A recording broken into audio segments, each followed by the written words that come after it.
the stupid thing where if you click on it, it freezes? He knows what you're doing. I'm immune to it because I'm Android. It doesn't do that for us. Thank you. I love you. Yeah.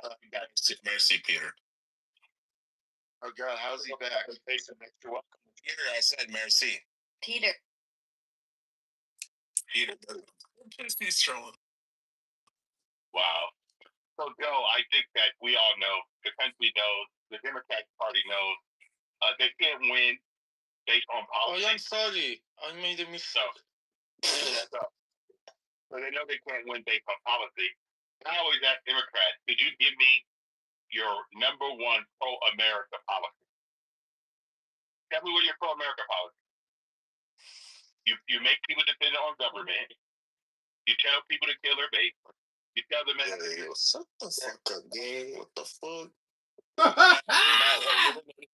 Forgets English when he's in trouble. So yeah, What's my problem? I'm sorry. You see that? That's why I'm not on that night. This is crazy. Mm-hmm.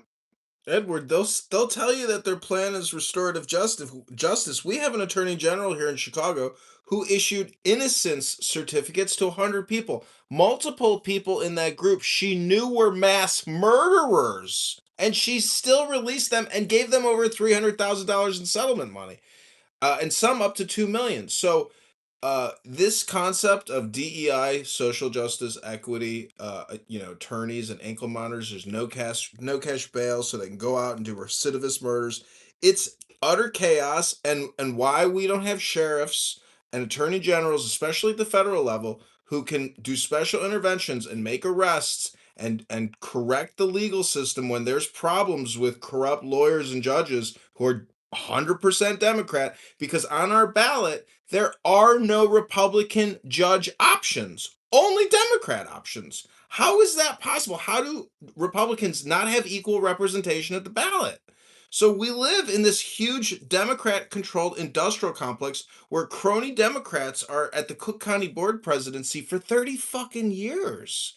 You can't beat them. They got the whole system rigged and fixed. They control the whole fucking thing at the election commission, everywhere. So until there's arrests and until the federal government does interventions, we will never ever be free. And we need a Bukele type of intervention from Trump, and we need it as soon as possible. If he's going to intervene in Iran, he needs to intervene here in America in every major Democrat city and make mass arrests and really send these people to a pleasant re-education camp, maybe in Guantanamo. I think California is kind of an example, Edward, when you agree of how the Democrats would like to just kind of like overlord, completely own every mechanism of our government, because California is just completely run by Democrats. So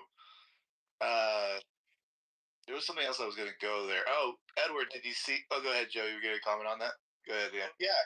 No, that's definitely what it is. It's the Democrats' agenda is to create a one-party rule system where they get to advance through the hierarchy of their party who the next leaders are of our country, and that's their ultimate goal is, and that you see that in communist countries. It's the same thing that the Democrats want. Can you give the example of those democratic countries who let Republicans to be their leader? China is the best example of a one-party rule system. Yeah. Okay, let me explain.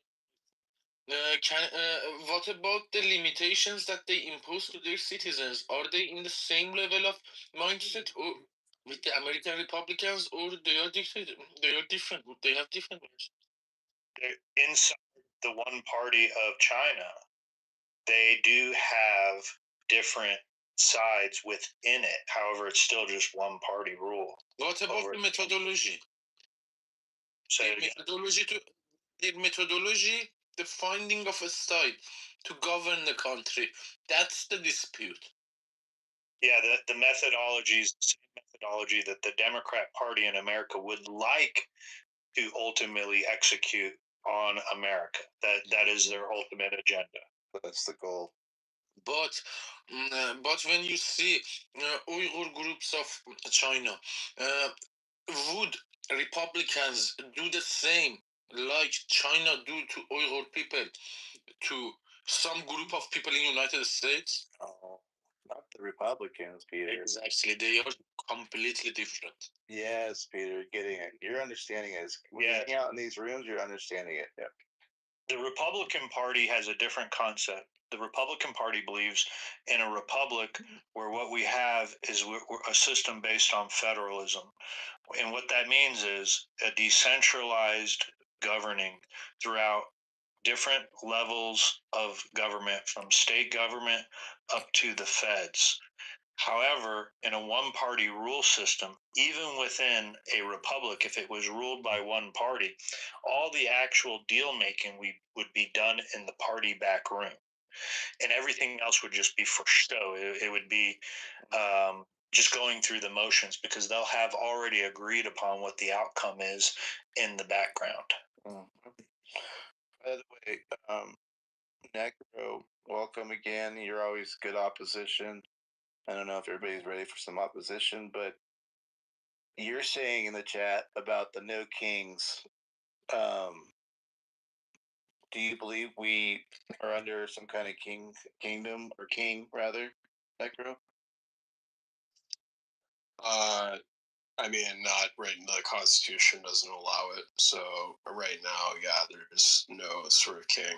But So why do you guys say it then? Why do you guys say no kings? Why not just do like? I mean, actually, like no tyrant maybe might be better because like obviously we have no kings, but maybe someday America could have a tyrant. I don't know. But anyways, go ahead. Yeah.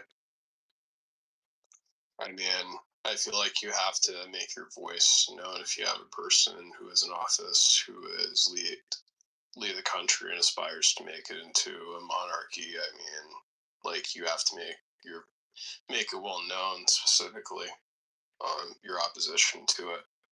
That's not why they do it. Operating a monarchy. They don't say no fascism. They're careful with their linguistics. They choose a ridiculous term like no kings, which obviously is redundant. It means nothing. Honestly, I think that. So when I thought of the no kings, my mind went right to like Christ is king, and so like they are saying no kings. That's what. That's just a good approach, Ann. So they say get rid of Christ, essentially. Yeah. I didn't even think about that. Yeah. Necro would be behind that. Let me reframe Marshall's question towards Necro. Necro, can you link for us the policy that Trump is advancing to turn the United States of America into a monarchy?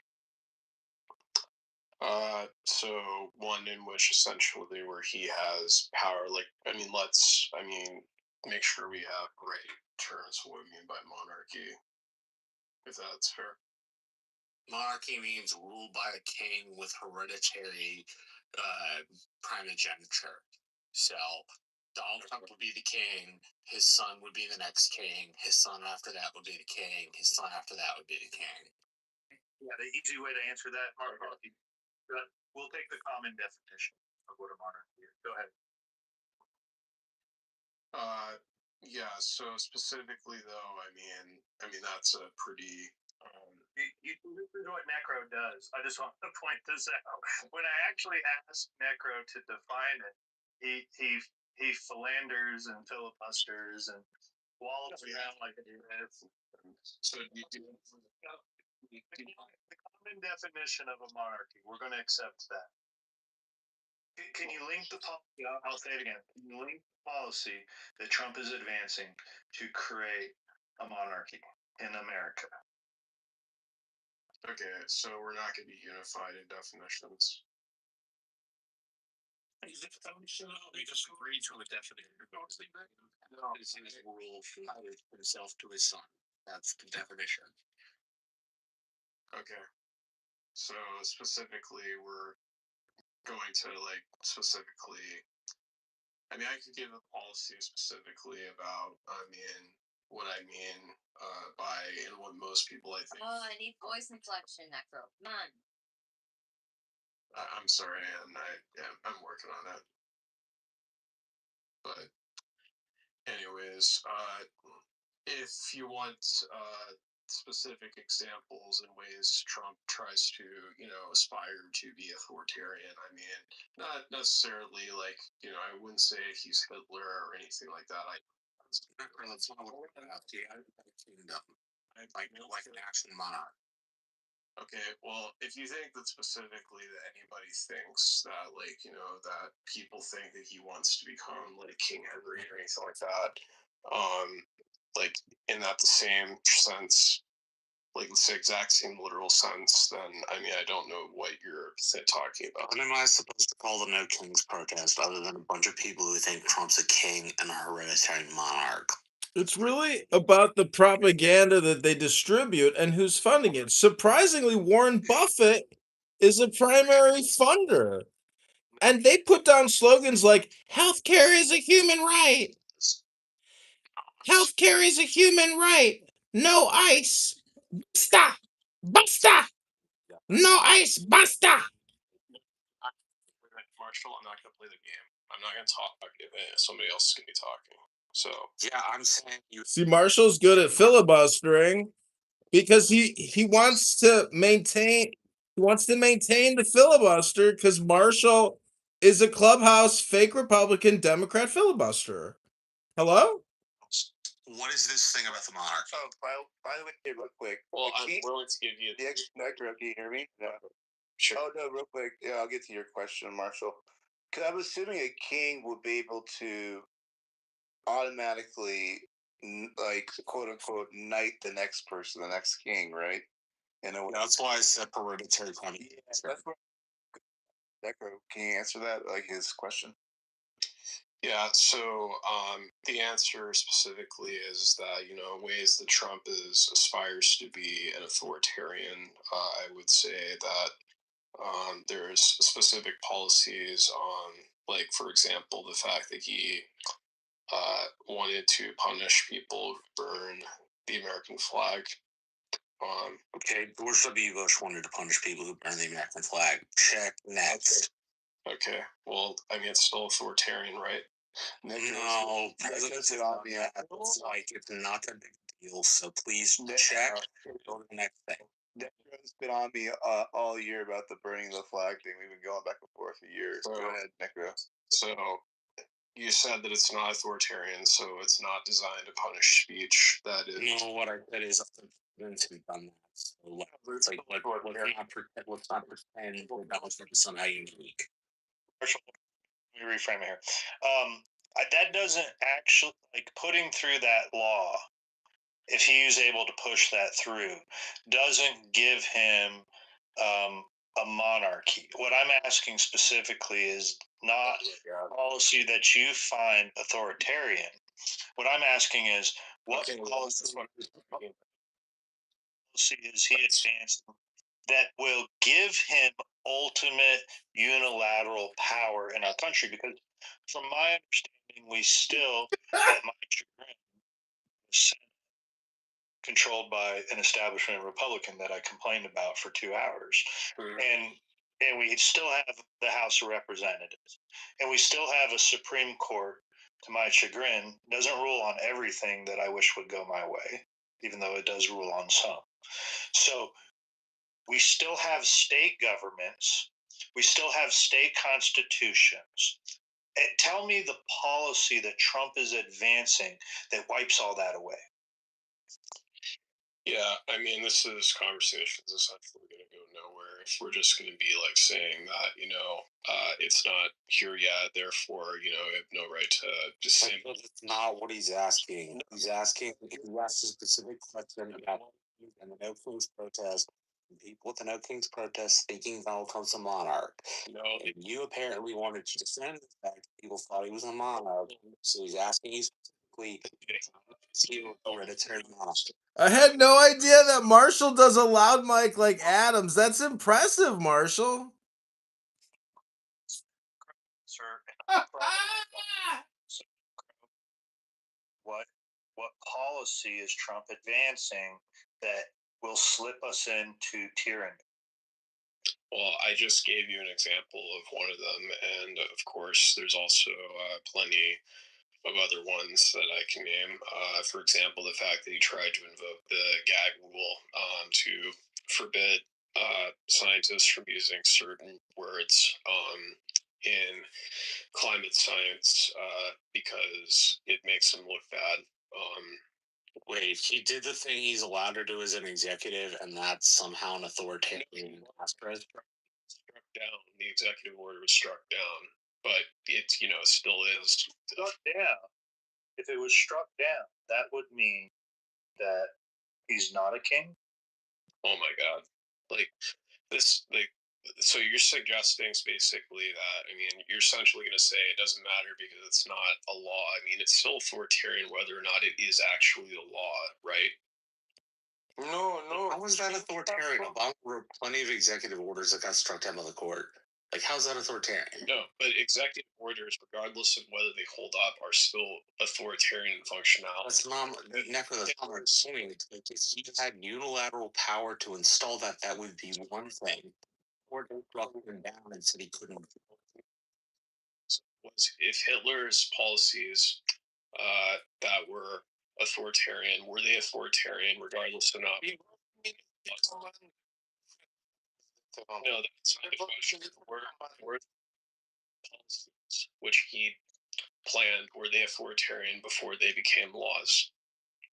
Was there two other bodies of government that were able to challenge Hitler's Wasn't the question. once? Yeah, that's the part you're leaving out. That wasn't. Because there's a big difference between what Hitler did and what Trump is doing, as much as you would like to conflate the two. This government is set up, the Constitution is set up with three branches of government. They are constantly challenging each other. But to say because Trump exercises his authority as given by the Constitution, and that when that exercise is challenged by another branch of government, instantly makes him a dictator, is where your argument falls apart. Because every president does it. Some are challenged, some are not. But to characterize what he's doing as a dictator is bullshit framing by the left, because they're trying to dig into their grab bag and find anything that will create an emotional response from the public so they can get votes. It's the same as when you're at your senior prom and you're trying everything you can do to get your hand on your date's titties. And you will say or do anything to cop that feel and hopefully stick your dick in her. It's the same desperation. Alan. Yeah, so the question I asked, you can if you want, but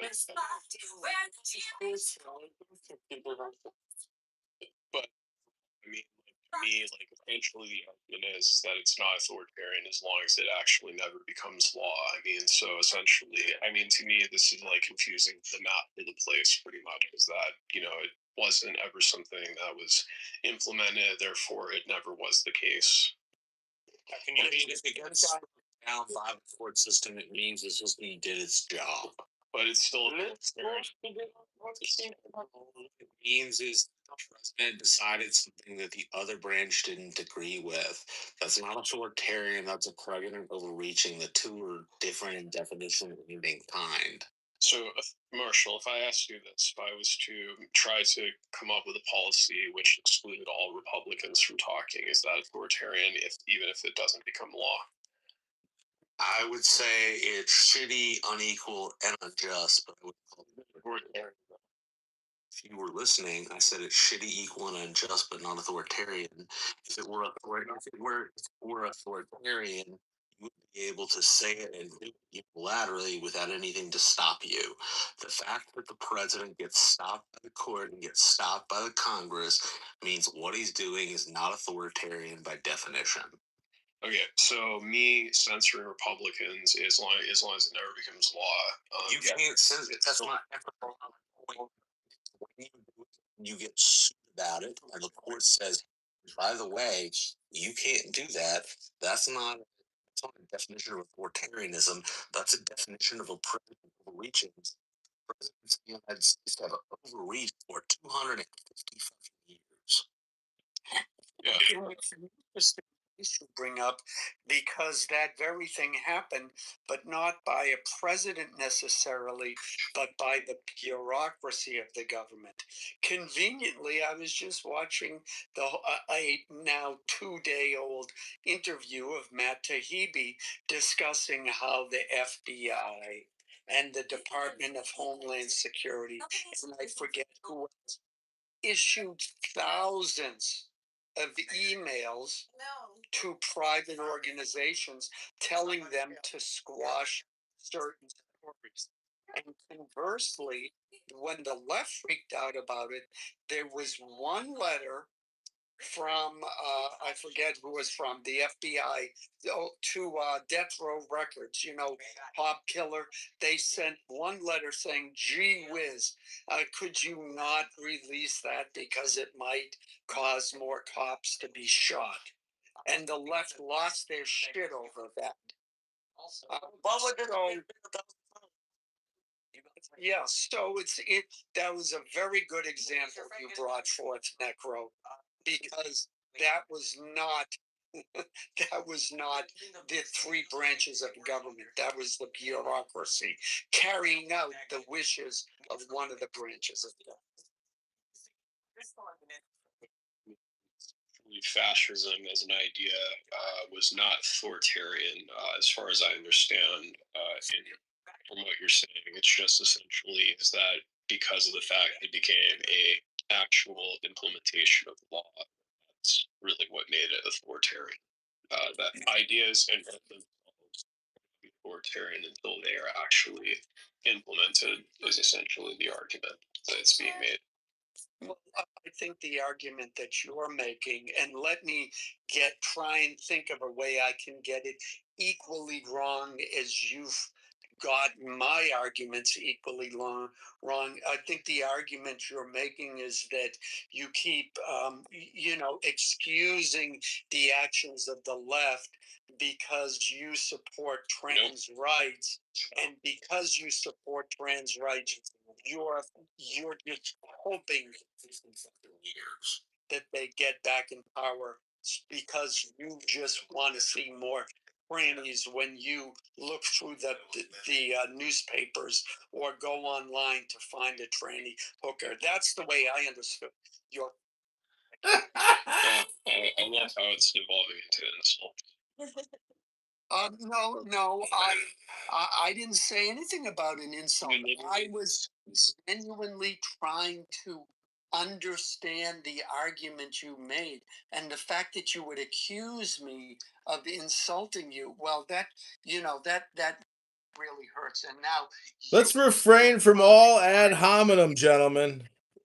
Violence against my person. I got a question for Marshall. He was talking about Reconstruction and how America didn't make the investment in the South. And I'm just wondering, is that why there's such a class difference between the North and the South, and why the South is full of white trash?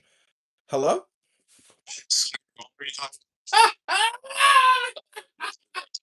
What Alan was saying.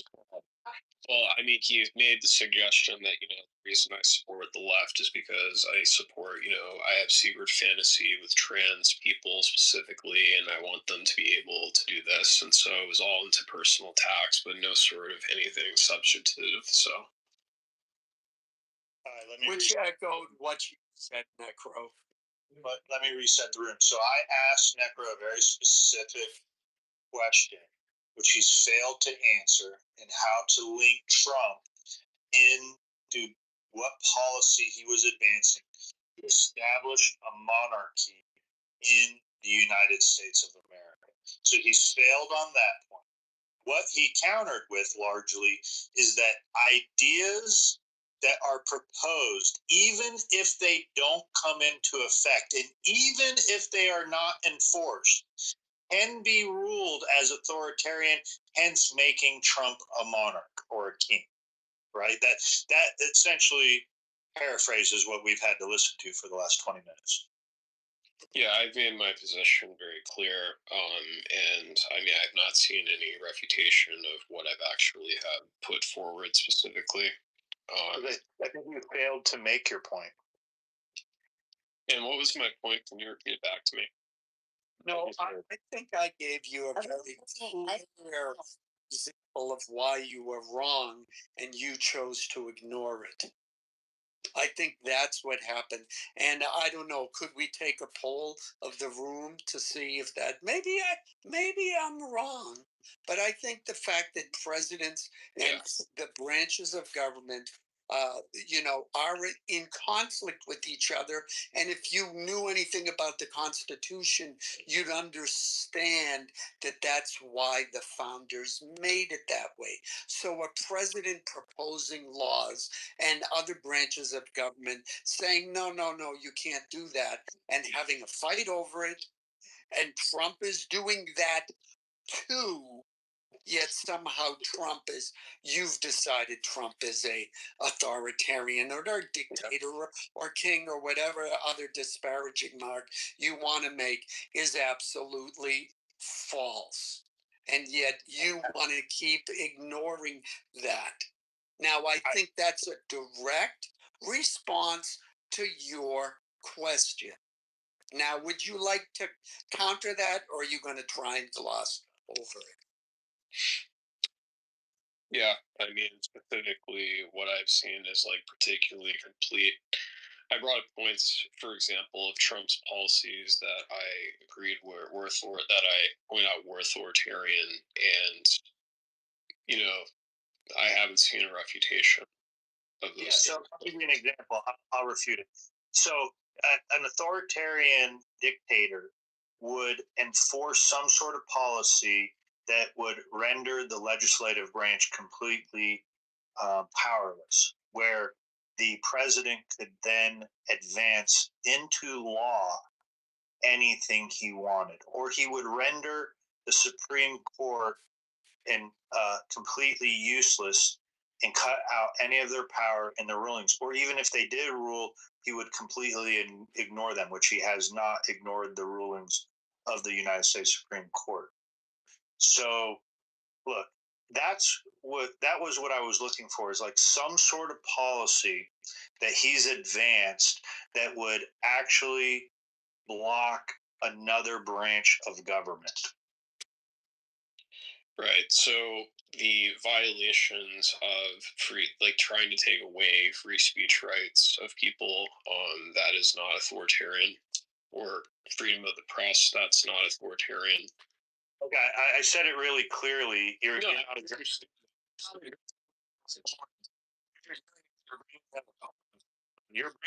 Hold on. You're bringing up red herrings to try and divert the points I just made, that you failed to be able to link one policy where Trump actually hinders or neuters, for lack of better terms, another branch of government that would ultimately lead him to have unilateral power. Yeah, so I mean, trying to revoke people's free speech rights and trying to take away He's tried, but he has not completed any of it. Still failing to link something where he has hindered another branch of the government.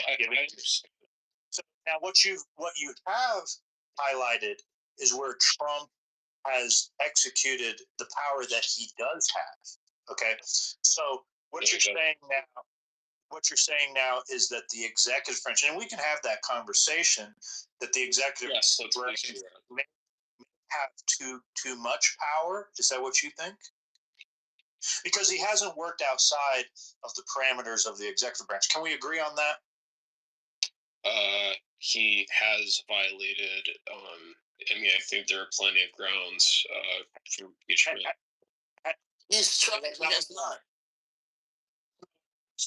I asked, has Trump done anything outside of the powers granted to him in the executive, being the head of the executive branch? He's the head of a he's a single man that's the head of an entire branch of government. Has he done anything outside of the parameters that has already been afforded him? And my answer, which is that I think there are reasonable grounds that he has violated his Name one. when he declared the missile strike on Iran. Well, that's actually within his power as the president. He doesn't have the right to declare war without the approval of Congress. The War Powers Act gives them 60 days. What are you talking He about? just declared. The War Powers Act is very clear that the president does not have to go to Congress for 60 days. Okay, so he can attack a country as an act of Every listen,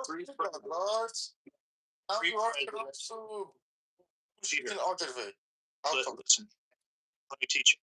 Every president has the power, according to the War Powers Act, given to him by Congress. Congress gave the executive branch that power, that they have up to 60 days of any conflict before they have to seek out getting congressional approval for war. So president can So they may not even have to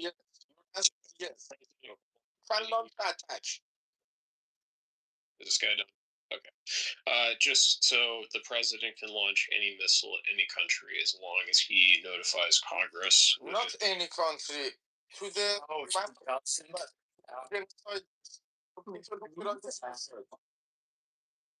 He doesn't have to do that.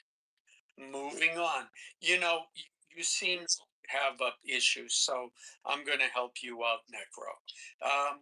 How has Trump tried to take away free speech rights? Suppression of protest and dissent, detention of pro-Palestine student protesters, ideological test. I just gave an example earlier, which is so I law firms and lawyers. Alan. So I gave an example. Yeah. I gave an example earlier of punishing people who desecrate the flag. Yeah. So that's violation of free speech, right? How did he? I'm not sitting in this list here. Let me look it up. Has Trump punished people? That's actually Trump. Yes. He does do that. What? What about the violation of free speech in Iran? Yeah, that's the face of American flag. What did Francis say? Go ahead, Francis. Facing anything like that, like the American flag, is actually a crime. That's not true. No, protected by the First Amendment. Yeah. United States v. Eichmann. Read the case. Yeah, Necro, I gotta say I'm okay with that because we saw the previous administration attacking people who desecrated the trans flag, the LGBTQ flag, and so yeah, you know what, I'm okay with. Do you have any evidence for that? Yeah, it was in the news. Let's see. In the meantime, people attack or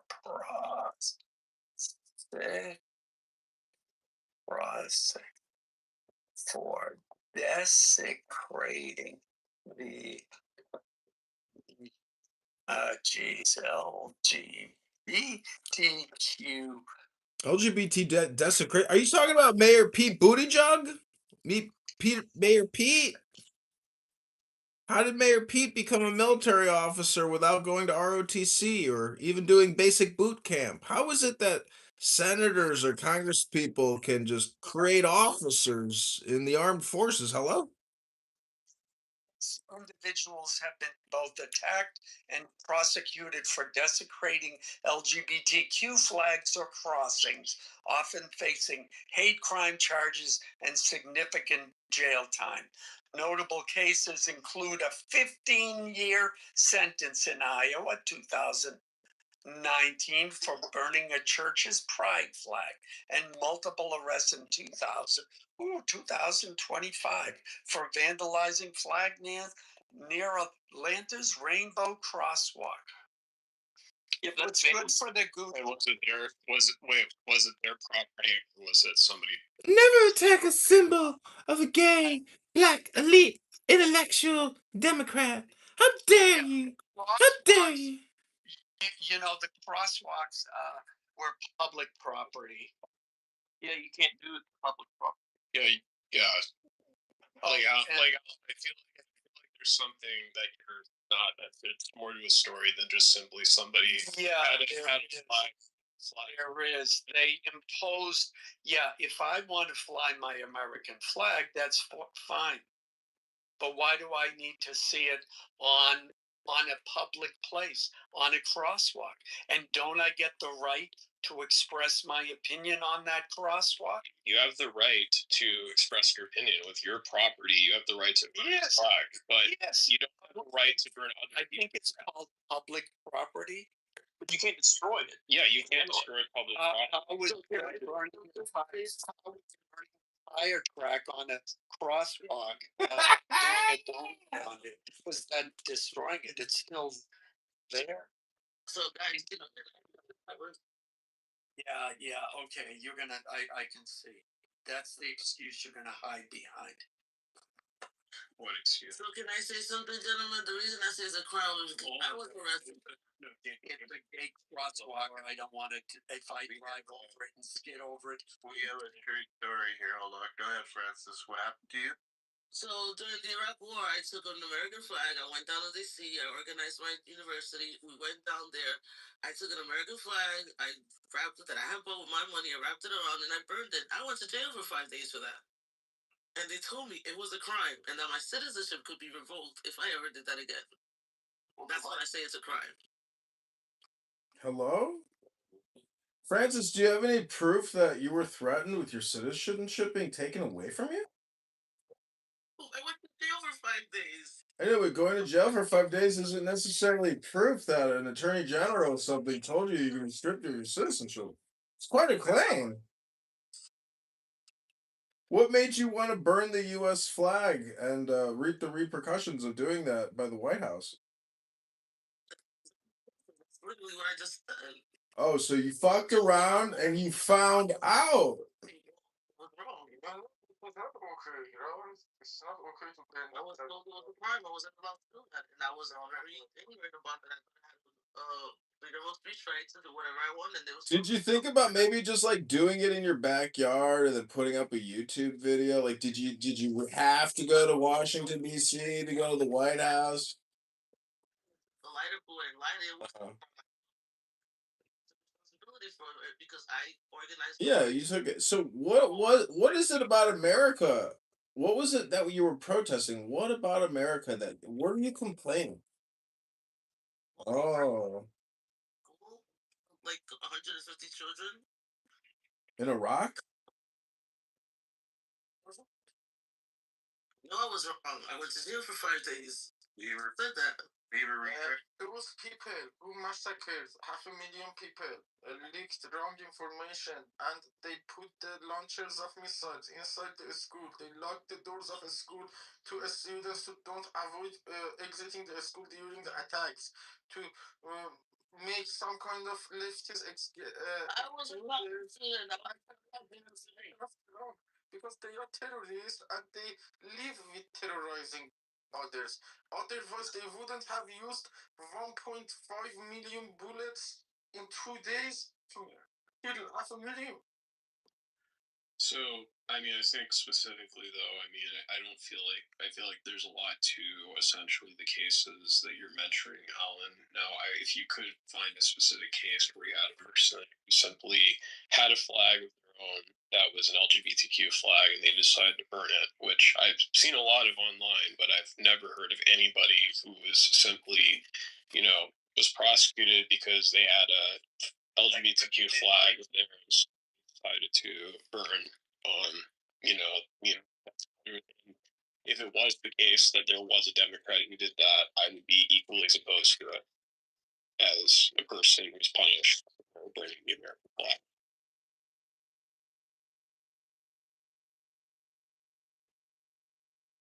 Even if it violated burning laws at the time? And like, So, cities have burning laws, right? When they can burn and when you can't burn fires. yeah, I mean, like you can't, burn something if it's a threat to public safety. Yeah, so what's the difference between burning a building and burning a flag? It is free to. So, well, there's one. What it specifically is that certain regions have no burning laws where you're not allowed to have fires because those areas are dry or prone to fires. So you're only allowed to have a fire at certain times. Do you think they should still be able to burn their flag during those periods when no burning laws are in effect? Sorry, what was the question? Do you struggle understanding my questions? No, sorry. Why do you clam up every time I ask you direct questions? Yes, question again. He's low IQ, I think. He is not material for this system. No, so do you still support the burning of the American flag even when no burning laws are in effect in that region? Do I support the person's right to burn a flag even when there's no burning laws within that region? I mean, Absolutely, you say. So they should risk starting a fire in a dry area. Okay, like areas like Colorado have no burning laws in certain cities, right? Certain areas because they're prone to fires. Certain areas of California have no burning laws in effect, right? Do you think that your speech trumps this? do I think that free speech trumps people's whatever is considered a hazard? Like, I mean, I obviously, like I said, if there is a hazard, then I don't support it. And if it's the law, then no, you can't. Didn't say that till now. Not like you've been saying. You didn't say that till now. Yeah. I mean, Nice. It's simple. No, you don't. You don't support the burning of the American flag for the right of someone's speech if it's at risk of starting a fire in a fire-prone area, right? and I mean, yeah, because you can't endanger people through in the area. We've established that people don't have the right to burn the American flag 100% of the time, right? It depends. So no, it's just like you don't have the right to shout crowd fire and crowd fire, and or you don't. There's a fire. You have the right. You do have the right to shout there's a fire if there is a fire. Yeah, but you can't do it just in a public theater, right? And if there's a fire. Yeah. So, but I mean, essentially, you can you can come up with all these different things, but I mean, it's to me, I'd like to illustrate freedom of speech in the same way as with your hands. Like you have the right to your hands. You are real quick. Well, just one point. Okay. So yes, you're always going to have specifically certain boundaries that you have the right to move your hands, but you don't have the right to move your hands in people's faces. What's the message that's being sent when you burn the flag? It depends on the context. I mean, you can have people who oppose America's foreign policies in other countries, like so many people, whether they be leftists, communists, or even libertarians, have done. But I mean, it's true. Specifically, you expressing dissent. So if I go so that's kind of back to my other point. If I go to the Pacific Palisades and I light the whole place on fire because I hate the rich, is that freedom of speech? Like if I just that's how I show off my disdain or something for if the American flag burning is the fame for the country for what you just said that it did, then can I just go to the Pacific Palisades and light it on fire because I hate the rich? Like, where is there like a line? Property. Huh? Is it your property? Okay, so it's a property thing because you own the flag. I guess you get a chance to do your expression, right? Well, I mean, it's the only thing. I mean, there's other things property that that's well, like I just bought a little piece of land with all the like if I just I don't know what if I rented a house or something, or I guess I can just own it. What if I bought the little piece of land that had all the stuff on it, the sage to burn? Is that good enough to meet that requirement that I own the property that led to the burning of Pacific Palisades? I don't know. If you burn the property that led to the specific Palisades. As an expression of frustration toward the rich. I mean, if it's your property, it's one thing. But given that everything is secure, there's no other endangerment. Then yeah, fake lineup Republicans in Texas who hate Trump. Is this like the papacy? I would like to see Trump, if that's what you declare as authoritarian, I would like for him to be authoritarian and arrest someone for burning the American flag so it can be brought in front of the Supreme Court again so we can overturn that ruling. It should be illegal to burn the United States American flag. yeah. Well, and you're free to have that opinion, but it's still, I mean, constitutional amendment. But I understand why. It's not hold on. Let's be clear. It's not a constitutional amendment. Yes, it is. It's no, it's not. It's case precedence. It's case precedence. It's literally, you even cited it. It's from 1989, a Supreme Court ruling. It's case precedence, much different than a constitutional amendment. So is McDonald v. Chicago something that's just the Supreme Court precedent? Okay, so do you understand case law, case precedence, and what it means? The Supreme Court can just like what happened with Roe versus Wade. It was case precedence that Roe versus Wade existed. It was not the supreme law of the land. It was just a ruling that established, which the Supreme Court can then later in years on rule opposite of it and set the precedent a different way. So I believe, in my opinion, the Supreme Court should change their ruling from what they found in 1989 and allow us to have laws against the burning of the American flag. Okay. Well, I mean, you have the right to feel that way about, but the thing is, though, I mean, it doesn't surprise me that people who want to, because the people who oppose Donald Trump, essentially are people who are very likely to. American flag. Gotcha. No, I don't. But to me, it's like I understand why Trump wants to punish people who burn the American flag, because a lot of people who don't agree with his policies are the people who are most likely to express their opposition to it that way. Isn't it largely only people on the left that burn the American flag when they're upset that it's not only people on the left, but yeah, a lot of people on the left. Largely, I think the majority, I would say, yeah. Okay. When Republicans or conservatives burn flags, I don't know which one. What event? Have you ever seen that, Joe? I didn't realize that.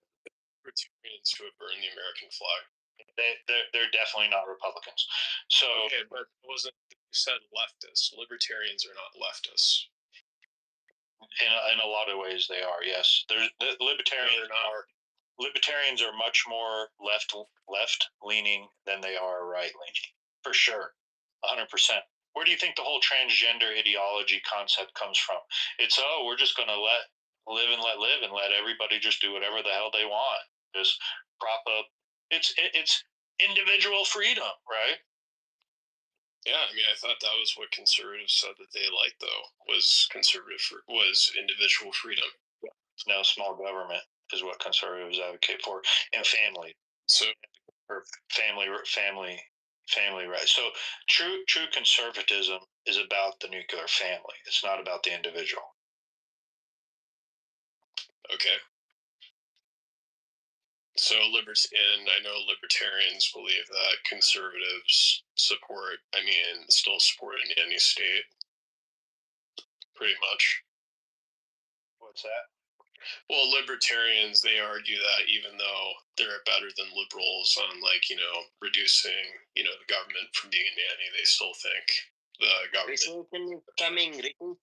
Recession is coming. Buy gold and silver. Sell stocks and. But I mean, either way, like, to me, it's like I would like if you think the libertarians that they're a bunch of leftists or like I would recommend you. Libertarians believe in illegal immigration. They're like, let them all come in. We shouldn't have borders. Libertarians believe in unfettered abortion. Let people have the freedom. The mother has the freedom to kill her child.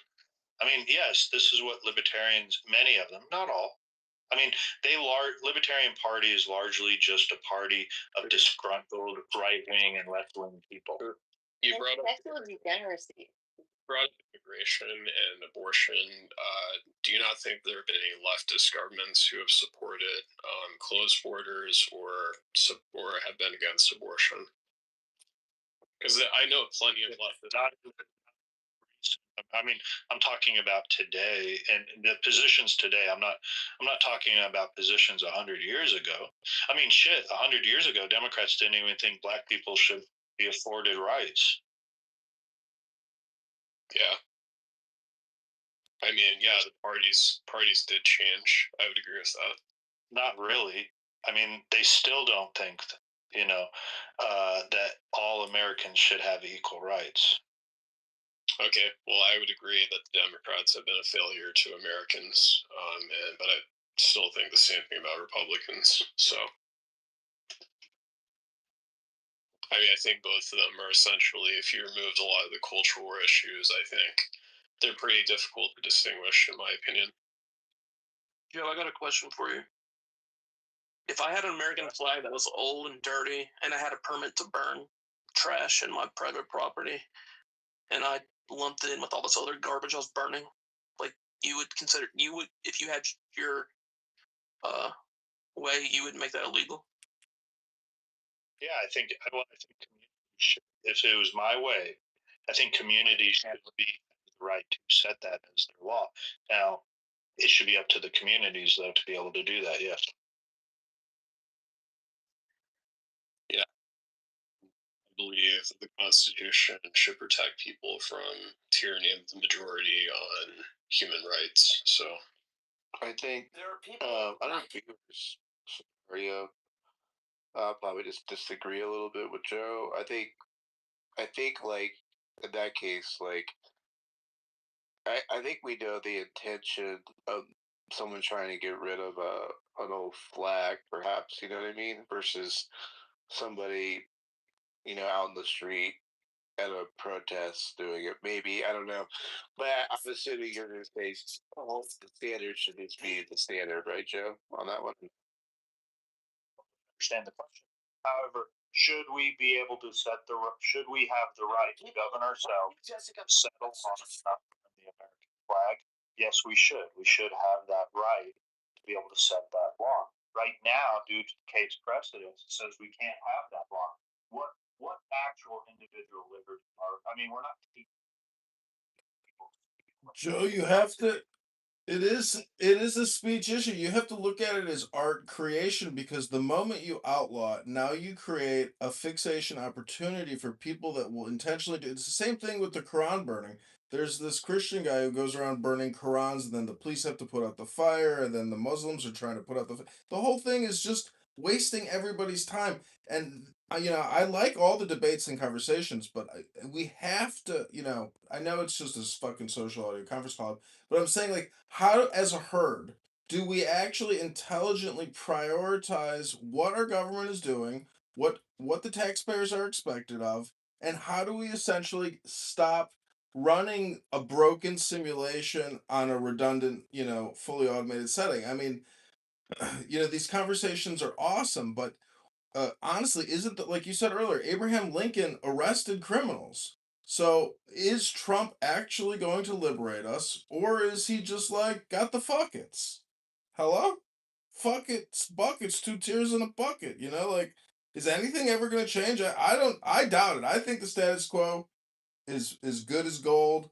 But miracles and breakthroughs do happen. Trump is that miracle and breakthrough, but how do we get the all-seeing eye to focus on liberating America? Because how has technology not essentially created efficiency? The internet is supposed to modify everything. And the biggest thing that isn't modified is the goddamn teachers unions and our national education system, which is bupkis.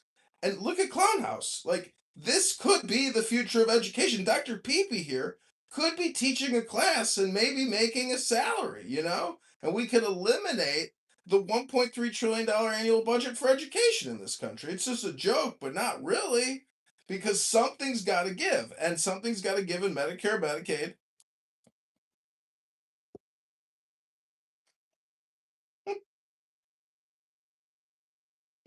Yeah, we talked about this earlier. We discussed supposedly has a big reveal coming up where he's talking about arresting people that are responsible for the death of the 2020 election. Well, there's also a lot coming out with Rand Paul and Dr. Fauci, and Tulsi Gabbard is also releasing information on biolabs, 40 of them in Ukraine. So, the Pentagon and Fauci and all these bioweapon research programs, they're being exposed, and Dr. Bill Gates has been exposed. And, they still got these Epstein files. I mean, does anybody here look at Thomas Massey's, Instagram and X account, or Rand Paul? I mean, these are leading conservative intellectuals, not the homosexual elite intellectuals of the Democrat gay trans party, who want to tell you everything is racist and everything is because of structural right racism. We still got to think about indigenous rights. We got to think about the immigrant communities, and we have to think about the open border. Things got to go back to normal, is what they like to say. When things go back to normal. Well, Pandora's box is opened, and nothing goes back to normal when things start getting weird. And things are going to get weird, in my opinion, or the status quo will just persist and the Democrats will actually return to power and wipe away these years of work. So hello?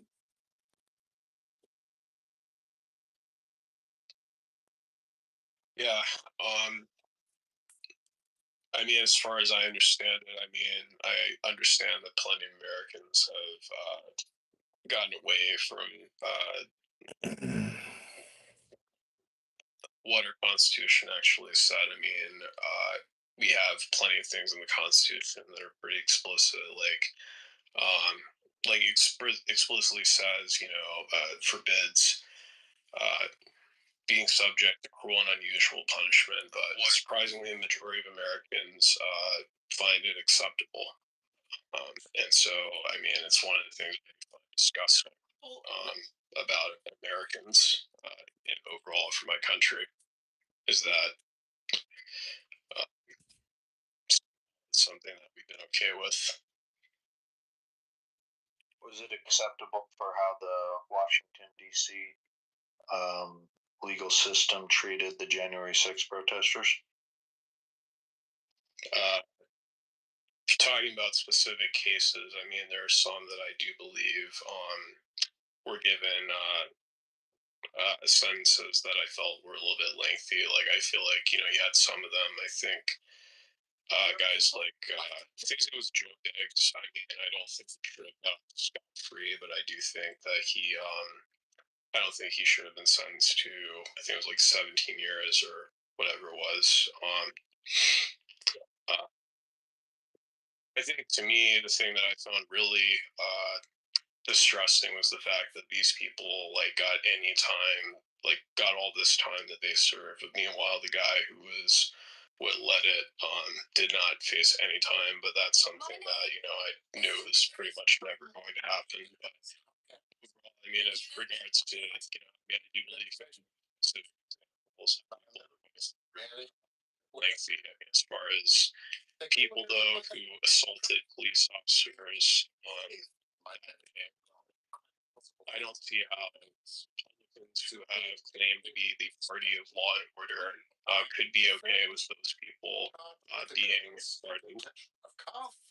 Greatest thing that ever was. I was a police officer in DC, so I would want to be defending Trump anymore because of that.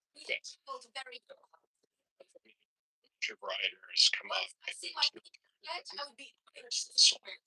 dragons, but no man alive has seen a living dragon. Refuse to be the Secret Service and don't have to rely on the DP sleep. Oh, I don't think you are, because I've never been on that series of living. Like essentially that with your at the gates. You literally just said that if you think it's a good idea, but I have received. Here we are.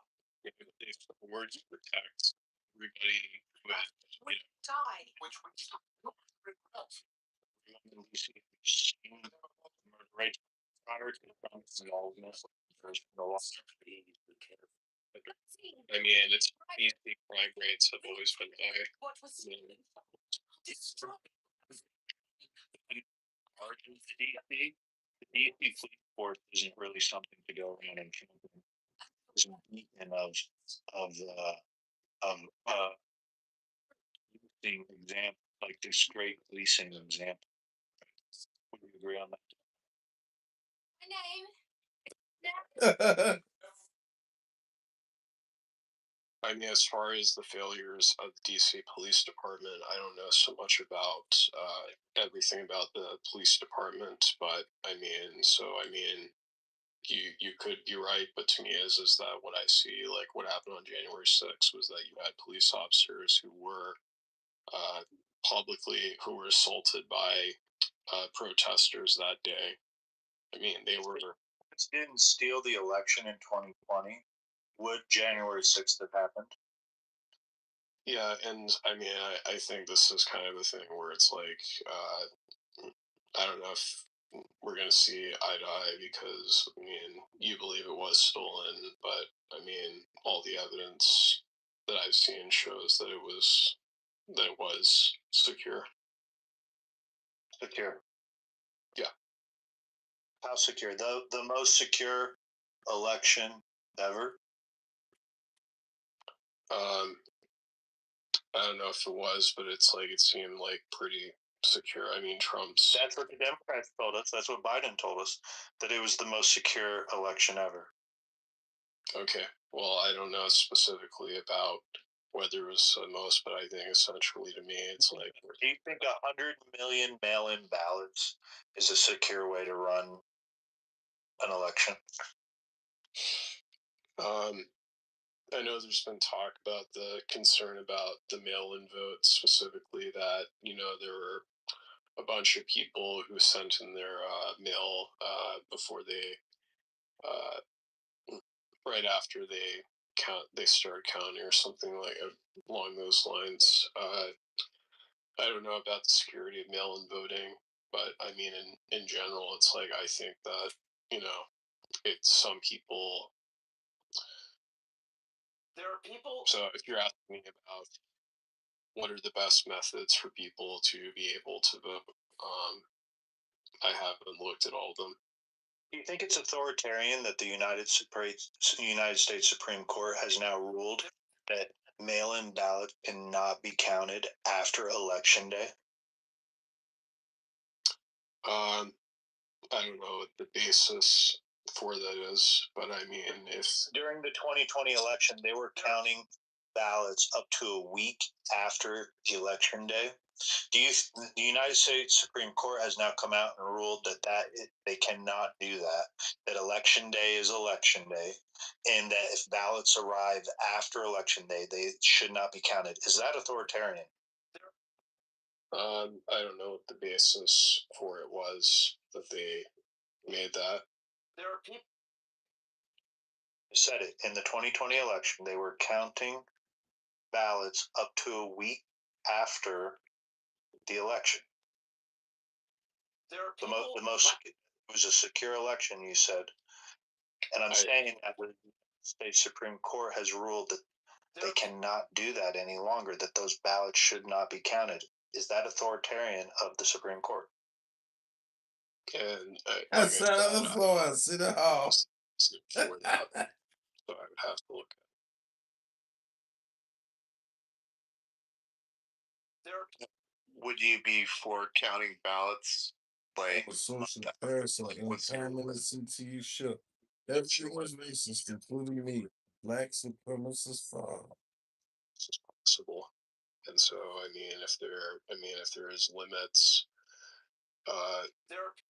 on people, being required to do that, but I also believe that, there's plenty of other concerns, like just forcing stop counting of voting, like what happened in Florida back in 2002. And so or back in 2000, but ultimately I don't know I know there's concern though about, them taking ballots in. So I can't say ultimately though whether it's right or wrong.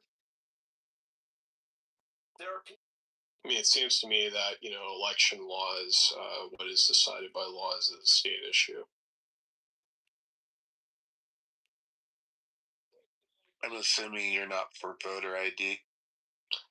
I do believe that there should be some form of verification. Wow, I'm surprised. Okay. Yeah, I mean, I'm not a person who, thinks that it's right to say that, that voter ID is racist. Although I do believe there are concerns about. I believe we've touched on this, me and Joe, where where I brought up research by journalist Greg Palast that he did in a documentary, and you said that you'd watched it. I was wanting to know specifically if, like you said, the movie. I believe you said the movie was. You believe the movie was factually inaccurate or something like that. Me? So what I want to talk about what you just referenced. So you talked about that you are okay with limits on counting ballots, right? So the Supreme Court now, we have already established, ruled that they can't count after the election day. So the Brooks Brothers protest is what you referenced, that you do think that people should not be able to protest the counting, because that was roughly 2 weeks after the election that Miami-Dade County wanted to continue to count votes and count ballots after the election was already done. So why are you okay with having limitations, but you're against the Brooks Brother protest that occurred in the 2000 election?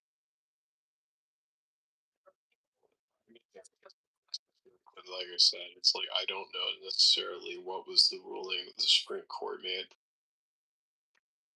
I said about kind of a weasel, bro. Like you. I mean, yeah, I'm a person who is mostly, sees a lot of laws as simply not just purely black and I white. sat on the floor. It's like, Is the Constitution a living document? Living document does it. Baby Hitler was alive and you had the chance to kill him before he became adult Hitler, would you do it? Fuck it. So you're asking a person when they're innocent. He's being blown up before they can even walk. Okay. Damn, Marcus. No shit. People are having abortions every day, baby. What's the difference? Oh, that's a good question. Joe, what do you think? Would that be abort baby Hitler before he becomes adult Hitler? Yeah. Oh man. So lied here a little bit. Hold on, folks. We got him. Just kidding. Go ahead. No, I mean, I don't think you can declare a baby a king or a fascist. And I largely don't think these people that are on the No Kings protest can declare a president a fascist or a king, or it's largely just a attempt to try and rally support for the next election cycle. That's really all. It's organizing. And look who funds it: George Soros and Warren Buffett. Did you see the list of the funders? Oh, my bad. I was late. My bad. It's interesting. I think this is a question I would like to know is that, there's always the saying of the enemy of my enemy is my friend, is like whether that's true. Would you become friends with Stalin if it was your only way to get rid of Hitler? Absolutely. Yeah, I would. Absolutely. But I don't know if everybody in this room would do that. I'm not on my list of regrets with that point, but I don't think it has any relevance to anything, any topic regarding President Trump. Yeah, the baby Hitler thing was pointless too. Yeah. It's just a fraud. But I like it. Yeah, I was just saying I like it. I like thought experiments. Yeah, I'm for it. Thought experiments, Alan. We're just thinking for his brain. Yeah. On what do you think? A young Gen Zer and what they think about the world around them. I'm not. How old are you? 27. I'm fucking 29. Was I? Almost 30. I'm basically a Gen Z. I'm 96. 29. So, I'm a Gen Z, right? we cut off this for Gen Z. I was before AOL. Yeah. But were you after like Resident Evil? 2000 is Gen Z. 2000 is Gen Z, so 4 years. Okay. Yeah. I'm a millennial. Thank God. Well, actually, millennial. I think it's either like 96 or like 95, something like that. Thank God I made it. But I know for sure I'm Gen Z because. Yeah, 99. Yep. Damn. Anyone born after 2000, I just don't think they exist. Yeah. Well, I'm really glad I'm a 90s kid. Obviously. So, you guys love politics. I mean, Necro, do you think you'll ever try to run for like state pockets? Do you ever think you'll try to run for state representative? Will you guys ever do anything other than coming on Clubhouse like for years and years more? Hello? I'm glad you asked that, Alistair. Yeah, I've always considered it. I've thought about, one of the positions, policies I want to push for, at least in my state, is raising the age of consent to 18, abolishing mandatory minimums on simple drug possession, and I would also want to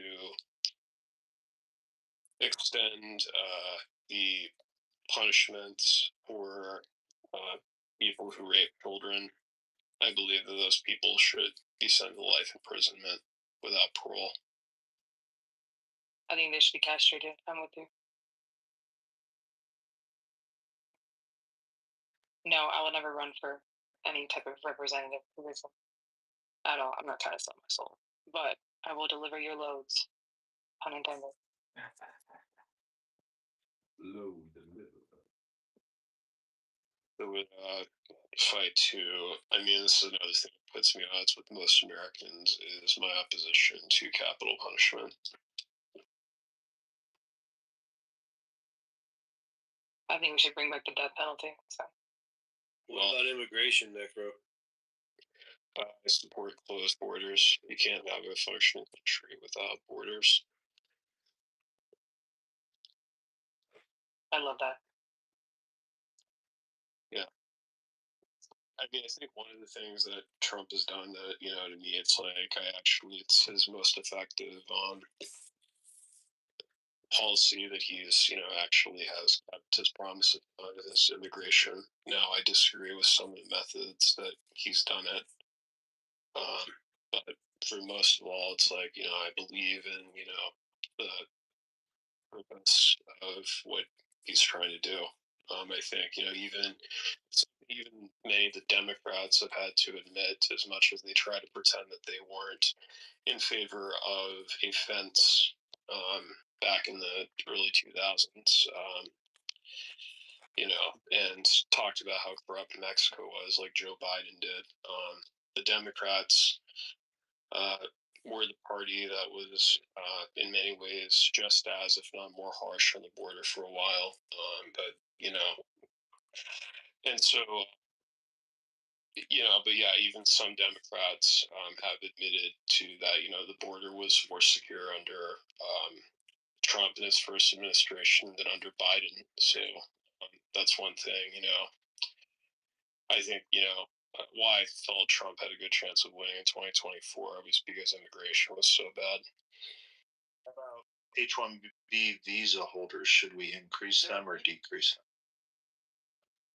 Yeah, that's something I haven't really thought about too much.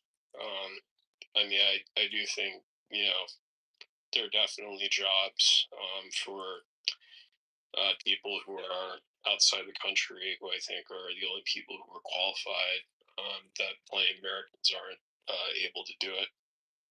But in the end, I also think that, there's plenty of lack of funding for Americans to begin with, which I think should be addressed. Are Americans incapable of doing these jobs? You ever ran for president? No, Yeah, I believe it would. Yeah, literally, people would hate what you have to say, which sucks. It's awesome. Yeah. Well, and that's kind of the thing, though. It's like, I do like the idea of putting, America first. And like my greatest issue with Trump is the fact that he's, not been putting America first. He's spending so much money on this war. When, I mean, it's been shown, $72 billion that has potentially been spent on this war. It could have given every American community college completely. There was it's over $1 trillion. We're spending annually 1.3 trillion. So if we're engaged in war for 1 year, technically we spent 1 fucking trillion on war. It's crazy. Yeah. Yeah, we don't agree on. Hello? It actually makes us money, which is sad as well. It doesn't make you money when you only make 5 million but spend 7 million. Are you guys all broke? Hello? Well, you gave me money pockets, so obviously, you're at a negative.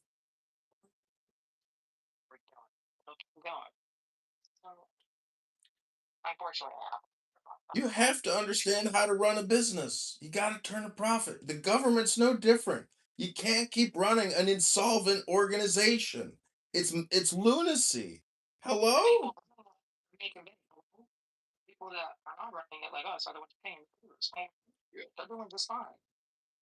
They're doing exactly what. Well, the medical industrial complex is doing great because that's the biggest budget, 4.2 trillion a year. And you're a recipient of that pockets. You work in medicine. Without the government, you wouldn't make a salary. Hello? Not in the government. That's why it's something wrong. Yeah, but you work in the healthcare industry. Who do you think funds the whole healthcare industry? The government. 4.2 trillion a year, Medicare, Medicaid. You quit it? Ah. Absolutely. No. Smart. The shit's ridiculous. I'm working out the scale. There's nothing. Well, you got to get on the board of directors because there's a lot of little health groups billing Medicaid $100 million, and the doctors are making 1.2 million. You know, bro, who's running that's really changing shit right now? Nobody. Rand Paul, he just got an indictment on Fauci. They're gonna arrest Fauci and Bill Gates. Hello.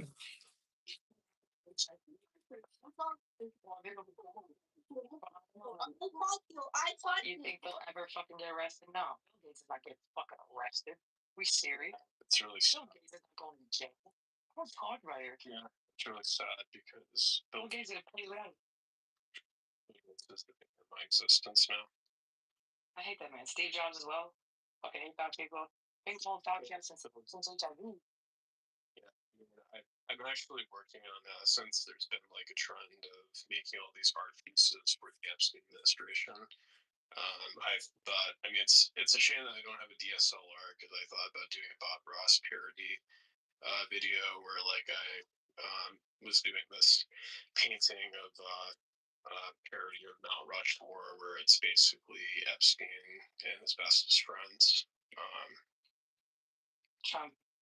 Yeah, Trump, Bill Clinton, and Bill Gates with Epstein. And I thought having Elon Musk at the site, crying. Can you get a white wig, Necro, and just pretend to be Andy Warhol? Can you do a gay voice? I could try to do like a Carl Sagan, a high voice. I believe in you. Or what? I said I believe in you. Do it. No, my name is Carl Sagan. I'm picturing man. That looks beautiful. Yes. My name is Carl Sagan. In the future, hundreds of people will gather on a conference call app to figure out unique ways to how to waste their time through multivariable expressions of political propaganda. See how quick it's like you there with that little part. I did a video where I did how marijuana will ruin your life, and I talked about how you might have to become president of the United States if you smoke marijuana. The past 3 presidents, it was Obama was president at the time that I did it, and so I said the past 3 presidents have all admitted to smoking pot at least once, and they look like they've aged 20 years in just the few years that they've been in office. Yeah, I think politics did that to the man Obama coming looking 20. That dude left looking old. That dude looked stressed.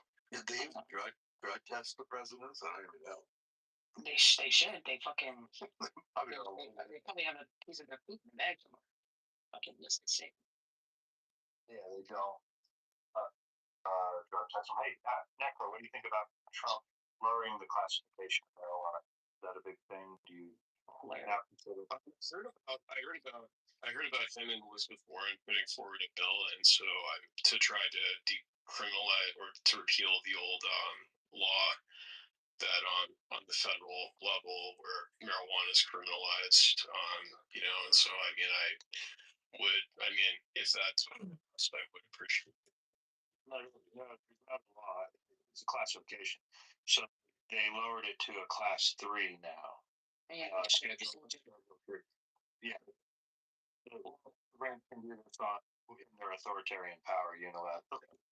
I mean, we'll go in the back. They arrested and free them, or do you think they're keep them in jail? You probably. That's a really good question. You might be able to submit for a reconsideration. You think? I don't. If I was in that position, I would. Right. Okay. I mean, there's plenty of things that I would say that I do agree with Trump on. One of them is him trying to go after big pharma for the cost of prescription drugs, because that's one thing. I do support. The other thing would be his position on. I mean, the political landscape. You mentioned marijuana. The other one would be abortion. One thing I was noted about 2024 was that 3 red states voted to, that voted for Trump, also voted for abortion rights on their measures as well. Interesting about the big pharma because he doesn't talk on the drug prices and he has pushed price most bigger than nation pricing deals to lower the purchasing costs. The administration said it had deals for 17 major drug companies, but he's also making deals with pharma, not trying to destroy or take on, but they include benefits for companies and care exemptions. So I see, and it has to obviously because if he's going to give one for them, he has to give one for all. So I see how people make someone put in the chat. He's not doing anything in that big pharma. Yeah, he is. He's just giving them tax exemptions like he is with any other corporations. But he is literally lowering the pricing in Medicare, dealing with that as we speak. So come, I believe, 2027, drugs medications for diabetes and insulin and even I think treatment for your diabetes is be lower for our lower income, so that they can afford their treatment. So I do praise him for that because that's very much needed. It should be just for the sake that it's already been admitted that it's not very expensive to do so. Yeah. What's not expensive? To provide that medication. Oh yes, it is very expensive. No, it is very expensive. It's really not. Insulin. Yes. Yeah, it's it's not. We've already admitted that so many times. It's we gotta be done with that. It is really just to put money in many pockets. Yeah. It's manufacturing a drug might be cheap, but how much the R&D for that drug? How long did it have to go through testing? How expensive was the testing? Well, Alan, are you talking about the COVID-19 vaccine? Because I don't think they did much testing on that. I think they had the patents for 10 years, 15 years beforehand. Oh, it's not the same when it comes to COVID-19. I understand. Okay. Special rules, special circumstances, not a standard. I understand. Okay. It's been in good standing for a long time, and that's what came forward in the conversations.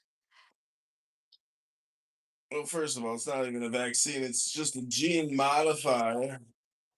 Good reason to charge so much for that medication. I mean, there's also no reason to charge high prices for plenty of drugs. So yeah, I would agree. I mean, Ozempic, they said it costs about $5 to make. In other countries like Germany and Canada, they pay less than $100. What we pay. Well, I don't think a shawarma sandwich should cost $20, but I'm still prepared to pay the $20 for a good shawarma sandwich. Well, and that's the thing. That's really funny, and thank you for that. But also, Novo Nordisk has stated it spent over $10 billion on. Yeah, tell us that you don't. Tell us that you don't depend on that medication. You don't have to pay for it. Okay. Whether you need it or not, they spent over $10 billion. That's really But Alan, Medicaid spent $60 billion on peptides, so it all balances out, doesn't it? Pay this, I pay that, so everybody else should pay something. That's not right. The chemo industry is a $60 billion a year with an absolute 100% failure rate. Should we keep funding $60 billion worth of chemotherapy every year? Or how about $50 billion to Catholic churches? Maybe the Catholic Church medical industrial complex should come to an end. $50 billion a year to Catholic churches every year in this country? That's a lot of money. The Pope has his own medical industrial complex. Can you hear me? Hello? Just take turns. It's okay. Well, I want you to be able to speak because you're trying to speak right now. Oh, yeah, you lied about it. There's some younger. So I just looked up on Yale School of Medicine the cost for one vial of insulin. It costs $2. yeah, it's $2, and it costs $55 a month. You don't have coverage of $40. Yeah, that's a fucking lot of money. yeah. And it's only because we have PBM. They were charging like for a while, well over 1,000 people were paying. For so long. Yeah. And we can blame our PBM for that. We can blame our the benefit managers. We could blame the FTC for that. We can literally blame the fact that there's only a few, like 3 companies that are the major competitors with insulin. After that, it was fucking companies. So I think it's Major competitors. yeah. Pfizer, Moderna, J&J. Listen, it's crazy that when my mom didn't have health insurance, she didn't do her tax either. And one round of her chemo was $130 something thousand. Oh my God. That's uninsured. Well, she passed away because there was nothing they could do. But I still got the bill, and her bill was over almost $2 million for a week in the hospital. I believe 2 appointments at the oncology center, and I believe 3 rounds of chemo, which I did at my house, by the way. The last round, they sent her home with me when she passed away, and I still got a bill, and I'm not paying it obviously if I don't have to. But it was $2 million fucking dollars. See, if we had smart contracts, instead of paying the medical industrial complex $2 million, you could have taken a settlement check for $100,000. Would you have taken it? Would your mom have taken it? So probably she would have rather had us have that than this. A settlement check. J.G. Wentworth, it's your money. Spend it when you need it. We would have just to take advantage of the system, sure, because I'm gonna die anyway, right? Exactly. Yeah. It was so fucked. And I was like, bro, like it was just fucked. So I hate the healthcare system. I worked in Medicare for about 3 years. I worked in the claims department. I worked in seniors primary care right after COVID.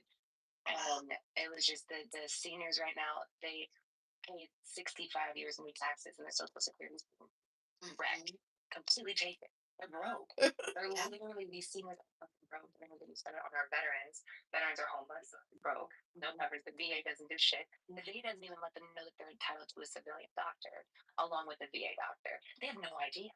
Like, I'm only scheduling seniors No. entitled to a civilian provider. Well, you can go. Anybody can go into that emergency room, but if you're a veteran, you can't just wander around and say, "I'm a veteran. I demand to be seen by a doctor." We did that in funny. We could get it, but So smart. Well, you're making all or nothing plans, pockets. They're not accurate. it's okay. Don't entertain that one. It's I okay. think what's worse, essentially, is like to me, like the cost of gasoline. It is like the oil companies made record-breaking profits during when the Russian pipeline was cut off. So it's not a bad thing. Well, essentially, the thing is that my point is oil companies are not desperate to make profits. It's not that they're desperate to make profits as to why the cost of gasoline is going up. It's still not a good argument because whether a company is desperate or not has nothing to do with anything. Whether they're desperate to make it or whether they're not desperate to make it, fundamentally, companies get to make money. I really like their vocabulary, but also you're not really contributing to Necro, an oil company is just trying to maintain their quarterly earnings revenue growth by 5%, 10%, 20%. Or maybe they're going to have a big gusher. I think that the people that are trying to speak about real things. Basically, the thing is that to me, so people say they don't have issues like they have issues when the government decides what you get and how much you pay for it, but somehow it's an okay if corporations do the same thing. Because the government corporations have competitors. The government does not. Yeah, undercut them. If you can make. I'm sorry. It looks like a benefactor on.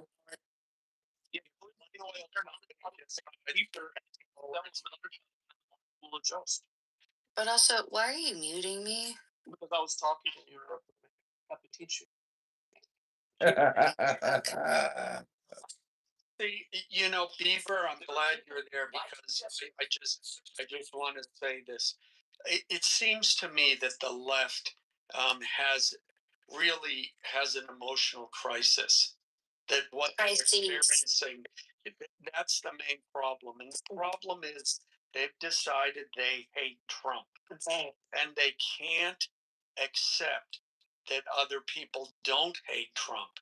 So they for intellectual reasons why we should all hate Trump. And it's work.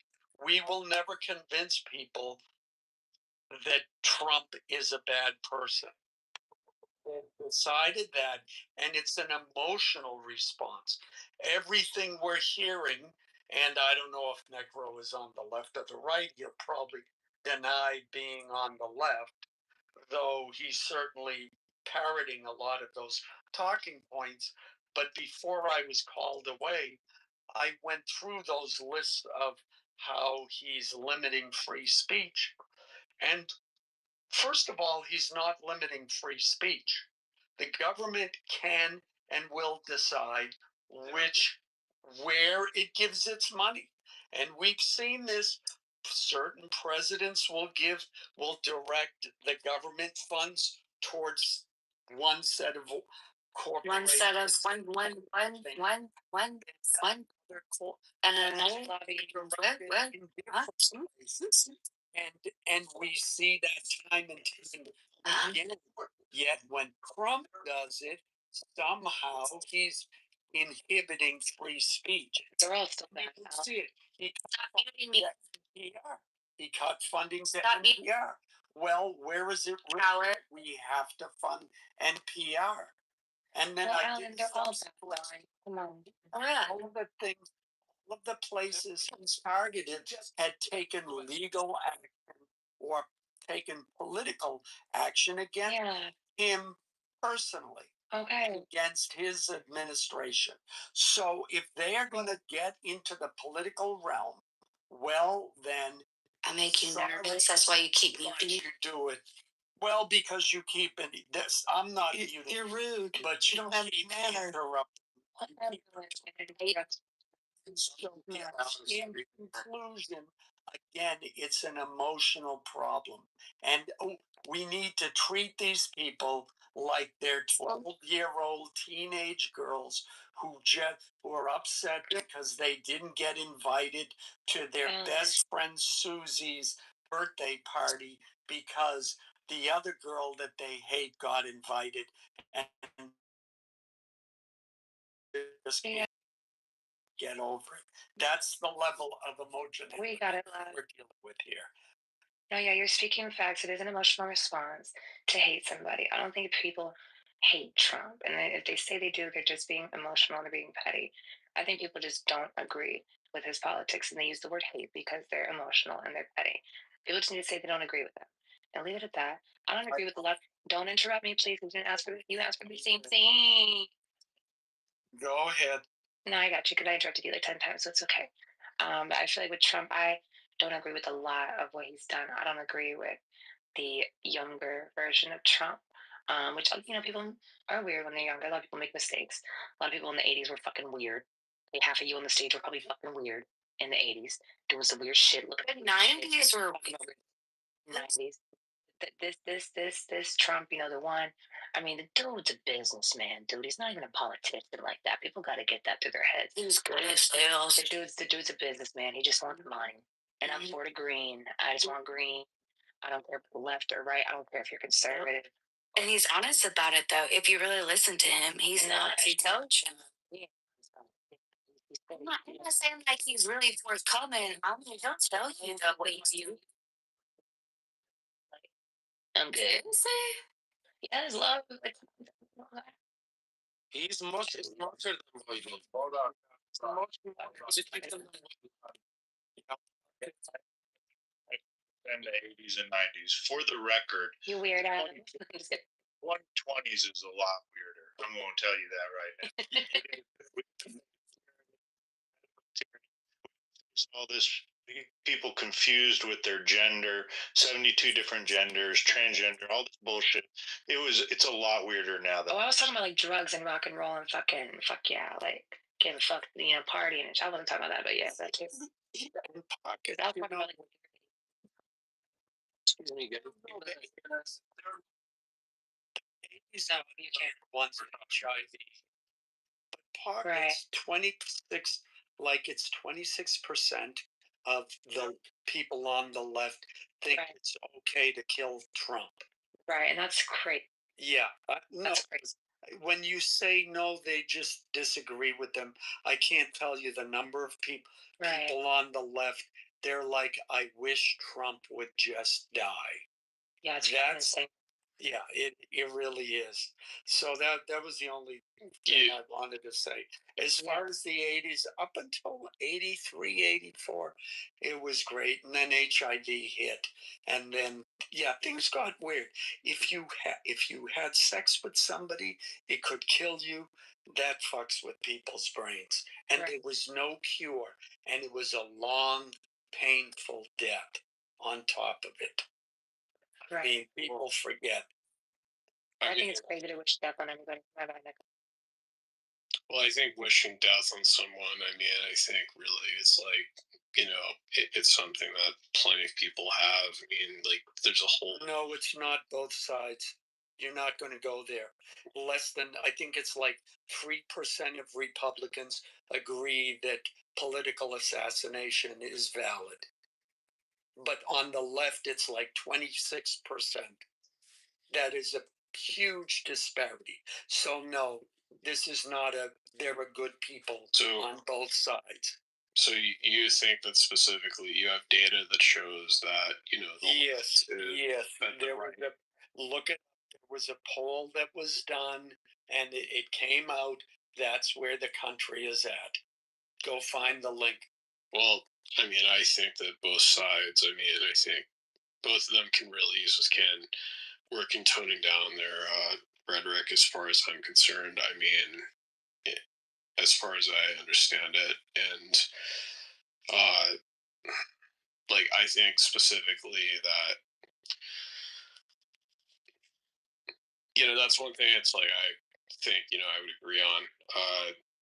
I just don't think it is exclusive to one side, and so. But if you have data, Alan, that shows that the left. Yeah, look for the poll.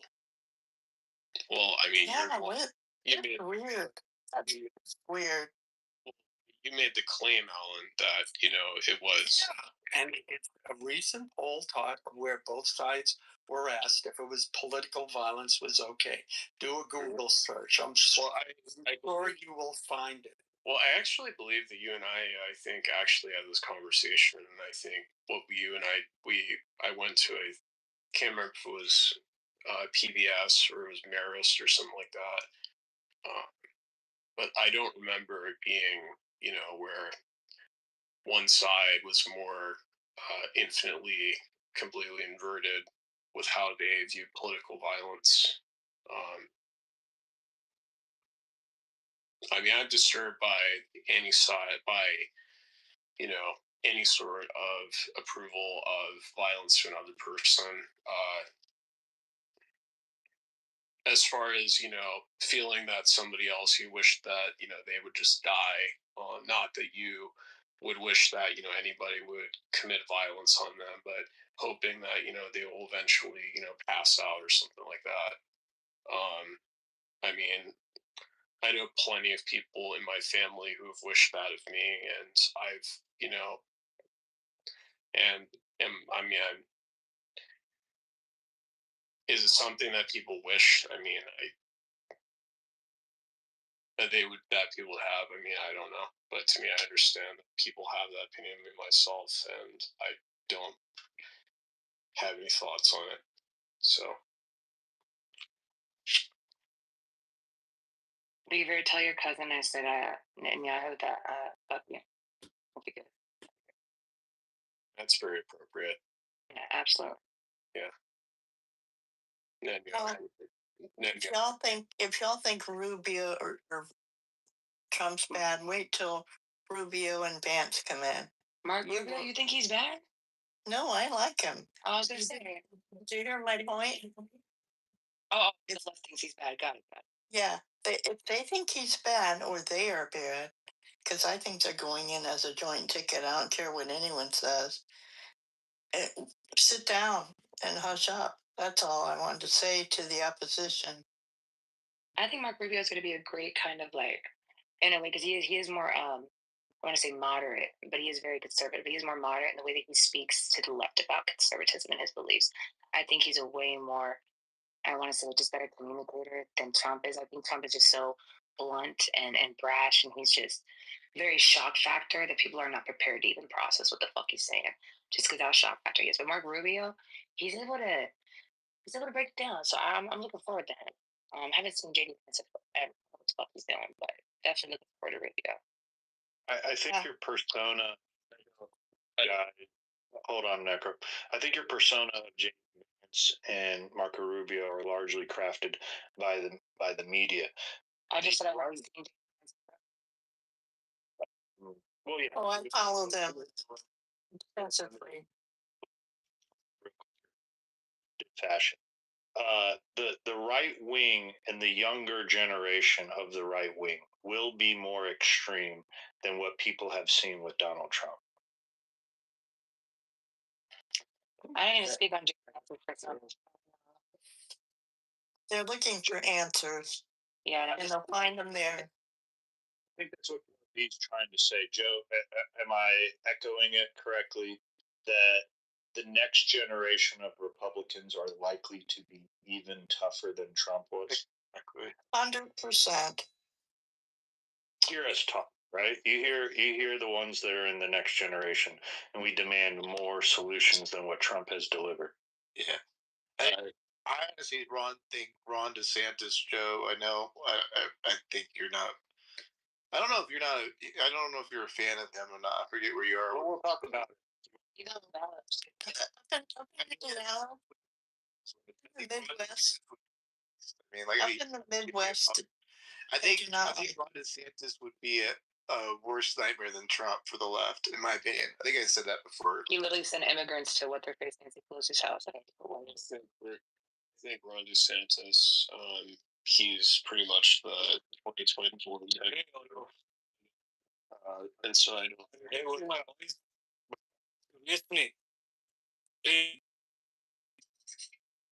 Damn, what if he was going to say all of those?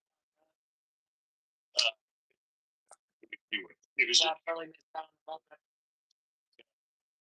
with Ron DeSantis. I think he's been a great governor in many aspects. However, he lacks the personality to become the president. Yeah. He's not likable. He doesn't like people. Yeah, but that makes you think Joe Biden more business than Trump, right? At least Trump is likable. But we'll never see it because we'll see a president Ron DeSantis. It's right. We also said we'd never see a President Trump either, but here we are. We think we get President Trump. Like, hello.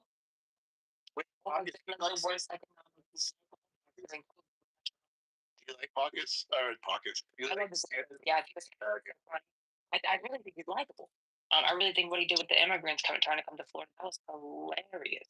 I think this certain shit that he does, he's very low key. To be honest, he's kind of very much like Trump, but just low key about it. So I like DeSantis. I think he's an asshole, but a good asshole. And that record's squeaky clean. You can't find him in nothing. Yeah. It's like, I think to me, like, my greatest issue I had with Trump, with DeSantis, was probably when he signed his Stop the Woke Act, which concerned a lot of people who were teaching history, because of the fact that his lawyer was pressed to define what woke was, and he said and believed that there is that racism that exists in any of America's institutions or laws, which in many ways is is something that has been understood to be, pretty much established in academia. Understood by who? That is not true. Not in academia. See, it's funny. You're using you're pointing to a specific person, Ron DeSantis, but when you reference what woke is, and you want to counter it, you're saying it's understood. Wokeness? And it isn't understood. There's a theory that racism and the effects and the disparities with which it's no, excuse me. There's a theory that the disparities that exist in the United States are caused by racism, but it's just that. It's only a theory, and it's a theory that doesn't actually use data. It uses lived experience as the basis by which it arrives at its conclusions. So it's fraught with, even within academia, it's fraught with problems. That's why it's called a theory. Okay, well, I mean, essentially, it's something that is still like in academia is really something that there's, data that shows. I mean, you seem to implicitly acknowledge that there are disparities that exist. Now, I'd agree that they're not necessarily proof that, racism is actually the is actually that race is the cause of it, any more than, Asians having higher test scores is racist against white people.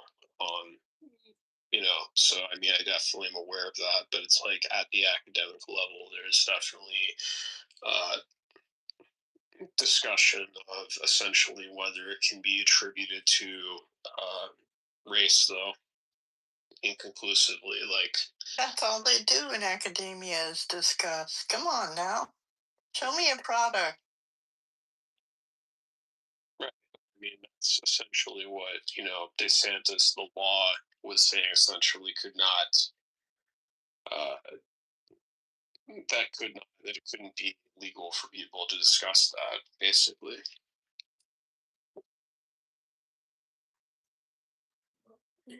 You kind of don't see a problem with that. Well, I mean, I think it's important for us to know our history and know of what laws are actually affecting. Well, can you say the specific law?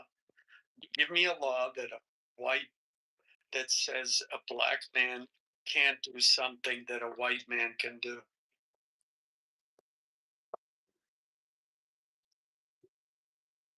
Well, I mean, essentially, there's not anything explicitly that says that that is the case.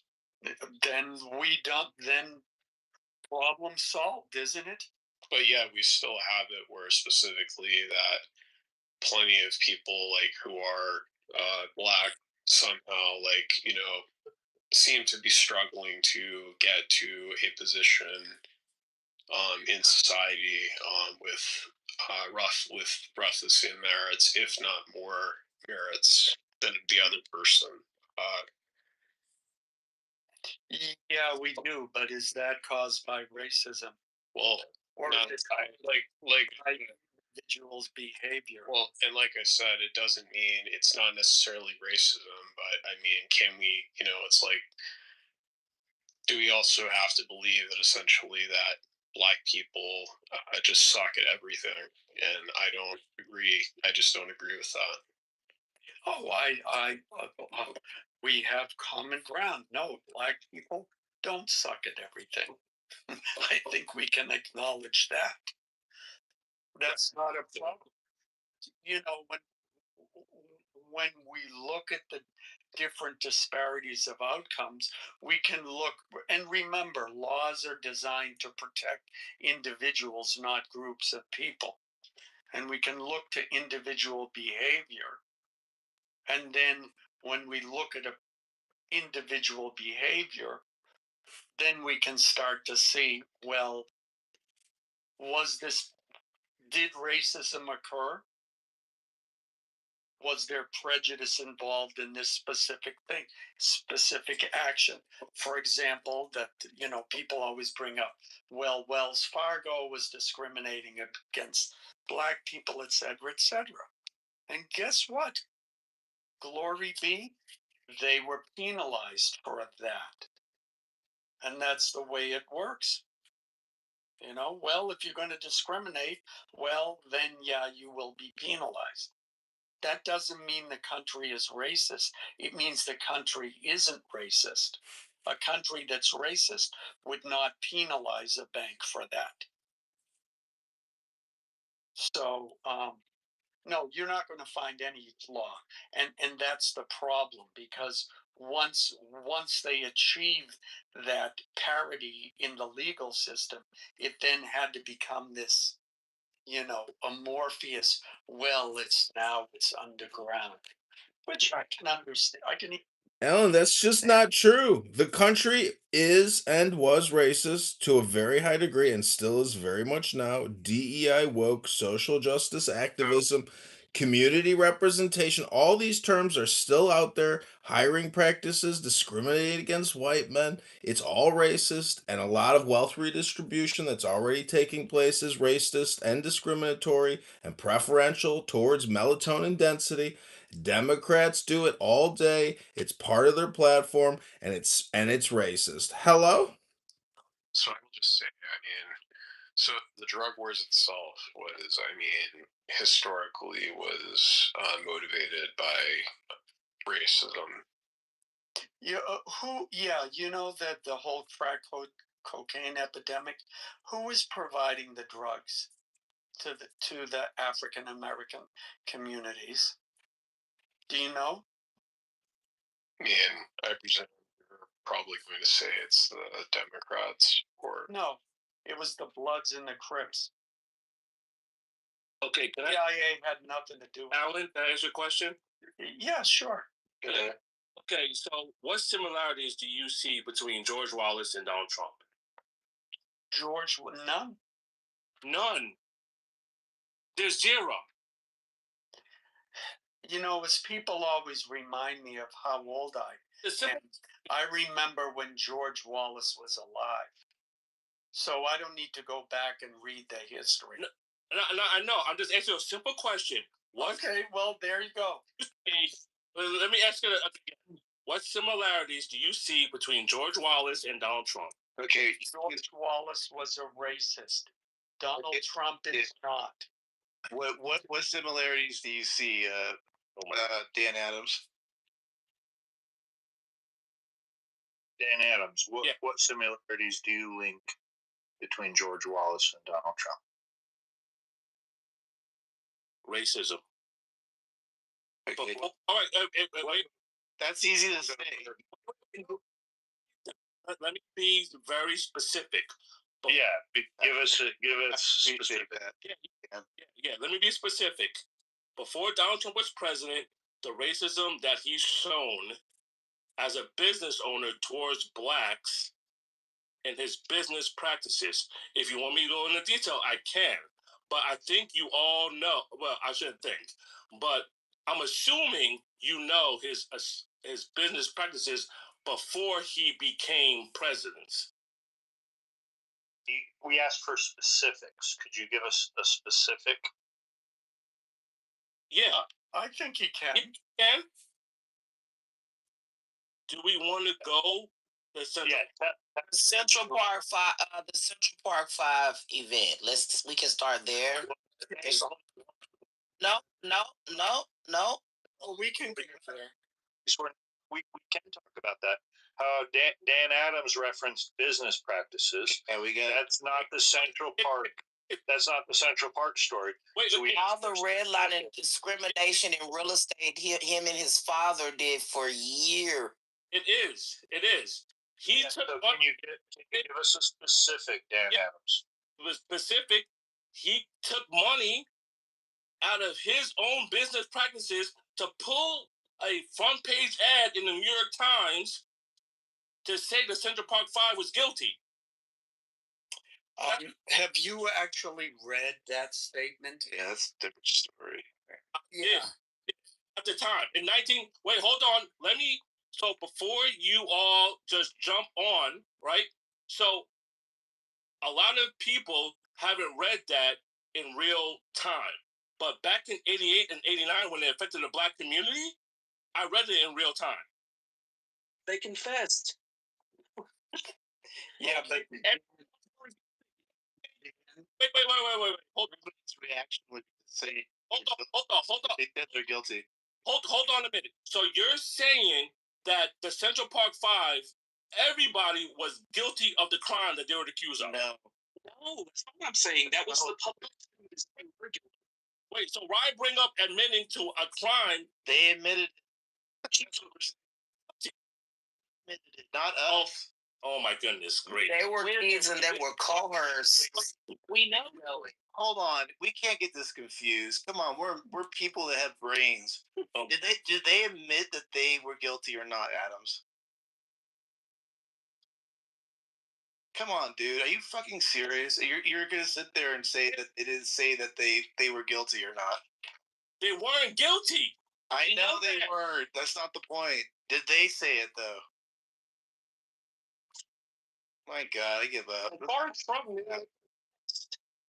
It was all right. So if you're A 16-year-old kid. It doesn't matter the age. Get out of here. What they did. they're Your not. case is what they did. It doesn't matter their age. No, Come on, man, you're not this dumb, are you? you're not using common sense. Use common sense. It's not common sense. It's what they said. It's what. That's the whole point, you guys. Hello, anybody home? Were they guilty? No. Thank you. Did Trump know they were not guilty? Trump? No. They were guilty. Dave. Good God. When he published It's first grade. This is horrible. A published act. Did he know they were guilty when he published it? You Or had they admitted guilt? Okay, so let's move to business practices. You lost that one. No, he didn't. And if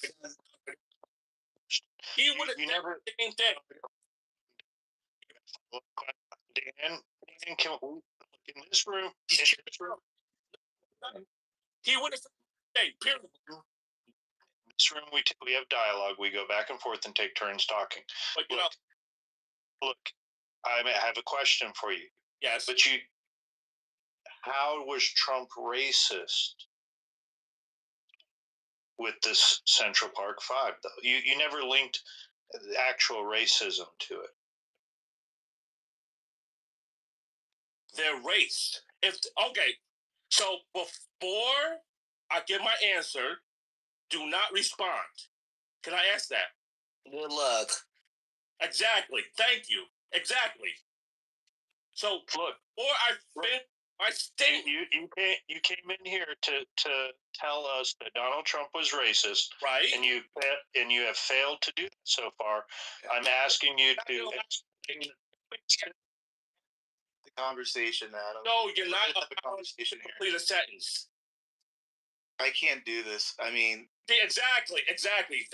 we're either gonna have a conversation or we're not. A conversation is not allowing somebody to complete their sentence.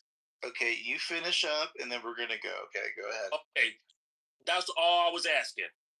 Thank you. So repeat the question again, please. Okay, is there clearly? I've also made a statement. Hey, So you asked for me not to speak. I sat here very quietly, and now you're asking me to speak again, right? Not interrupted. Me to speak. No, I got interrupted. So you're filibustering because you don't have an answer. No, I don't. Sir, Trump is racist. ask the question. Did ask the question. That's the question. Oh my goodness. We're repeating your question that you asked. That's insane. One person, please. One person. This is Black Excellence, guys. You guys need to be nice.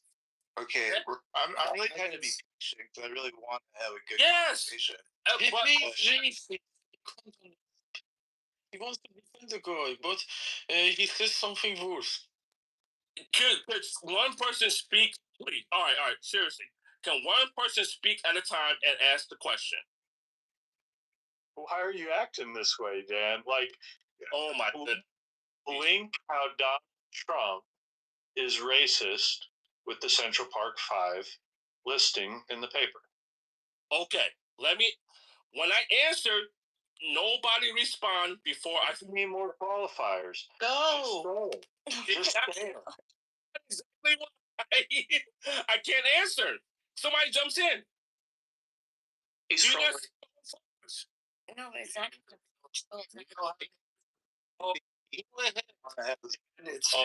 It's taken you 5 minutes. No, it hasn't. Somebody jumps in. Start talking. Start talking. 3, 2, 1, go. Thank you. Number one. Sorry. See, here we go again. See, every time I start talking, somebody interrupts. Dan, sometimes you have to ignore the little. Oh, sometimes I have to ignore. Yeah, you do. Yeah, you do. Go. Okay, yeah, sure. Thank you. It's convenient for you, right? So, number one, if it happened to a group of white males, he would have never have taken out a full-page ad. See, here we go. See, thank you. See, somebody was about to talk, and I have to finish my statement. So, number one, I'll repeat again. If this would have happened to a white group of males, he would have never taken out a full-page ad in the paper. But it was because it was black males, he took out a full-page ad and said they were guilty. Guilty. I don't know if everybody, I've read.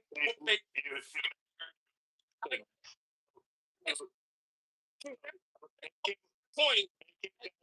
No, finished. As soon as You've been taking a freaking hour. Go. problem. It's dead air time. I'm going to stop you right there because it was such low IQ bullshit. Number one, you don't know what would happen if it didn't happen because there was not white men who did it. Number two, like Jesus Christ, this is so fucking retarded. Like, this is brain dead. Just shut the fuck up. Like, don't even talk to this guy. He's dumb. It was incredibly insane. I don't even know where to begin. I don't know if I could just state the obvious. He never mentions their race. He never mentions them directly. Well, what he says is his only thing is he says, I do not think Mayor Koch has stated that hate and rancor should be removed from our hearts. I do not think so. I want to hate these muggers and murderers. They should be forced to suffer, and when they kill, they should be executed for their crimes. They must serve as examples so that others will think long and hard before committing a crime or an act of violence. So that's the strongest statement he makes. But his complaint, if you read it, is not about black people. His main complaint is that families, white, black, Hispanic, and Asian, have had to give up the pleasure of a leisurely stroll in the park at dusk. His complaint is what was the assumption there that this is the type of crimes that black kids do? That I think the assumption was out there. Would you not agree? I think the assumption was at the time he wrote it that as far as he knew, there were 5 black youths, or as Joe Pesci says, youths, who had committed a horrible act. And so he was responding up to the lack of law and order. Yeah, in your piece, anybody's reaction at first would be that, regardless of color, though, right? Because there's no indication that he's doing anything that anybody else was doing at that time of a different skin color. No, like the actual reaction. Like I didn't live in that area at that time. I have family in Philadelphia, and they said it was just horrible for black kids. Just constant racial profile was just horrible. Okay, but the reaction. I'm talking about the human emotional reaction, not anything to do with skin color. If like that, like literally came across, tomorrow in the newspaper, you and I seen it, we would both have the same reaction, regardless of our skin color, right? That's my question. Not what's going on in the neighborhood, because that's assuming that you're planting an assumption on Trump is reacting to what's going on all over the neighborhood, and that somehow this is some kind of racial like comment that he's making. I'm talking about just the normal reaction that somebody would have to an incident like this. Do you see that at all, or not? Or is that just out of the question? I mean, I think that would be a normal incident, but I think that they would just, to me, have you all seen the movie about this whole incident? Have you all watched that movie? Free one? Yes. With Ava DuVernay. Yes, yes. If you watch that film, I mean, you can't help but to have emotional response, everything that they went through, and then just to come out and say, "Oh, by the way, we found out it wasn't you, so we'll give you a couple $1,000." There's no way you can repay those kids for what they went through. Some of them were even raped. Okay, so a couple $1,000, that's bullshit. Okay, I mean, I think after the fact, I could agree with you. I could find some compromise here. I actually do have to watch the movie. I haven't watched it, so I need to get a little caught up on it. But I can meet you there. That's fair. I don't know if anybody wants to disagree with that. I don't think whatever happened afterwards is appropriate. Yeah, but I was just saying at the initial time. That's because that's the main argument, I believe. Right? Is that Trump uh, went right to the newspaper, I guess condemned them, right, as being, you know, insert whatever racial thing that you want on it, and that's that, right? I mean, that's the whole gist of why we're talking about this, right? It's like this is assumption that he did all that, right? Am I in the right place? I don't know. Yeah, Trump thought they were guilty. The public thought they were guilty. They did confess.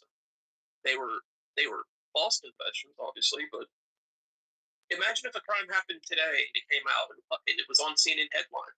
5 teens in Memphis just confessed to murdering a 17-year-old girl and raping her viciously, and then public talks about it for a month or for like a week, and everybody's saying it, and then someone takes out an ad saying they should face the death penalty.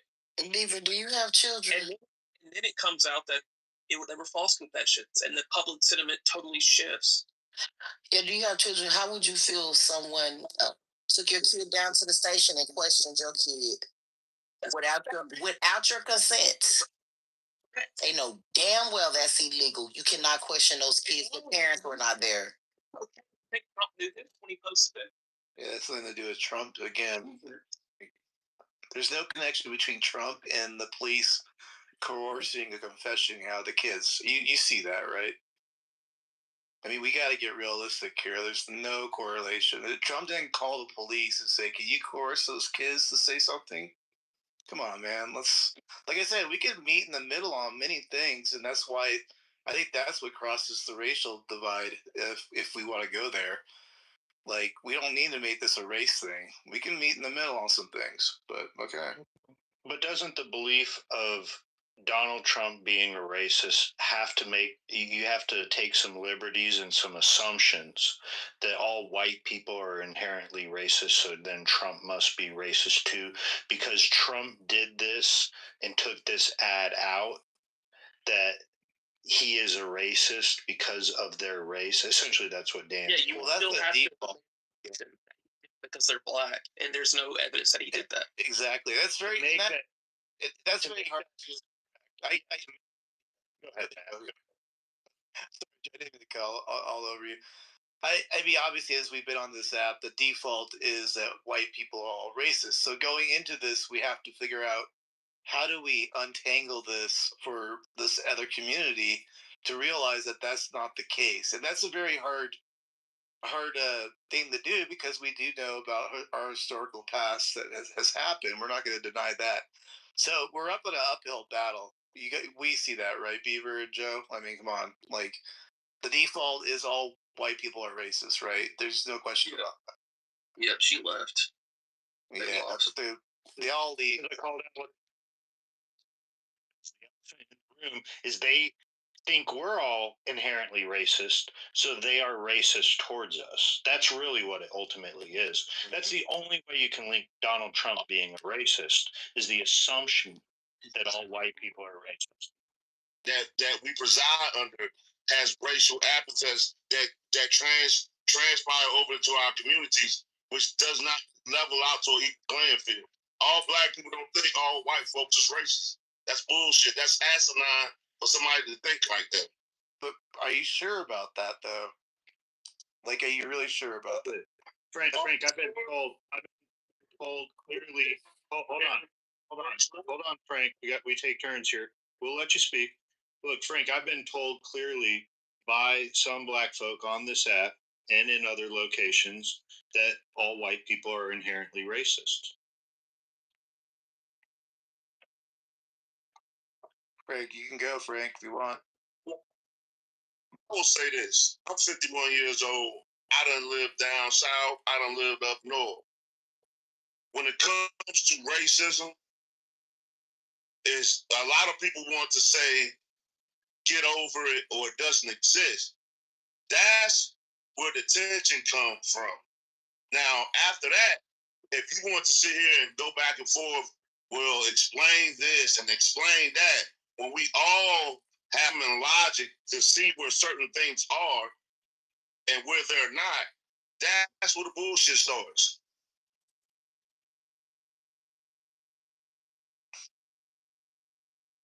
In fairness, the app is not a fair sample of the real world, right, Joe? We've always said that too. But we do have to go by what we've, I guess, experienced a little bit on this app. So I don't know. I'm just saying, it's hard to if someone comes in here like we've seen. I think with these two individuals, if we got to the real heart of it, they would say white people probably are on default are racist. So it would be very hard to have this conversation if that's the default, right? Does anybody disagree on that? I mean, clearly, if the default wasn't that, then we can have a conversation. That's why it's really hard to have this. Like, like I said, I can meet people somewhere on some points, but we got to be really just careful and logical. I mean, Trump is not calling down at the police station to help out with making sure these boys are entrapped in a way to confess things that they didn't do. I mean, it's just like unless there was something in the movie I don't. Trump did they're right.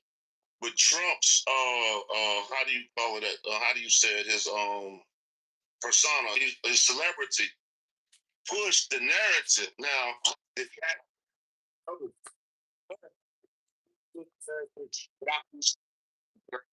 and if you didn't see it, if you haven't seen the documentary or the movie that the lady was telling you about, it's kind of hard to. I get it. Yeah. That you got to see. You got to see. Yeah, that's fair enough. Like I'll speak for myself. Obviously, I need to. I just went by what I've heard for years on the app. I haven't really watched any movies or documentaries or done any of that. So yeah. I think that goes back into the kind of the problem because for me, I do not think all white people are racist. Okay, also don't think that there's a cure for racism. You can only treat it. You can't cure it because it's kind of like an individualized, learned behavior. And if you saw that film, not only that film, a lot of other films, I think a lot of white people, a lot of groups shy away from looking at it. It's too horrific. It makes you fragile. it makes you have to admit some of these truths and systemic things that are underlying that we can't see, but we know it's there. It makes all of that come to the forefront. That's why whenever I ask someone who is white, have they watched? Oh no, I haven't seen it. Why not? As we all know what happened to people who are accused of rape. A lot of time they go to jail. 15, 16-year-old boys getting raped in prison. And then just say, oh, by the way, we found out it wasn't you. Is there a reason why people would think that young black teenagers would be more likely to commit crime that doesn't involve racism? Or is it purely racism? Down your long hair. What's wrong with your face? They see them doing it more often. They just think, well, they might do it next time. It might be a black person. And you know what, Beaver? That's a very good point. And I often wonder, okay, I have this perception that there is an increase in this particular pattern or an increase of that particular pattern. And I think, okay, is it actually happening? Or is it just what I'm being fed in my news cycle and what I'm being fed in my social media? So I try and look at the statistics for that and apply the same level of scrutiny that a group like Black Lives Matter applied when they declared that the police are targeting black people for murder with police shootings. You answering your question. Yeah. You just asked the question is basically Well, this statistic. well, You just yeah, I know what I'm doing. I'm think. yeah, I will get. I am. No, you're researching anything else. When you want to ask the question, it's probably, it might not be the question you think I'm going to ask. So no, but you asked the question. Yeah, no, I haven't asked the question yet. You so just when said I look at those statistics and I see the numbers and I apply the same logic and math that Black Lives Matter used in their thing, and I come to a conclusion. There are people. Why is it? And other people come to that. It instantly gets being racist because Frank, I can meet you at the idea that you want acknowledgement of your experiences, but why can't you admit that there are actual behaviors that are going on that we have the statistics for, and those things are a problem? Can you cite one, please, so I understand? Yeah. Yeah. When violence is, when you look at violence between different ethnic and racial groups, I have to look. I don't want to misquote the numbers. Okay. So let me find it. Hopefully, I've got it here. Okay. So when you look at violence, that includes everything. White victims. From 2017 to 20, through 20 for 21 for 4 years, there were 2,382,400 incidences of violence where there was a black perpetrator and a white victim. In that same time period, there were only 371,540 incidences of a white perpetrator and a black victim.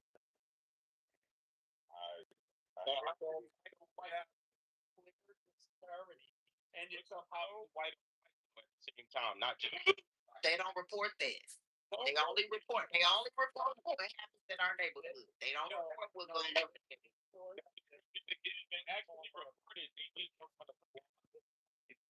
I'll give you those numbers too. I'm happy to do it. A white perpetrator, white victim, 8,721,450. White on, well, I think that, yeah, white on Hispanic is 1,006,400. Now the black perpetrator, black victim, as I said, the white victims are 2,382,400. Black. So y'all commit more crimes. Black. Yes, but remember, this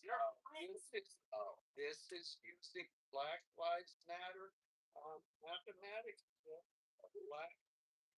Black perpetrators, black and black victims, 1,884,250. But isn't it common sense that all has to do with proximity? You're more likely to have some type of disagreement with somebody that you live close to, and people that probably look like you because y'all in the same community. So would you see if it's a proximity issue, then you would see equal numbers between white and black victims. Yeah, but we all know that a lot of things that happen in certain neighborhoods, I'm just going to say it in white neighborhoods, it's not reported, Alan. White men are the ones that's doing the reporting. They sweep a lot of that stuff under the rug. Actually, that's not true because when you look at the 911 call statistics, you're seeing that white people make up about 26% of all calls. Black people make up, so you have it, they make up, what is it, 65% of the population. But they're only accounting for 26% of those calls. But in the black community, I think it's like 14%. Black people call the police on other black. Tell me these statistics. When you read off black versus white, and then you read off white versus black. Yeah, I'm gonna show statistics. Hold on. And this comes from the Bureau. More than likely, there will be robberies, in-house invasion, home invasion, carjacking. It's all. I mean, it's still bad, right?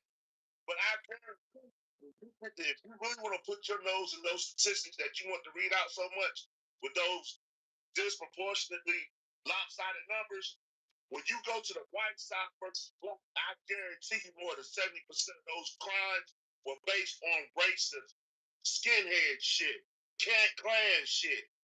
Run those statistics. And when what the fuck are you talking about? I'm the one person in this room that was really based on racism. No. This is. I think he's talking about the type of crime.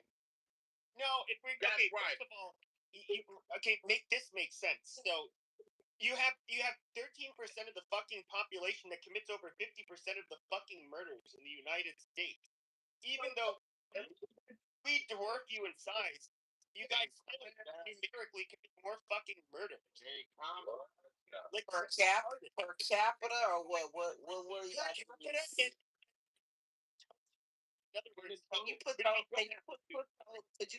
your supporting argument, the link in the chat, so I can look at that? Thanks. You can look at it, but you're not going to understand it. It's also in raw numbers that murders. Yeah, you say she's not going to understand it. I'm gonna follow up on this. You'll understand any number you put up. Frank, can you hold on then?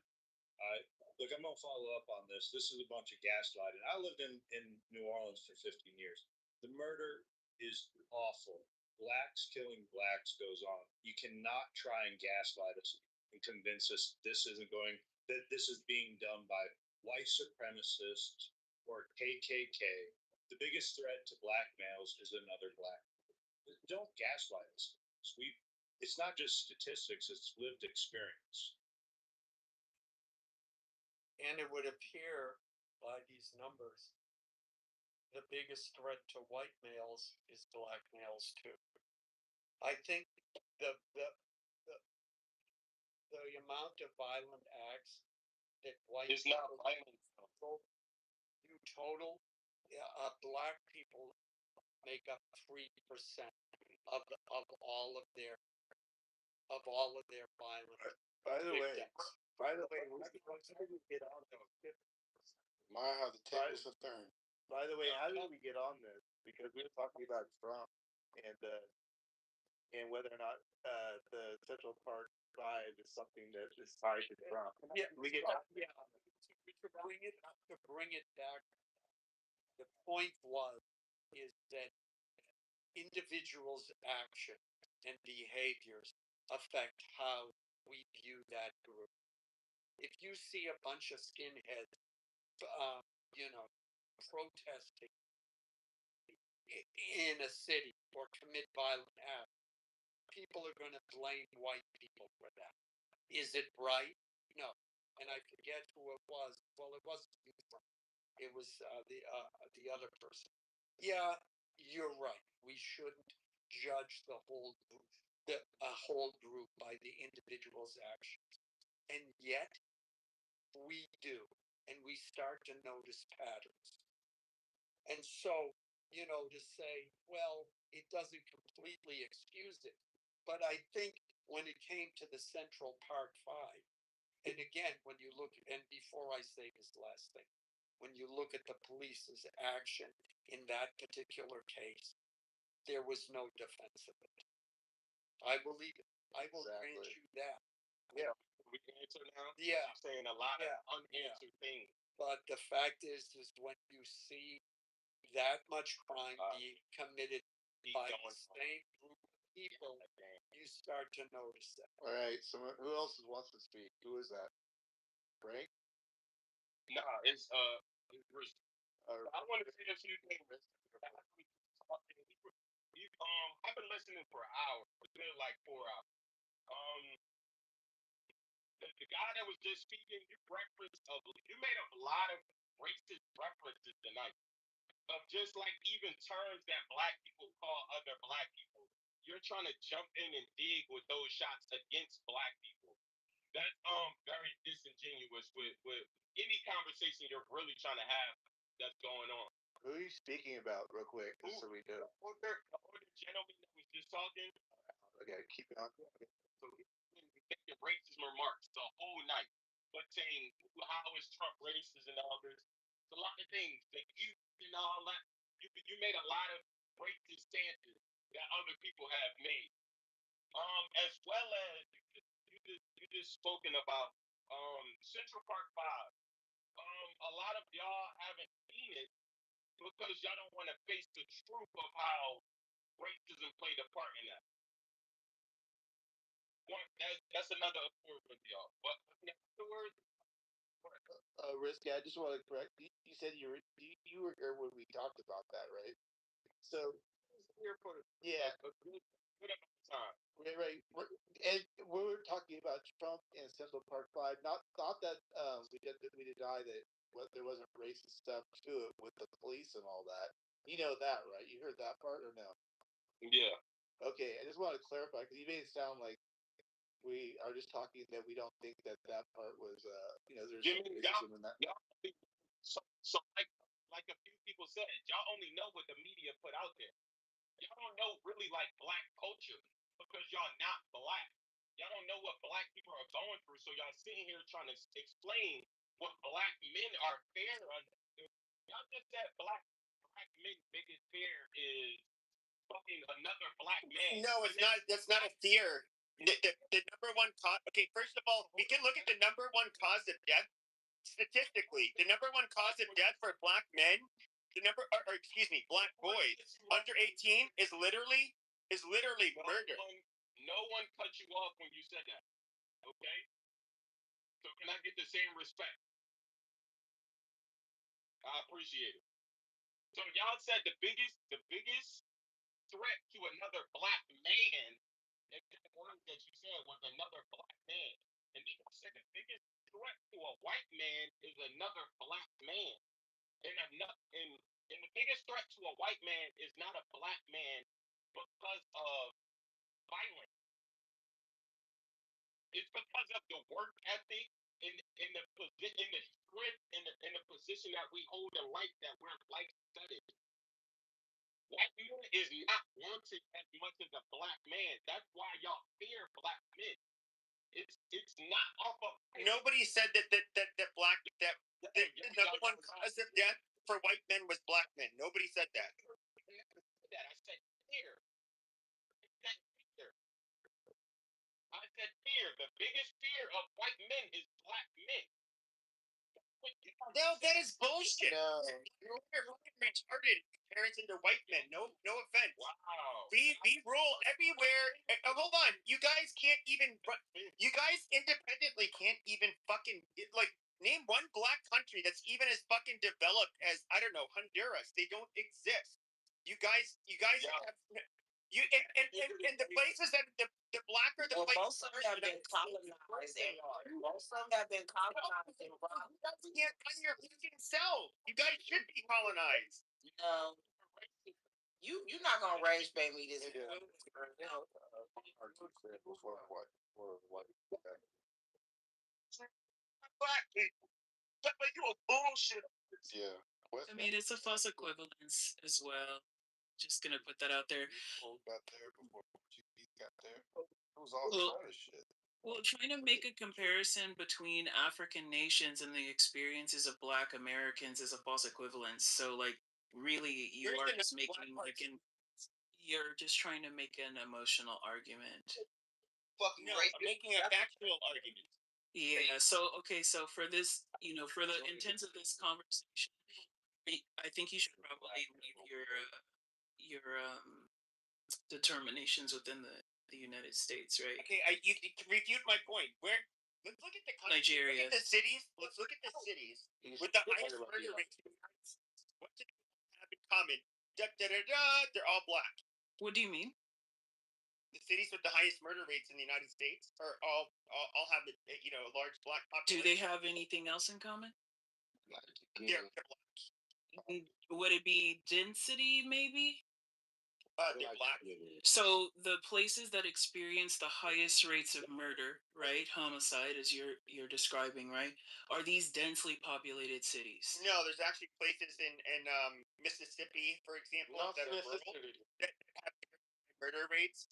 Okay. They commit, even despite being poor, if you compare the poverty levels to the for example, Native Americans, which also have high rates of poverty, or poor white rural areas, they don't even match the level of homicide you get with the rural poor, especially in places like Mississippi.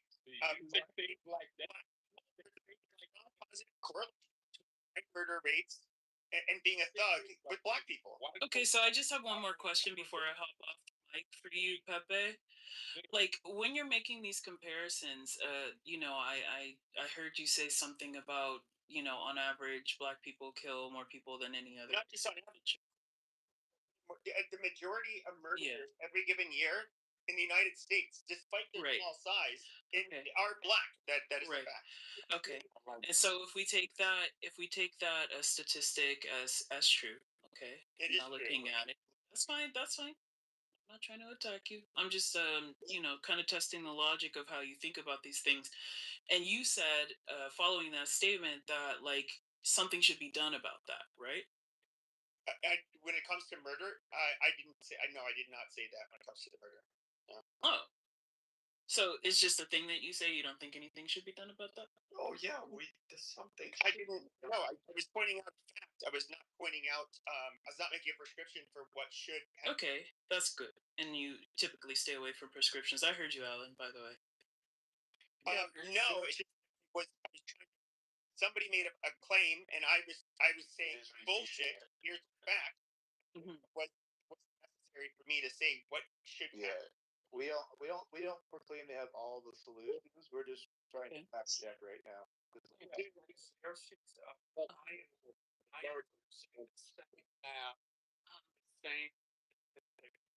Black Lives Matter used in order to determine that the police were targeting black people for homicide. If you'd like, I could bore the room and go through that map. No, I'm aware of the statistic. Proportionality. The disproportionality of white black totem pole and black versus white perps and black victims still exist. Right. So yeah. Okay. Yeah, and so you're the person who said that something should be done about that, right? Well, I don't know. Did I say that? I think you did. Well. Yeah. And I think the black community Right. do something about it. So do you feel this way when you analyze the historical facts surrounding the violence that, and crimes that were perpetrated by any other race, including Europeans and all immigrants? I'm not talking to you, Pepe. Yeah, we could discuss that, but as Black Lives Matter said, when they received complaints about the focus on shootings of police by against black people, we're focusing on this right now. So if you want to have that discussion, we can. It doesn't change the stats, and it doesn't change any of the conclusions we come to, and it doesn't change the fact that there were serious problems.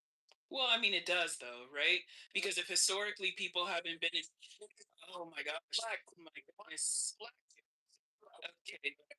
Another way, monkey see, monkey do. But no, let's look at the people that aren't acting like monkeys. No, I'm just trying to identify a logical through line in this person's rhetoric, right? That's what I'm doing. But I don't know what you're doing.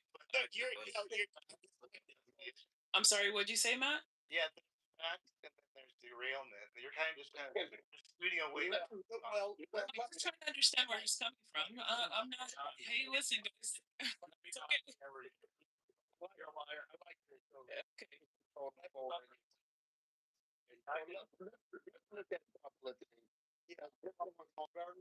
going to answer her very quickly. I think the historical facts matter not one bit to the man in my profile picture who shoved an elderly white man down the stairs and killed him. It was either yesterday or the day before yesterday. To that man and his family, no one. It doesn't matter the history because that man is dead. What matters is that a white woman 2 weeks ago got attacked by him and didn't prosecute because I don't want to prosecute a black man because they have it so hard because of their history.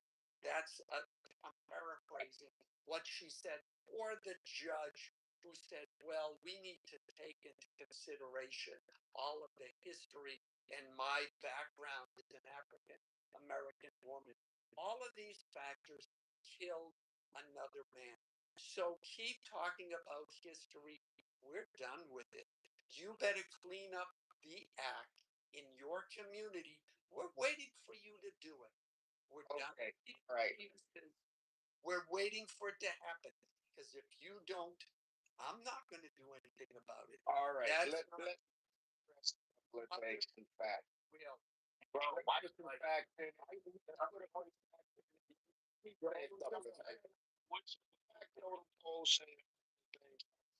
Got it. All right, now, all right. First of all, I'm Black Totem Pole, the indigenous Negro on the stage. If you see by my name, there's a gold bag. Hold on. Come on. All right. See that badge by my name? That means I bring value to the I'm on. 2% on this app, and I'm going to be respected as such because I'm the man in here. So, now with that being said, we're going to compare two states. let's look at Maryland and let's look at Oregon. Now, there's a degeneracy in both of these states. There's a high drug level in Maryland. I mean, and there's also a super high, super high drug level in Oregon. Oregon people. Okay, first of all, okay, Oregon, I worry about these degenerate hippies. Shut your wait a minute. Literally, we can look at the degeneracy on Oregon. However, what the white hippies that like to do drugs, I get it. What they don't have to worry about is little they're getting a gun stuck to his fucking head to have his stolen. Like you don't have kids running around with stendos and block switches. Yeah, okay, each other up like more. This is fucking retarded. Get my thoughts out. Now, the state of Oregon has a much higher drug weight than the state of Maryland. And as we look at the communities in both states, now, Oregon is a white state, mostly Anglo-Saxon, and Maryland has a higher amount of Negroes. But here's the thing about in Maryland, you're way more likely to be murdered. This is dumb. But in Oregon, you're more likely to OD from illegal drug use. Hold on. Now, wait a minute. Also in Maryland, their per capita earning is $75,000 a year versus Oregon, 45,000. All right. You see, Maryland talking about the DC. I mean, where do most people live? They live in the suburbs of fucking DC. You compare Maryland to Oregon. No, disingenuous. Once again, shut your fucking mouth. Okay, if we were to look, we can look at the highest incomes per capita. Okay, in the United States, it's going to be the suburbs of Northeast Virginia, the suburbs of DC. We can look at like Montgomery County. We can look at the counties surrounding DC as well. In Maryland, very high income, where the majority of the fucking people live. And those they're going to live near DC. Okay, and you're comparing that to a rural fucking state like Oregon. No, very fucking stupid. And yet, despite the high income of the state of Maryland, look at the murder rates, especially in PG County and Baltimore. It is much higher than the rest of the fucking country. Goddamn idiot. You fucking moron. Land in black totem pole land.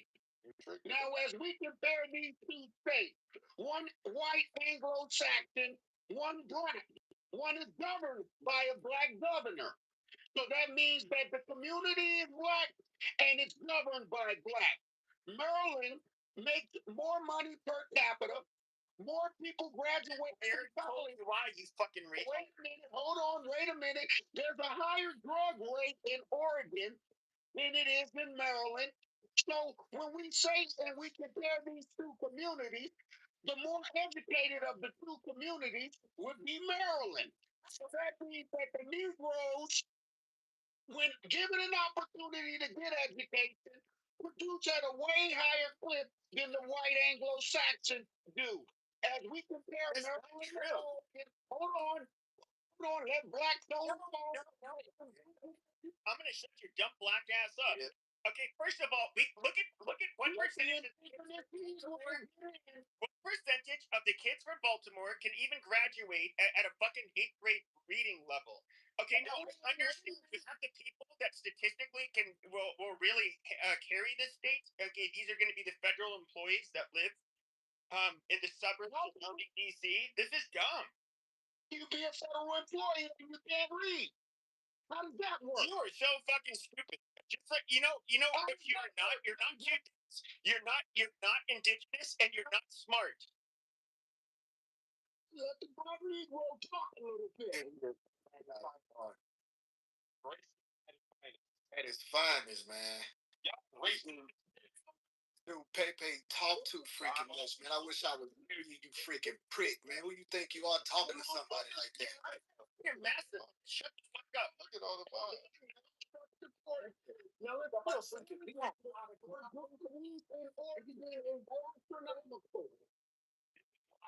They done on out behind the internet talking. Wait a minute.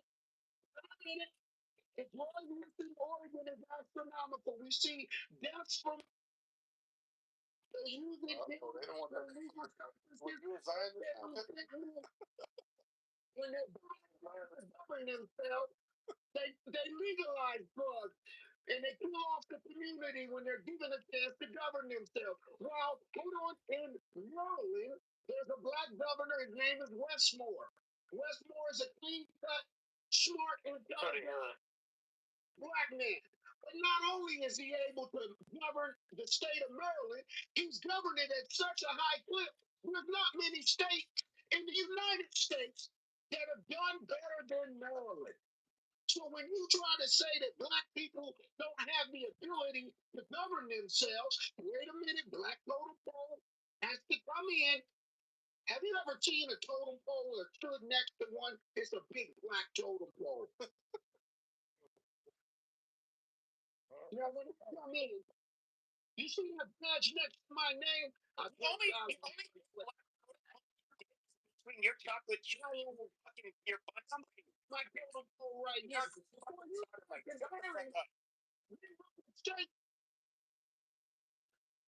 don't want that information?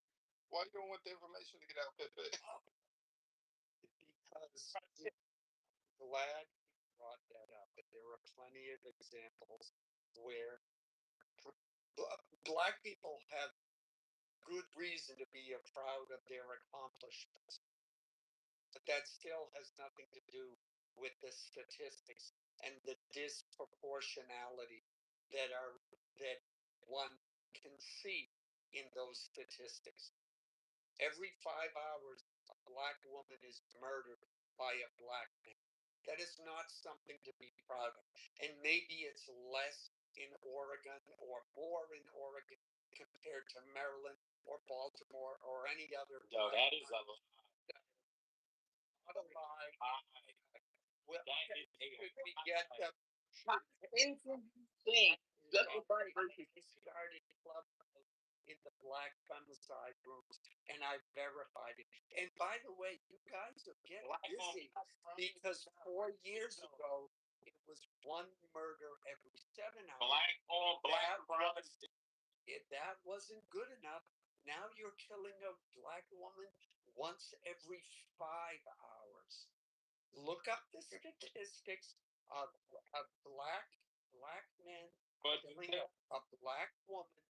Take that number, divide it by the number of hours in a year, and you get every 5 hours. Racism.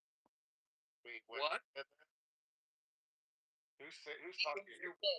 Justify racism. So who's justifying racism? Where do you get that from? People moderating this room. Okay. Ain't nobody. Don't talk over me. Don't talk over me. I'm still answering the question. Talking right now. So Pepe represents himself. I want you to know. I want you to tell me who's justifying racism. Mine is Pepe. Go for it. The only power white men have right now. Boy. What, who's that? Who's talking right now? Are you the guy that was talking? No. I was the guy. I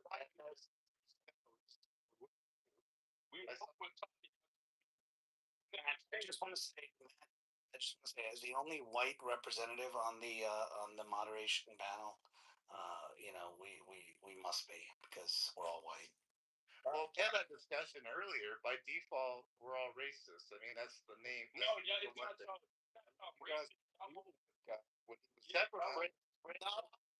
But most. You got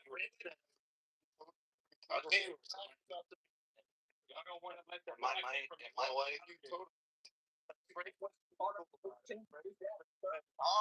Fine with it, bro. You're racist together. They have an agenda. You guys have an agenda. No, it's Snow that's talking right now. You guys have an agenda.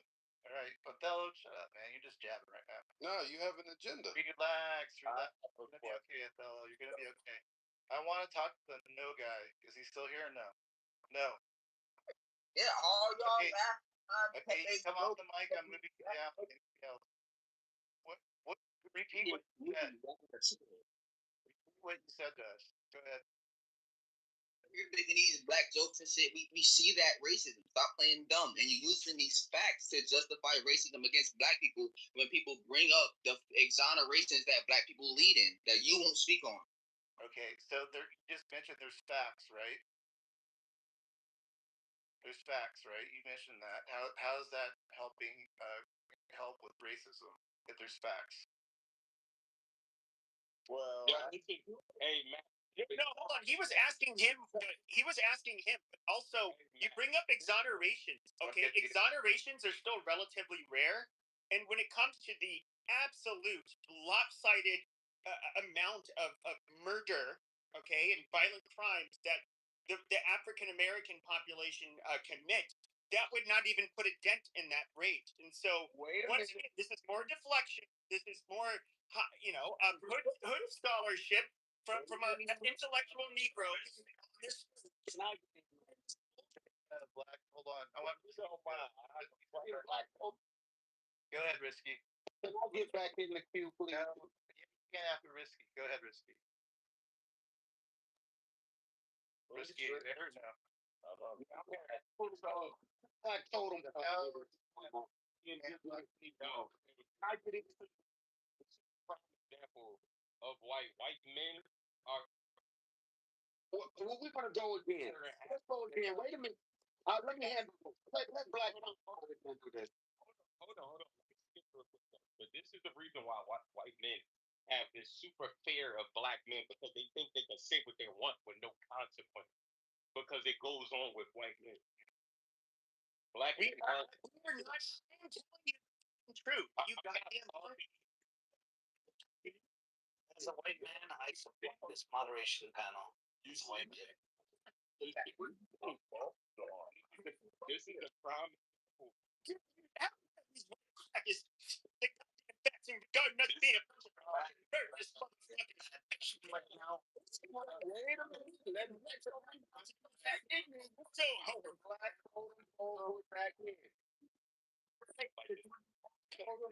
We'd like you more if you did refer in the third person. Yeah, this is not a black. World black totem pole get back in. Now hold on. Now let's go again. There's only one state with a black governor, so I'm going to use Maryland again. I'll say Maryland up against a state like Colorado, right? When we look at illicit drug use, of course, Hold on, wait a minute. Look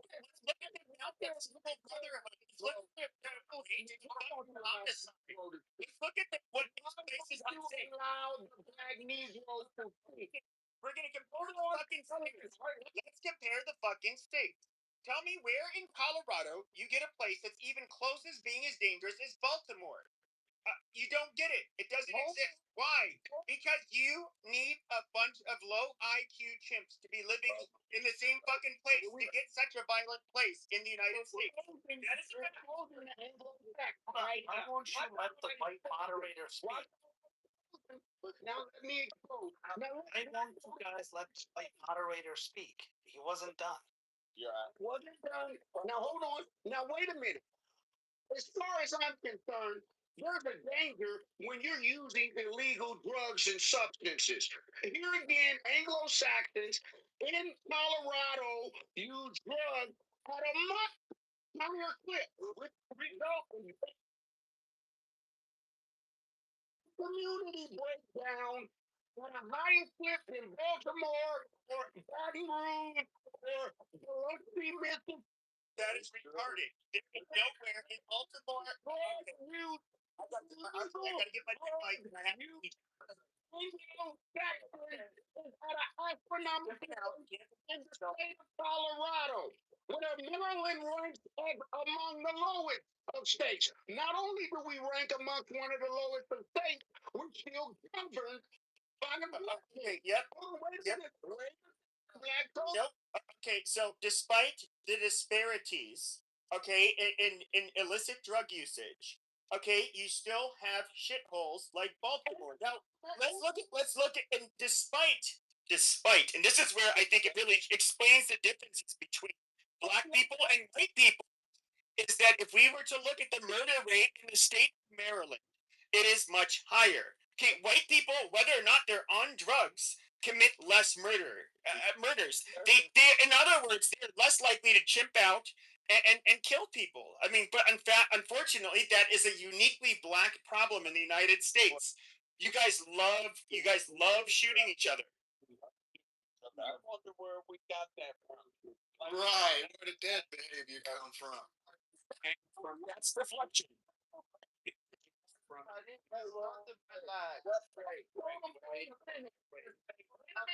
Now, as last I checked, there's a place called Charlotte, North Carolina, which is a black city. We can compare Charlotte to Denver. I was just about to say that. Denver.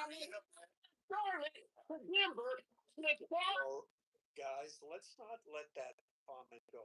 Where did black people Colorado has a much higher murder rate. Charlotte. Okay. Yeah. So Charlotte is a black city. Let me be muting. Guys, you don't got a totem pole. You little tiny fucker. Shut the fuck up.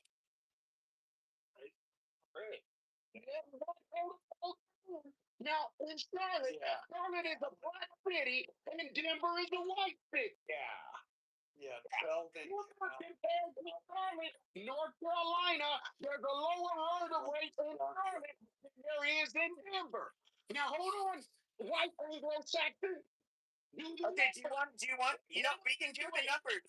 Wait a minute, Okay, so I got to mute. Right, here we go. We got to mute because you're chimping out. Mute because you're chimping out. Now, we can do that, but however, if we're to look at the race of the people committing murders in Denver, I'm willing to bet you that the white murder rate in Denver is still a lot lower than the murder rate in Charlotte, North Carolina. Good control or bad control? It's definitely control, but which one would you guys think? I think bad. Amazing. That made so much sense. What? Shut up. Bad control is what you're operating by muting the whole fucking stage. Amazing. Hi, I love the black excellence and scholarship in the street. Shut up. Think about it. Yeah, you're done. You're amazing. Yeah, I know I am. What are you? Is the question. We don't know. I don't speak chimp, so I can't answer. Yeah, you're right. I don't. You're right. I don't. Yeah, I just wanted to address the comment where What are white men when someone said, "Well, black people are violent," they said, "Where did we get that from?"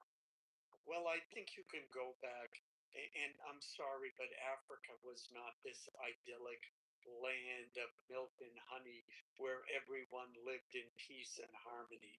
Let's just remember that all of the slaves that came to America were sold by other black people, that slavery was practiced as they learned it from the Arabs for centuries, and that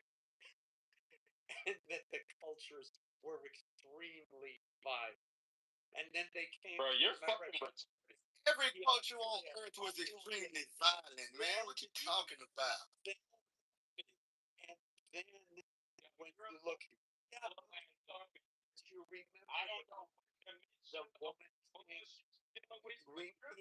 Remember the movie The Woman King that talked about the Dahomey region in Africa? Yeah, one year the king decided it would be a fitting tribute to him if they would kill some slaves. So they killed, I think, 500 slaves in one day, just as a birthday present to him. And that's only the tip of the iceberg. Yeah, I'm sorry. But when you came to America, it's true, you imitated the Scots, Irish, ultra Scots who felt that the best way to solve any problem was through brutal hand-to-hand combat or fights. If we was naturally built that way, man, listen, we would have never went into slavery. We would have killed all y'all then. Yeah, so can't even explain that. Come on, man, be for real. Other black people in Africa who put you into slavery. But if the culture was like that, don't you think that we would have fought instead of submitted? No. Or do whatever it your was hands or whatever primitive weapons you have. More sophisticated, innovative. So white people, and actually every race except for black people, if we're being honest, that would come in with weapons and they would have, tactics where they could easily overtake the That is just a reality. That's why you guys have always been easily. No, you came in peace. Trickery. Just like you ran up on the Mayans and all them, but you came in peace. And the American Indians. Trickery. They say Columbus was worse than Hitler. So look at all the movies, man, from Dirty Harry, Terminator, John Wayne. Y'all always lead with guns and murder. Everything y'all do. Not too much on John Wayne. Y'all just throwing shit at the fan and hoping to stick with black folks. We not built like that, man. We're spiritual beings, man. We it's y'all the savages, man. Now we had tribal beef, just like Native Americans. All of them, they had tribal. Everybody on planet Earth, man. Everybody. That was the way of life, man. The most powerful guy was the king, man. Was the leader. It's still like that. The king is here. Recognition they can talk about. So Joe, you bring it back around. I don't know what you want to do. Yeah. Oh, I was just going to ask him. Tell us again about the black plight in America and how tough it is to be black in America. Amazing being black. We're afraid of white people. Now we've made it so. I ain't afraid at all. Because of the white person. This is all we ever hear. It's built in the system. It's systemic. It's built in the system. Guys, hold on. I want to challenge Joe on this. Joe, it's so difficult that they can't even become a president of the United States. That's the problem in this goddamn country. So you need to understand that, Joe, okay? There's never been a black vote. Ask your women how much they love the black man. It's hyperbolic, right? Out of 47 presidents, there was one. Let's be. When did the excuses stop? Half of one. When do the excuses stop?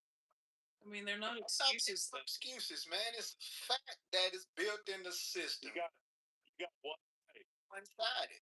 I mean, it's a natural action, man. Listen to this. It's a natural action. You can do anything you want in this world.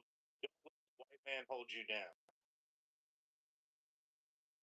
Oh, he can never hold us down. At all. It's not about this. Listen, man. If I work. Ain't nobody about this now. Held down. You shouldn't be held down by anybody. Not like I'm working. Not exactly. Down and get up by force, right? Hey, Joe, I didn't realize. The other Joe. Get the fuck up off the ground and do whatever needs to be done to take what we think is ours. That's historically and pattern-wise what everyone else has been able to do. So let's fucking do it. Let's do it. Let's take that. Listen, man, don't listen to these people. The white man's being demonized. I agree. To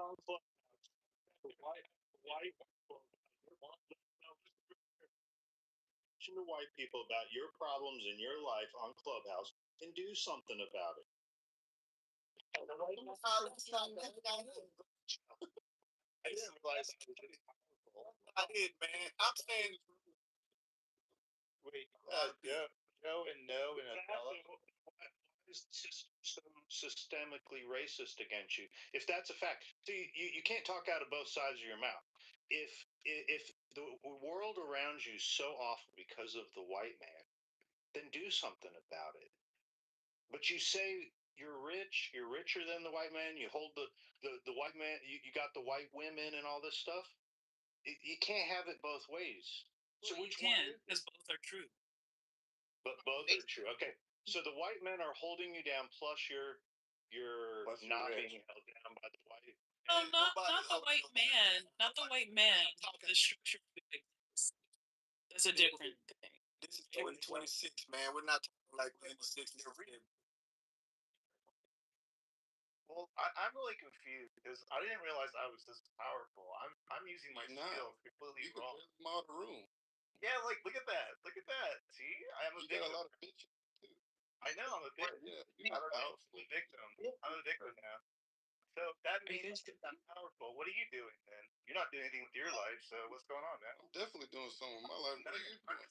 I'm you weak and you're running from the sun. I'm getting burned up by the sun now. Okay. Yeah. Is that why I'm here? You'll always be less than me. Okay, good. There we go. Matt.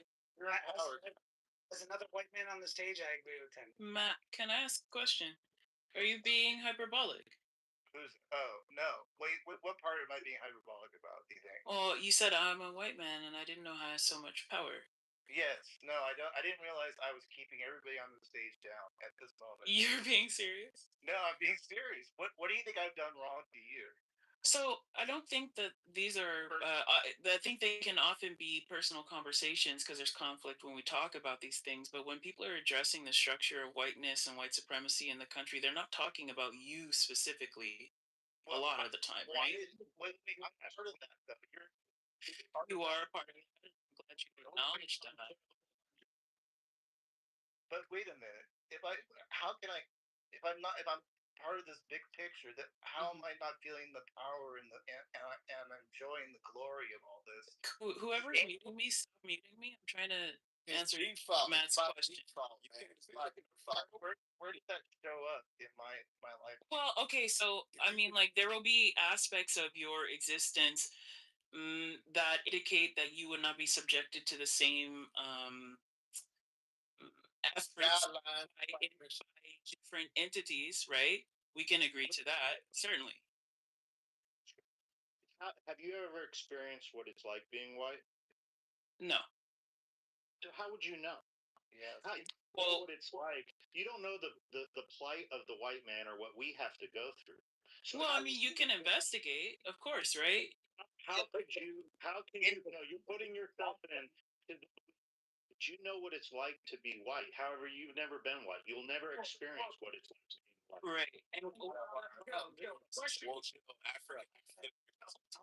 the honest question is the plight of the white man anti-black but pro-brown or just anti any color?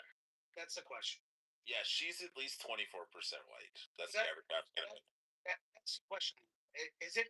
They're less than 1%. Are they racist against every color? Who are you asking? I'm asking anyone. Yeah, you can't pick and choose, right? White people. So the question is because you have these people like the president of Google, Sundar Pichai, or Satya Nadella, for colored people who are running these major companies in this country. You had a vice president who was half black and half whatever she was, Indian or whatever, right? So I mean, is your premise that it's only against black people, white people, or is it any person of color? Well, I think what you guys are contending with in this room right now is that there are predominance of black speakers, so they'll be speaking from their perspective. But of course not, right? Well, of course. Like to answer your question, of course not. Ask your question is in this conversation. Ask anyone who wants to answer this. Are you saying that white people are racist against only black people but pro brown people, or are they just racist against everyone of any skin color? They just want to be supreme. Just want to. Yeah, you're trying to preserve white prestige. That's the whole thing. So brown people help promote white prestige. Yeah, are they? That's amazing. Satya Nadella. I've never been to as a white man. I've never gone there. As a white man, I've never been. Even Africa, too, man. Y'all are.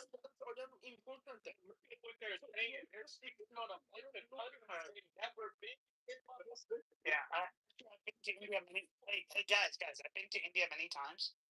So what does that have to do with it? Are you white? Why you tell me? You said I was white, so I must be white. Not white, you idiots. Well, you're irrelevant. Yeah, so I think like But now I'm irrelevant, and white people are racist. God, and I'm. Just be in the back channel like a weak bitch. Stay on topic, and you're trying to insert some. No, if you're talking about racism, racism isn't only black and white. yes. Oh shit. Yeah, so advancements in representation don't mean that we can completely divorce ourselves from how the history systemically disadvantages people. So right? history, not today. Well, I mean the structure of the history of the country, right? Got it. So I mean, I think you're. I'm sorry. With all due respect, I think you're being slightly disingenuous if you don't openly recognize how the structures that run the country currently have been built historically. Structures that built this country have historically been racist, and yet yes, those structures have allowed people of color, maybe not black people per se, and maybe in some cases yes, but people of color to achieve pretty much dominance in controlling companies like Microsoft and Google and things like that. So those are people of color, by the way. Yeah, those are people of color. The yellow, brown. It's a perception of dominance. I didn't hear a question. So that's perspective is it works for everyone. That we can't hear. Yeah, that's he's basically. Well, well, no, I think like why would it be why would racists be picking and choosing who gets rich and who doesn't in this case? Well, I mean it does, and there are many structures. I mean there are many structures that it does. How people are seceding. I don't know. Okay, that's fine. I'll just use an example so that we can bring this into reality. Well, Nigerians like okay. group in the United China. Example. Yeah. Okay. So, do you know what a racially restrictive covenant is? No. Okay. So, a racially restrictive covenant is basically a clause in the. No, this is very real. A clause that's included in the deed. Amongst your people. Okay. Oh my God.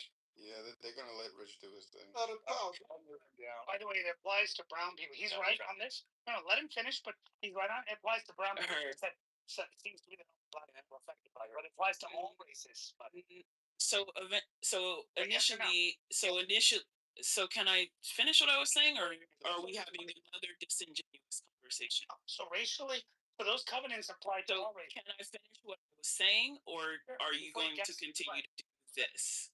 This is I'm not here to be adversarial with you, bro. Hurry up. All right.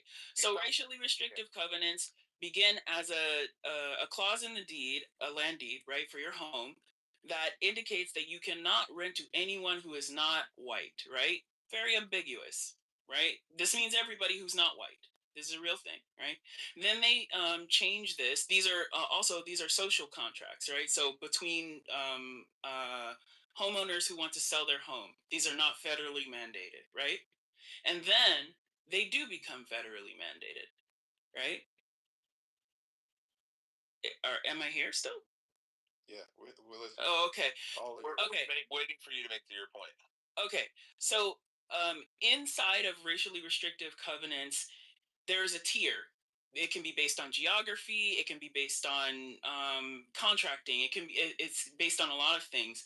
So if you need more Chinese people, obviously it would be advantageous for you to be able to rent to them because they need to be able to get to work. We take them out of the clause, right? If you need more black people, it's not as easy to do this, right? So it's a quota. We get it. I'm sorry, Peter? Yeah, it's a quota. We get it. Okay, yeah. So I'm saying this to say, like, two things can be true at once, right? So while the government is on its public face at this time, so the 30s, 40s, and 50s is working toward a space where they're giving more equity in the system to previously marginalized groups. They're also simultaneously working to limit the access to, I guess, a normal American life for those same marginalized groups, right? Really? Okay. Yeah. Yeah. So, I mean, you're basically talking about quotas like DEI quotas and things like that. You're talking about that essentially our government, and you're absolutely right. They have been giving, they've been making things based on race, based on color, based on an arbitrary system that is actually not Government. defined by. I just said that, not defined by government. That individuals are using these things, and thankfully those are gone now. I know that you can't make these decisions and you shouldn't make them based on any race. The point that I've been trying to make and consistently make is that, it's always been against other races. Now people are anti-Chinese and people are doing this. You're always going to have this major problem with race and with issues. But to say it's only black people that are going through this is disingenuous, to use your phrase. Well, I mean, I agree that it's disingenuous, but again, I would just mark that you, like I said at the beginning, you are talking to a specific demographic inside of Clubhouse, so they're going to speak from their perspective, and also to address what you brought up, like. You compared racially restrictive covenants to DEI practices. You can feel that way, but one is corrective and the other one is exclusionary. So they are different in this way. So just to be clear, hold on. So just to be clear, when you have things like DEI, affirmative action, all this stuff, you're putting quotas. So actually, if you talk, in many black people have complained. Look at the lawsuits filed in California against the universities like UCLA and all that stuff because a Chinese kid gets in because the quota is met, but a black kid doesn't get in. Why? Because I have to meet my quota. I have to meet my standard, and therefore I took this kid. And now there's white people complain saying, hey, a black kid got in because they have to meet the quota, but he wasn't qualified to get in. So the whole point is exactly what I'm saying is when you say I have to bring certain people in based upon a quota system and not based on qualifications, you're actually hurting those people because those people are not actually achieving what needs to be done and you're actually marginalizing other people. What about the white people in that case? Right. Yeah, when you get unqualified people in, man, you still gotta qualify, because they gotta meet that one requirement. Like, yes, it is, man. They not bringing unqualified people in. Do you think, man, they're gonna hire somebody that can't fly in their plane? Bro, as a company owner, I used to get, until this new administration, but I used to get audits saying, how many black people did you interview? I'm like, well, and I had to prove that, I have to ask people's race on the application when they come in and say, how many black people? Why didn't you hire this guy? I said, well, I didn't hire him because he wasn't qualified. Well, prove he wasn't qualified. Here's what he has. Here's the 3 guys I hired. Here's why this guy's not qualified. Yeah, but why didn't you give him? And it's like, oh my God. Or why didn't you hire this person who's Asian or who's from here and stuff? And it's like, oh my God. That's not right, man, for it to work like that, man. I didn't think it worked like that. That's I don't think it worked like that. It man. does. If you own a company, you can't just hire all white guys because you own it, man. Give somebody else a chance. You know what I'm saying? Right. That's But systemic hold racism. on, giving them a chance, right? Saying if they apply and they're qualified and hiring them is different than saying, oh well, because you didn't hire them, you're a white racist firm only. Well, what if you actually went through the process of vetting people and they weren't qualified and you didn't hire them? So be it. Well, unfortunately, though, the narrative comes, oh, look at you. You only hire white people. Well, let me throw but that's like a little shaky though, because that's not really where that comes from. This comes from like nepotism, cronyism, good old boyism. Like we know where that comes from. The need for that correction comes from a system that was intentionally exclusionary. We're talking about. Wait, What about genetic IQ? We'll get there in a second. Hold on. Biological determinism is disingenuous. Only had 10 white applicants apply, and that was it, and they all 10 got hired. Is that considered racism? No. Okay, then we're good. Like that happens. I mean, I don't know. Okay, just double checking. Yeah, so Matt, the only question I would have, and like this is speaking as a person in 2026, like in the future, right? Um, the only question I would have is if there are only 10 applicants who applied and all 10 applicants are white, what were, how did they source those applicants? Like, was the job open to everybody? Was it like, yeah, okay. Then if it's open to everybody and that's who applied, then that it is what it is. Okay, just double checking that we're all like, being honest, fair actors in this whole thing. So okay. Joe, does that make sense? A different, not Joe here, the other Joe, but Joe, is that you got a problem with that? If 10 people that are white that applied, there were only 10 people that applied that were white and all got hired, you're cool with that, right, Joe? Yeah, man. Yeah, man. If they qualified to do the job, yes, man. Nobody else applied, and it ain't all just one sided, man. That's what DEI is. You know what I'm saying? Include somebody. No, hold on. It ain't be fairness in this argument. So there's 10 openings, right? 12 people apply. Okay. All right. 10 of them are qualified, right? One is kind of qualified, but he happens to be black, right? And the others are all white, right? That's where they come in and say, why didn't you give this guy a chance? Well, he wasn't 100% qualified. And they say, yeah, but is it because he's black? Well, no, it wasn't. Then the person goes and says, the reason I didn't get the job is because I'm black. Because you know what? I'm better than the guy they hired. Well, no, you're not, because it's in my it's in my interpretation of whether you your interpretation is racist. Yeah. No, it's not, because actually I don't think you're qualified based on you're racist, and that's where the problem comes when people do that and say, "Who are you to say?" And it's only based on race. They feel, even though in reality, in your evaluations, then yes. That's why OFCCP exists. But a lot of people assume that wasn't the case. That's why we had exactly. You get lawsuits. Check it out. Lawsuits. Affirmative action started because universities were sued. Okay, because the view was, oh well, this guy had a 1500 SAT score, and the other applicants had a 1550, and so you took all the 1550 guys and didn't even give a little bit of chance to this guy who had a 1500. You know why? Because he was black. Well, no, that's not why. Because these guys all had 1550. Well, still. You should have given him a chance. Why?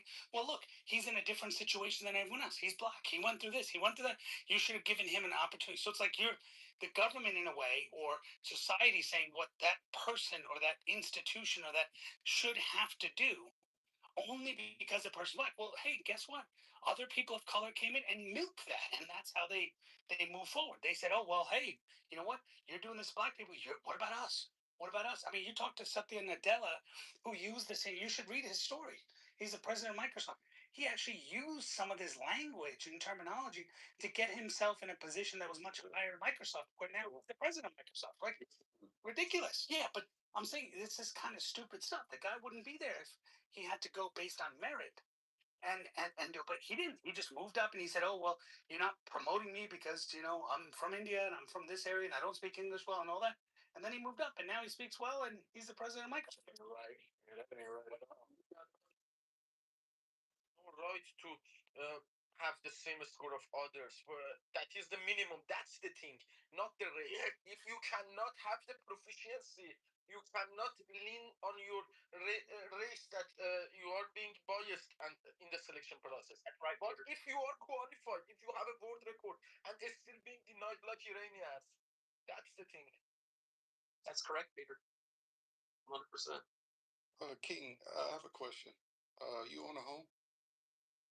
Yeah, I own a couple. Yeah. Or have you've had those houses appraised, right? Yep. Do you know it's a stat that the black community has lost $150 billion through racist home appraisal practices? And you can look this up. Well, you're 100% right, and I'll say this: even people of color have as well. I mean, my father and others have also had that, but we still persevered and figured out ways to work with farther. And we ended up, but now in today's world, recently when I'm not having that problem. Why? Because the way society is now, you can't tell what someone's race or ethnicity is in most cases. You can't tell, right? So you don't know until the person shows up. Appraisals were coming. They were seeing the black pictures on the Understood, wall. but now, hold on, and they were subtracting about $400,000. So you're living in today. This is 2019.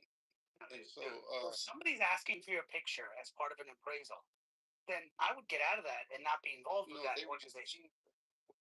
It was a How do they see it? It was a thing. So basically, it was a black-owned home, right? And then they brought in a white family to greet the appraiser, right? And then it was a whole different amount. It was plus 400,000. And so when they did the total of how much black people have lost in equity in money, it's 150 billion. Do you have where is 150 billion just hanging around, right? That's a lot of fucking money that was taken from black people, right? Maybe they came for home. So a lot of what you guys are talking to these people about is covert racism, right? You know, but this is more overt because they've actually done stings on this. The New York Times have written on this. There's documentaries on this, right? And so that's where you can look and see where it's systematic. No, hold on. I just want to be clear. Othello is right that there are stings that were done. All these things. He's 100% right on this. What he's forgetting to mention, everyone, or I don't know if intentionally or not, is that a lot of these are individual entities, not a system. It's not like a Coldwell Banker Corporation is doing this. It's individual corporate, and that's very 150 billion. Over the course of 30 years, or actually over the course of 70 years is what they said, which is a little bit different. And it's also an estimate because they have no way of knowing for sure. They're guessing, saying, okay, here's a number. So it's actually racism in a way because the New York Times saying, here's the number of black people. Our assumption is that these black people all got screwed, but they didn't investigate. It's true. You look at it. Read it carefully in New York Times. It says, hold on. It says that 150 billion is an estimate.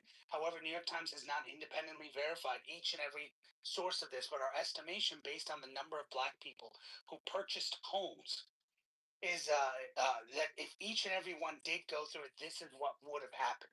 Well, just to be clear. No, but we be honest on that. That they said no, but I'm asking you, will you be honest that they're saying they didn't investigate every single black purchase? Okay. How are they going to investigate every? Well, yeah, but they're extrapolating basically based on the small examples they have of where there was discrimination.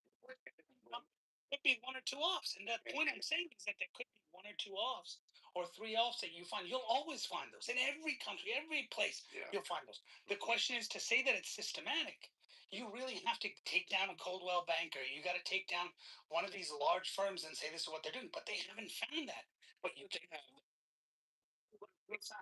Really about not just one bank, multiple banks across the country, and companies are a part of the system of capitalism. I ain't gonna talk. But today you're saying, right?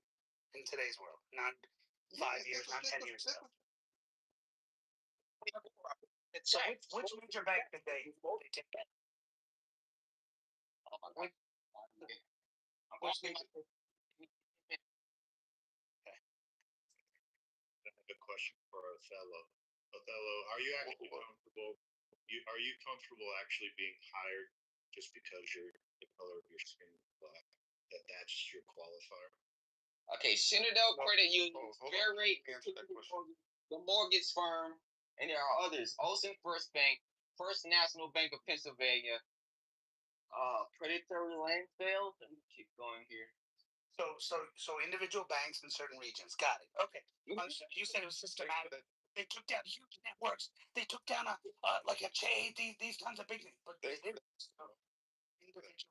individual locations and small community banks. Got it. Okay, understood. So they didn't get any major things. It's not an institution. So they have to pay millions to the FTC. You know, that's a whole nother thing if you want to talk about the JP Morgans and the Schwabs.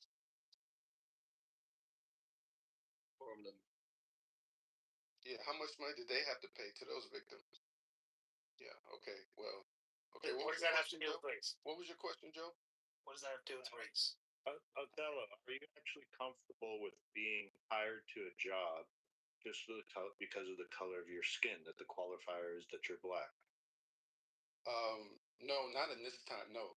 But in the '60s, in the '70s, when all of that stuff was started, I could see why they initiated that. But now, in this time, no, I feel like my intellect far surpasses anyone. You know, It went smart back then? I feel like I've gone around the world twice. Have a passports. You know, left Tuscaloosa, Alabama. Yeah, So, right. I'm not worried about. Question was about your skin color, not your qualifications. No, I'm talking about my skin color. Really not used for the I'm glad we got rid of DEI. I don't think we need it anymore. If you want to base it off, I think we. go, baby, and none of y'all can beat me at that. I agree with Yeah. you, fellow. I don't think you're Here, guy. so, do you think we should then hold owners of businesses accountable if they hire only based on qualifications, intellect, experience, things like that? Fuck no. We got the blueprint.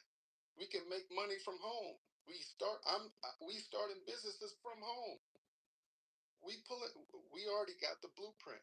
Now let's go continue to do what we do.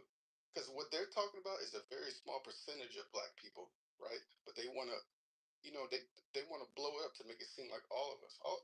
Most of us are middle class, actually, when you look at the data. So that's what it is. I have a question for King. Go ahead. All right. Have you ever read this book called The Color of Law?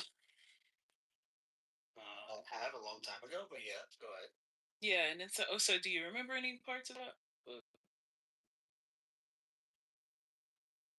Probably I do. Go ahead with your question. Right. Well, I'm just, I'm trying to process the things that you were saying about, Citadel and Schwab, and this couldn't possibly be racist. Like, I think if you've read this book, you know that there's like a historical basis for that racism. So I've said several times, I don't know if you're listening to me. Historically, you're correct. Okay. I've never disagreed with that. I'm saying today, right? And you guys keep saying, "Oh, yeah, it's happening today." And then I give examples of saying, "Then how is?" And by the way, that book, just to be clear, and let's see if you're honest, that book doesn't talk about only black people. It talks about brown people. And it talks about everybody. Correct. But yet, how then? I gave the example. You still haven't answered. If that book is accurate, how did Satya Nadella become president of Microsoft? How did Sundar Pichai get in charge of Google? Google controls so many white people. Holy shit! They have a person of color running that. Holy fucking shit! How did that happen? Oh, you want to answer that? Hey, you had. Yeah, I will answer that if you stop talking. Indira Nooyi runs Pepsi, which is one of the largest, Coca-Cola, one of the largest brands, Pepsi Cola, right? She was running that for a long time. You look at some of these people of different color and different race who are running these major things. How is that? We work hard. Well, Let her answer. yeah, so I was just gonna say like something like quite simple actually, which is that one, both can be true, that inexorable harm is being enacted toward marginalized groups, and this includes poor white people or middle class anybody's who can't find things or whatever. That's fair. But both things can be true though. Like Notice you what can you said. have 1 second, excuse me, you can have people experience advancements in representation in companies while still admitting that largely, and I do mean largely, that level of access is not afforded to everyone, even in their demographic. Yeah, that's fair. So if you want to base it on, look, I think if you want to better say based on economic status, opportunities are not being afforded regardless of color of skin. I'm with you on it. Right? Yeah, I would say that actually. But and you and I will agree on that. There should be more opportunities afforded. I agree. I think, like I've talked on this stage before, where I believe America and companies should provide more training for people who are citizens or who are local in this country. Take an example I gave to a corporation executive recently. I said, hey. If you're looking for help desk people, stop outsourcing your shit to India or going other places. Why don't you go to an area right? Work with that local town to figure out, the communities that maybe where people are safe and all that. Take those people, train those people, give them opportunities, and teach them how to do it here. You may not save as much money as going to India over there, but you'll have better loyal people and doing it. The company's like, oh, I get cheaper person in India, cheaper person in China in tier one. Yeah, well, you're losing customers for it. So you're 100% right on that. Okay, but but when you say that it's only black or only people of color, that's where I challenge you. If you want to say based on people's economic status, which is what you said, marginalized white people, this and that. So I'm just going off you, right? So so based on that, I'm with you 100%. You're 100% right. So I think the part of this conversation where we're just never going to agree because you seem to want to divorce what's currently happening from what has happened is like while those things do and we both agree I have included right economic disparity across all of the diaspora races, whatever you want to call them, ethnicity, traditions, whatever, right? There is an architecture that begins with a very specific demographic that now affects a whole bunch of people it maybe the system didn't likely intend it to affect. And it's only black people, right? Well, I mean, if we're looking at this as a path, right, and we're looking at the start of the path, right, then the skeletal structure of harm begins with black people, and that's why you have so many people on the stage who are black who may be pushing back on the things that you're saying because they have been taught the history of how these things happen. Has it improved? Of course, it's improved. Okay, that's a good. Yeah, I'm sorry. I couldn't hear. That is a good point too. Racism is who's talking right now. Racism is supposed to hold people down. Hold on, fucking shut the fuck up. Essentially, racism, like I think King was just hinting at there a second ago, is intended to keep everybody down all the time. Would that be a fair statement or no? I think the function of racism in the United States is very specific brand of racism. Can be that, but with for me, with an added caveat of ensuring that there is a totem pole aspect of this, so that the backbiting. I do mean this, right? Continues, right? Because if everybody's trying to climb to the top of the totem pole all the time, they're never going to see the aims of the state to keep them in that position. Sure. And real quick, are there winners and losers just in general in life? Well, I think well, I guess like if you take it from like a Darwinian standpoint, yes, of course there are winners and losers. If we're talking about America, I mean that's the ethos of the country, kind of. But underneath that, I don't know, not so much. Like, are you really a winner if your daddy helped you? No, not really. Are you really a loser if you started from 7 paces behind? Well, no, not really. Well, you could be a loser if your daddy helped you too. And I mean, yeah. I don't think you want to hear my thoughts on Nepo babies, but yeah, for sure. Yes, of course. If you flip that money into something and do something with it, if you don't. Yeah, and so that's kind of the thing about America, right? And I think that's how these conversations help to serve the state keep its own supplanted 10% uh, supremacy, regardless of who's in it, right? Because it's a mixture now, right? How this kind of structure allows the state to be in this other place, right, with all its cronies and things, is because like the nature of America, and like I do mean that like in the if America were a product to be sold around the world and to its own citizens, is competition. Right? It's like you could like America is the lottery. It is the biggest lottery. It is the most faithful lottery on earth. Right? You could come here, have fucking nothing. You could be born, have fucking nothing, and in a minute, the windfall comes, and your entire life changes. What they don't say, and what is kind of uh a little bit disingenuous to things like the preamble of the United States of the country, is that like they don't really mean to include everyone. They just want you to believe in that dream so that you keep fighting for it, because that engine also is necessary for their success, not ours as the republic, for theirs as the state. Okay. I mean, guys, we're gonna have different viewpoints. Obviously, we got to pick our opposition that we, can argue their points to what they think is reasonable, and we can listen to it. That's good. Um, I hear what you're saying. By the way, this all started with Trump and Central Park Five, so it's been an interesting journey to get to where we are. This whole conversation started with that? Yeah, you came in a little bit late on that. That's crazy. Look, I'm not. I think you and I both agree.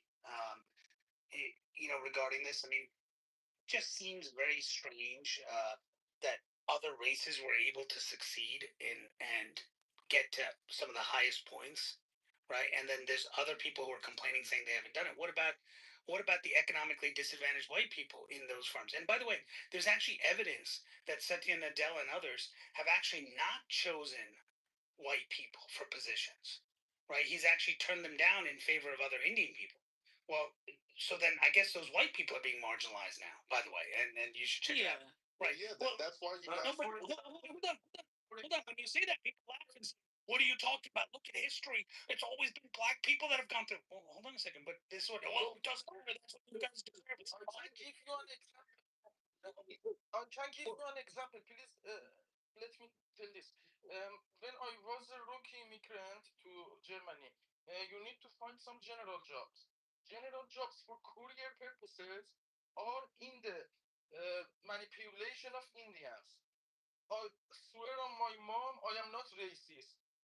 For example, Bolt, Volt, and McDonald's, they are just recruiting their own mates because some of the hierarchy officials of those were Indians and they tried to exclude others. And in the same time, they are gossiping that they are the victim of racism. True. In the Berlin, but because of my nationality, I don't face them like because I want to keep my confidence in that. That's right.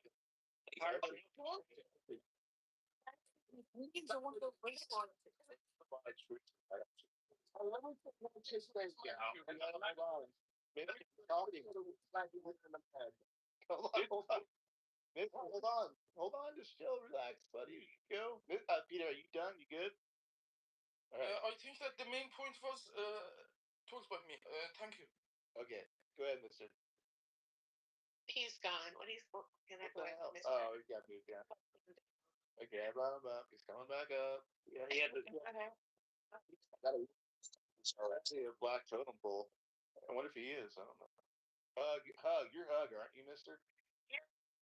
Hey, I want to say one quick thing. I feel like everybody's opinion is based on what their race is. And what I've noticed is white people, of course, are going to way about America different than black people.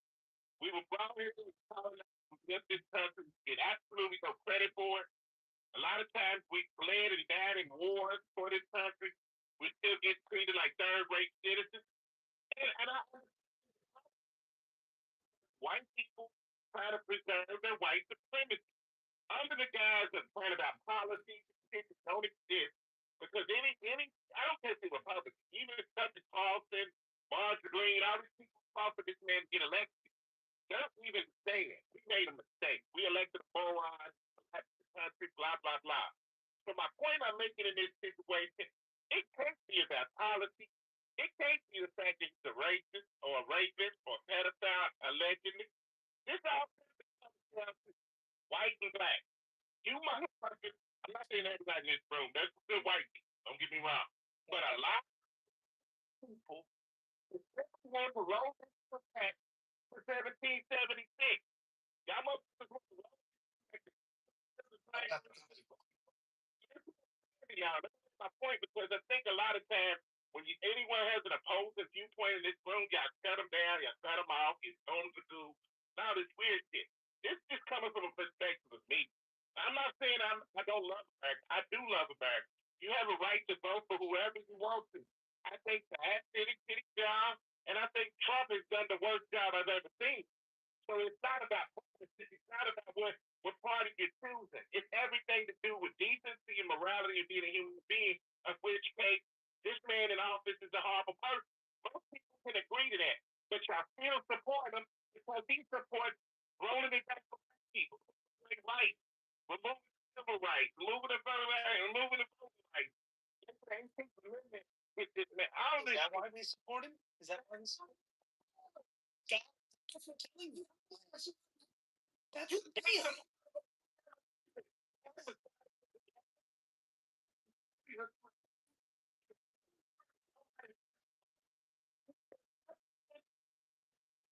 In the economy whatsoever. Your only point and your only point is niggas for our love self.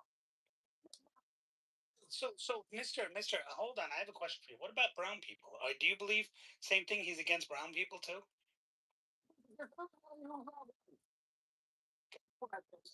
Oh, I understood. Okay, it makes sense.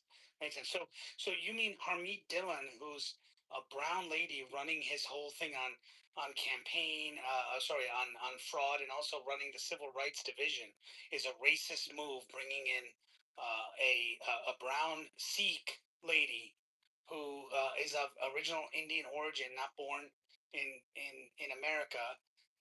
I mean, she became a citizen later, but you're saying that that is a sign of white nationalism. That is incredible, Mister. I mean, I find wow. Why would Trump trust a Sikh? Hold on, why would he trust a Sikh brown lady who actually was against him in the primary? Why would he trust a lady like that? Based on her color, because he's a white supremacist. Why wouldn't you take a white person to prove election fraud and civil rights and all that kind of stuff? Wouldn't you want to put someone in there? Because that white person will then take down other Indians and take down other brown people and take down all this stuff. Why would you trust a brown? Just explain that to me. Why does he trust a brown lady? No, but yeah, so why is a brown lady in that position? Civil rights. I did. Y'all not gonna let me in. So why I'm just answering.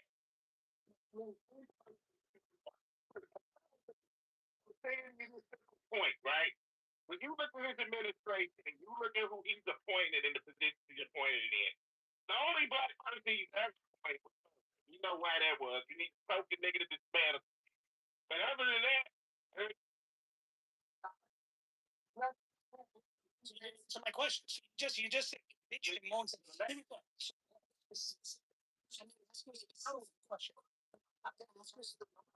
so answer no. Okay, so how does that answer my question? Why did he choose a brown lady who's Sikh? I mean, it's an easy question. Joe's here. Everyone's here.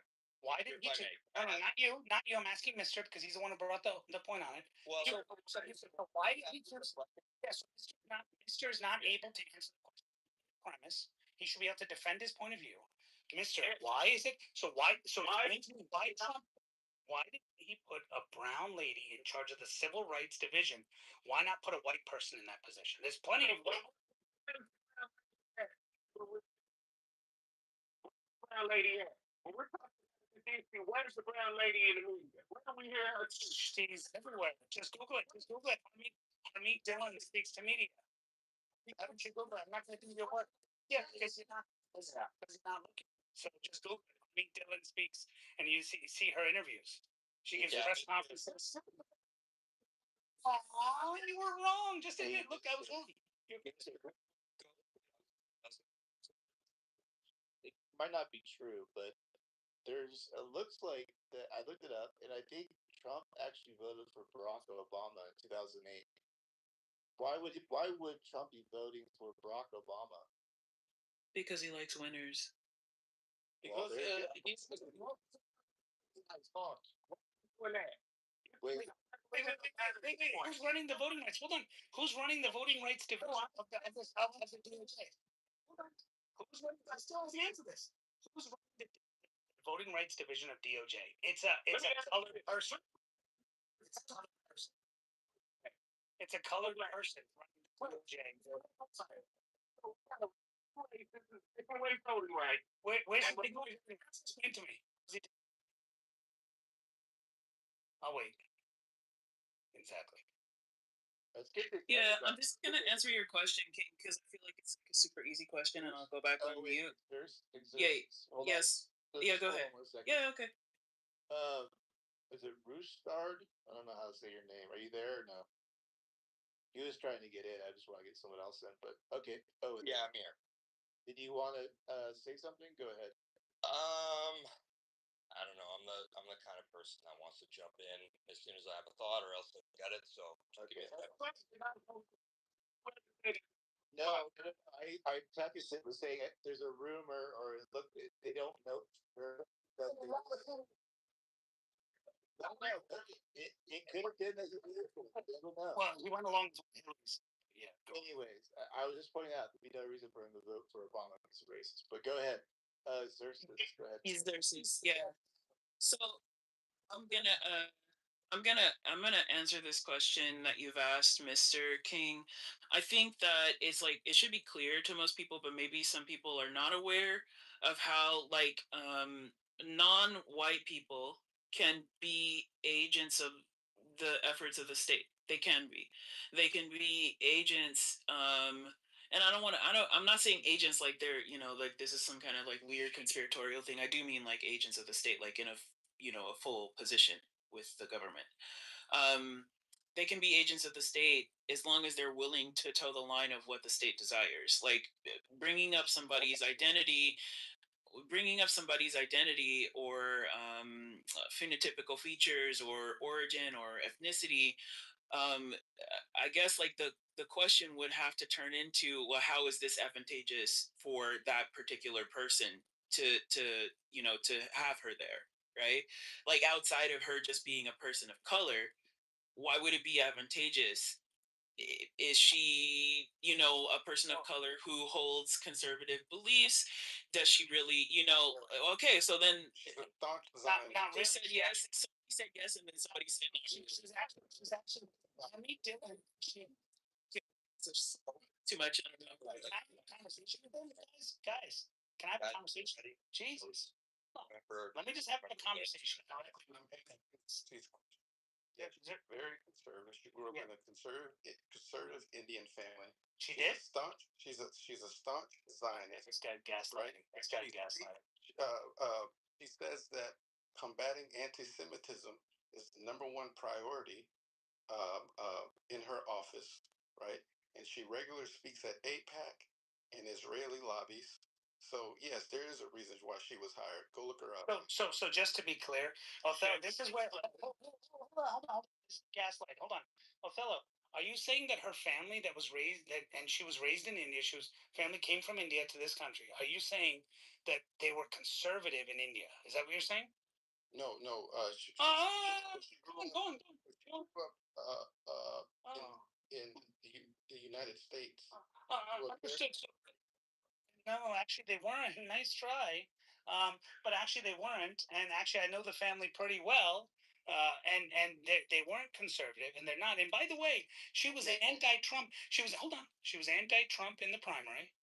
She voted to actually make sure Trump couldn't get on the ballot. She was trying to change, and probably Joe remembers this, Joe Hero, because he and I had long conversations about Harmeet trying to screw Trump and trying to change California law so that Trump couldn't be on the primary against DeSantis, basically helping DeSantis. When you remember that, Joe Hero. So I mean, these are things you can look it up, right? She's all in on DeSantis. By the way, DeSantis chose her to run the RNC. He was the only one. Trump looked over her and chose a white person. Oh wow, racist. Okay. Chose a white person. Look it up. Now you need to be quiet so I can respond. No, actually, you need to shut up. You need to shut up. I'm moving you down because I'm in the middle of talking and you're speaking. So you need to shut. You need. All right. I need to shut the fuck up. Sorry, that's the first person I moved, but I did that because. King, were you going back and forth with someone? What happened here? Yeah, no. Then Othello came in because he thought he knew everything on it and doesn't have the sources. Believes that certain a family's certain views. Like for example, her family was anti-LGBTQ. Okay, that doesn't make them conservative.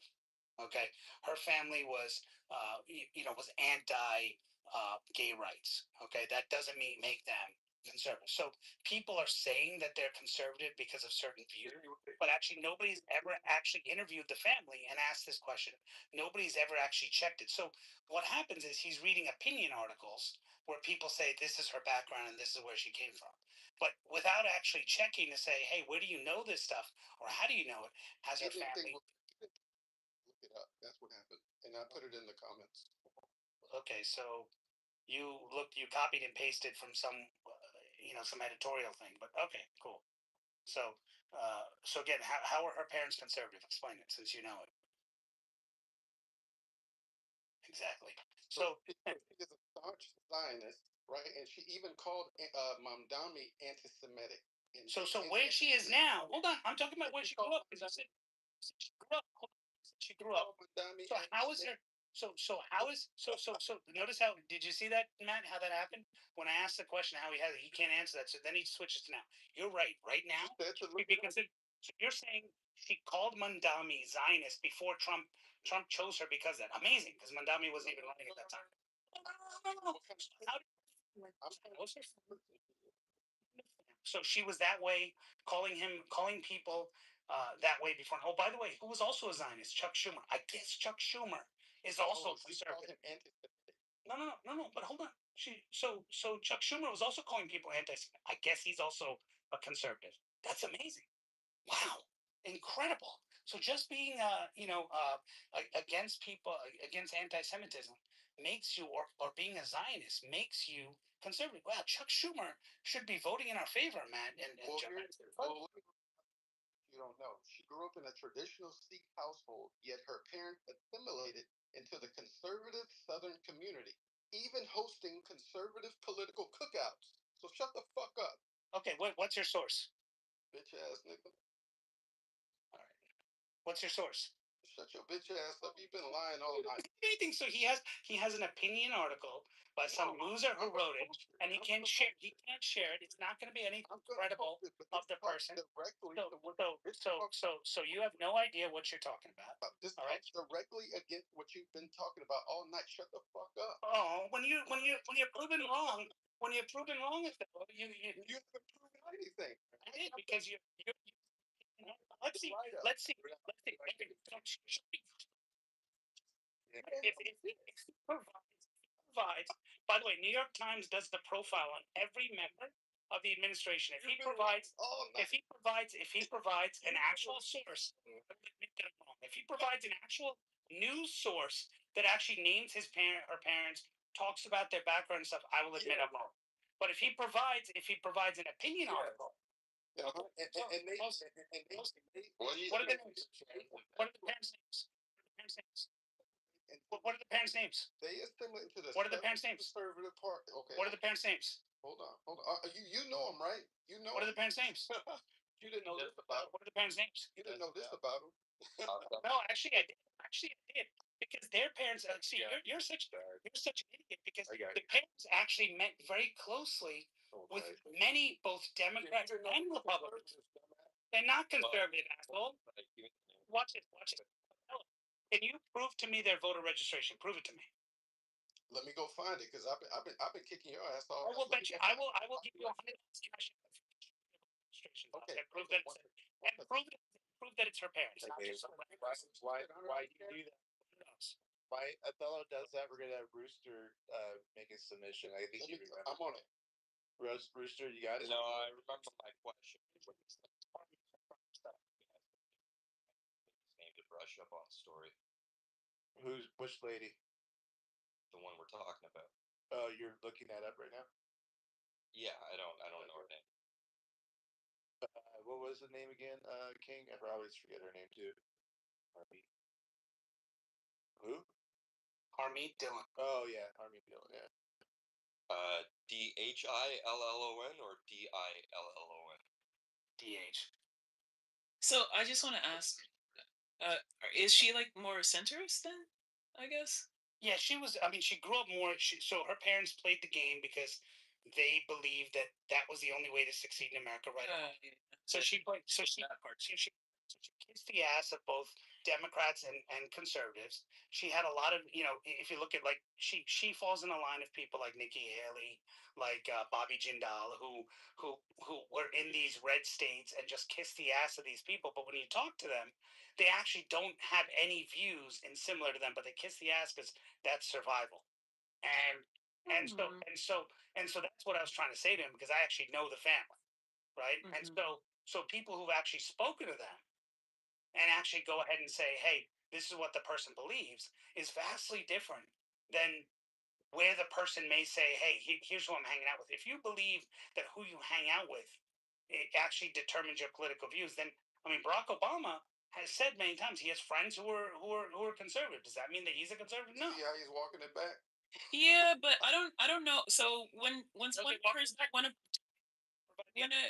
when a person says conservative, are they, would they be just referring to her political affiliation as a Republican? No, he said his exact words, just to be clear, Phil's exact words were she grew up as a conservative. Her parents had conservative views, conservative value, in a conservative household. And that's why she's been conservative. That's why Trump chose her, because she has a conservative views her entire life, which is really not, even look at a law firm, defended affirmative action and other things. I mean, the law firm that she. Yeah, but if you look at other stuff she's done, I mean, there's things to contest that, right? Like I'm reading this wiki page of like her whole life right now, so I'm trying to understand, like, as a person who knows the family. Well, I'm not gonna take. I don't know if I can take whatever as a lie. I do believe that people can be, I guess, like personally, something else, like, obviously centrist in this context, and then, but then we have to look at the reflection of the things that she actively did, right, as well. And what she actively did is kind of like towing the line of conservatism, like a lot. But even if you did that, which perspective would you speak to define who she is? Well, I don't know about who she is, but it's more so about, in my head, my question is like, well, why would she be useful? That's what I asked like 25 minutes ago now. And she, to be honest, in civil rights, she has zero experience in fighting for civil rights, just to be honest.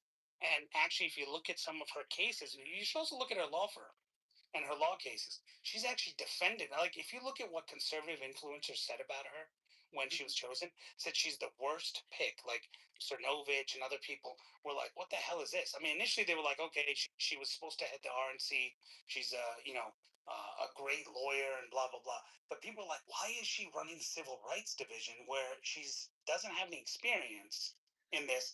And she's always been kind of on the other side of the conservative thing, mainly because she's a person of color. I mean, she's actually defended many people of color. Like, for example, she's defended people who, in the birthright citizenship claim, she'd be in the opposite side of Trump. Like, if you look at it, her law firm and all that, now she disavows all that now and is doing whatever the administration wants because she wants a job or whatever. But a lot of Indian people consider her a grifter in many ways because of the way she's doing. Just to be honest, that's how it is. So the point I'm getting at is Trump put her in there maybe because he thought she would do what he says, and she is right now. And so he put her in. But I'm saying he didn't look at her and say, "Oh, I can't put her in because she's brown." He looked in saying, "Hey, if a white person said, 'Hey, I'm going to do whatever you say,' and he had confidence, he would." I don't know, King. I don't know if we can completely divorce the fact that she's a brown woman from how advantageous this would look for the state. Like we're talking about, like you literally brought this up as a talking point, right? And this is like, with all due respect, you were like, "Oh, what? She's a brown woman." That is a very useful tool to an administration that on its face, well, I mean, like maybe he didn't like any of them. Maybe he couldn't find one. Maybe I don't know why. Like what I'm saying is, no. Wait. Regardless of the origin of the person, if he decides that, oh yes, I can use this person's identity to evoke a thing which we already know has happened in the course of his entire campaign, right? We don't have to talk about Vivek, right? Then why is this? I don't know how this is like so much of a talking point. I'm only going to choose someone who's a black woman. Right? I'm sorry, he didn't do that. But only saying simply because of their race. You're okay with that, right? I'm not okay with that, but I'm saying, what I'm saying is, I'm sure it could be racist. I'm sure it could be. I'm sure. One second. Okay. I don't know how to ask questions and then want people to answer, bro. Really, honestly. Well, because you're not answering. Well, you're not. You're not. All right. Stopping. So let me ask. The question. Yeah. If a person says he's only going to choose someone because they're black and a woman, is that racist against brown people and white people who are qualified and maybe more qualified than those people? Yes or no? Well, yeah, it would also be objectifying. Yeah, so but I the but 44th president, the 40th 1 second. So listen, I also think that it can be, like I said, advantageous to any one government to have a public face that is in line with whatever your desires may be, right? And so I'm reflecting that to every president that you can probably think of doing this, right? Let's agree on this. Let's agree on this. Presidents and people make decisions, like you said, and I'm going to quote you, that are advantageous to them, and oftentimes race, color, and perception of others can fall into that.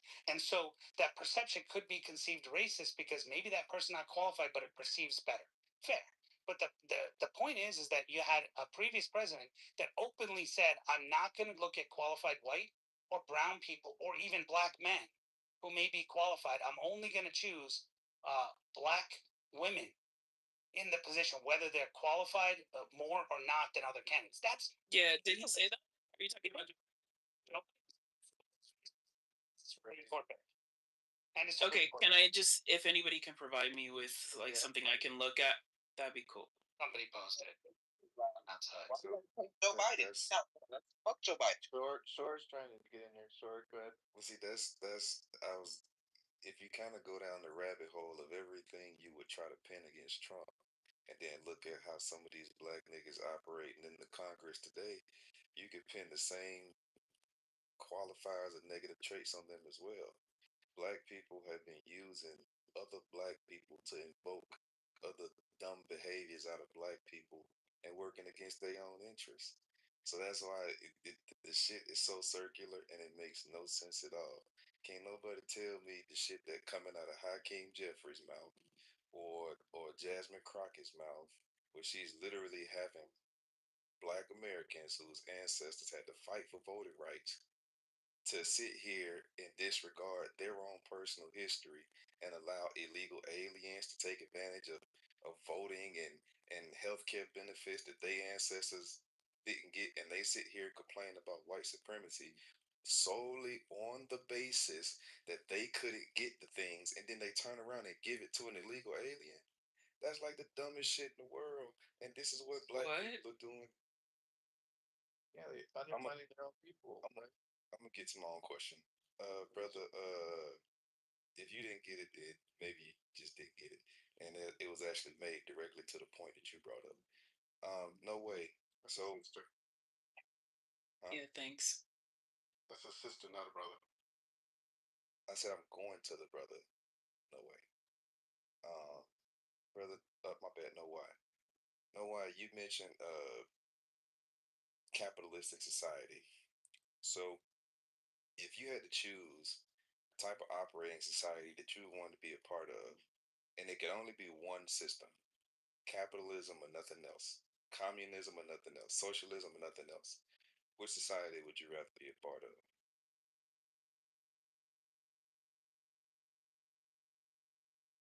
Was that for no down there? Is that Yeah, no why. Yeah. We can't hear you now. I don't know. But fitting. I don't know. Anybody who has anything against capitalism, or you use capitalism as a part of your disdain for America, if you had to pick one society to be a part of where there's only one operating model, capitalism or nothing else, socialism or nothing else, if you're going against capitalism, what society would you rather be a part of? There need to be balance between those. All of those are undeniable. That's not an option. That's not an option. That's an option. It's not an option. But back into a corner where he can be right. He wants to eliminate realistic probability. How can I be right if it's based on your... Right. You're asking the question. You're making the point. You tell me. Okay. What are you right about? Okay, let me respond to that because that's a dumb statement. What are you right about? You're telling me that I'm trying to be right when the answer is solely based on your perspective and what you hold true. So there's no way I can be right. There's no way you could be right or wrong. You just have to So what was answer it. You just have to answer it. You just have to answer it based on the priorities that are personal and high on your priority list to you. So I hear people mention this capitalistic society. Okay, if you don't want to be a part of the capitalistic society, or if the capitalistic society is bringing all of these issues, then what would you prefer to be a part of? A capital system that also have some safety social nets. It is possible, for example, if you are in But the that's not answer my question, Peter.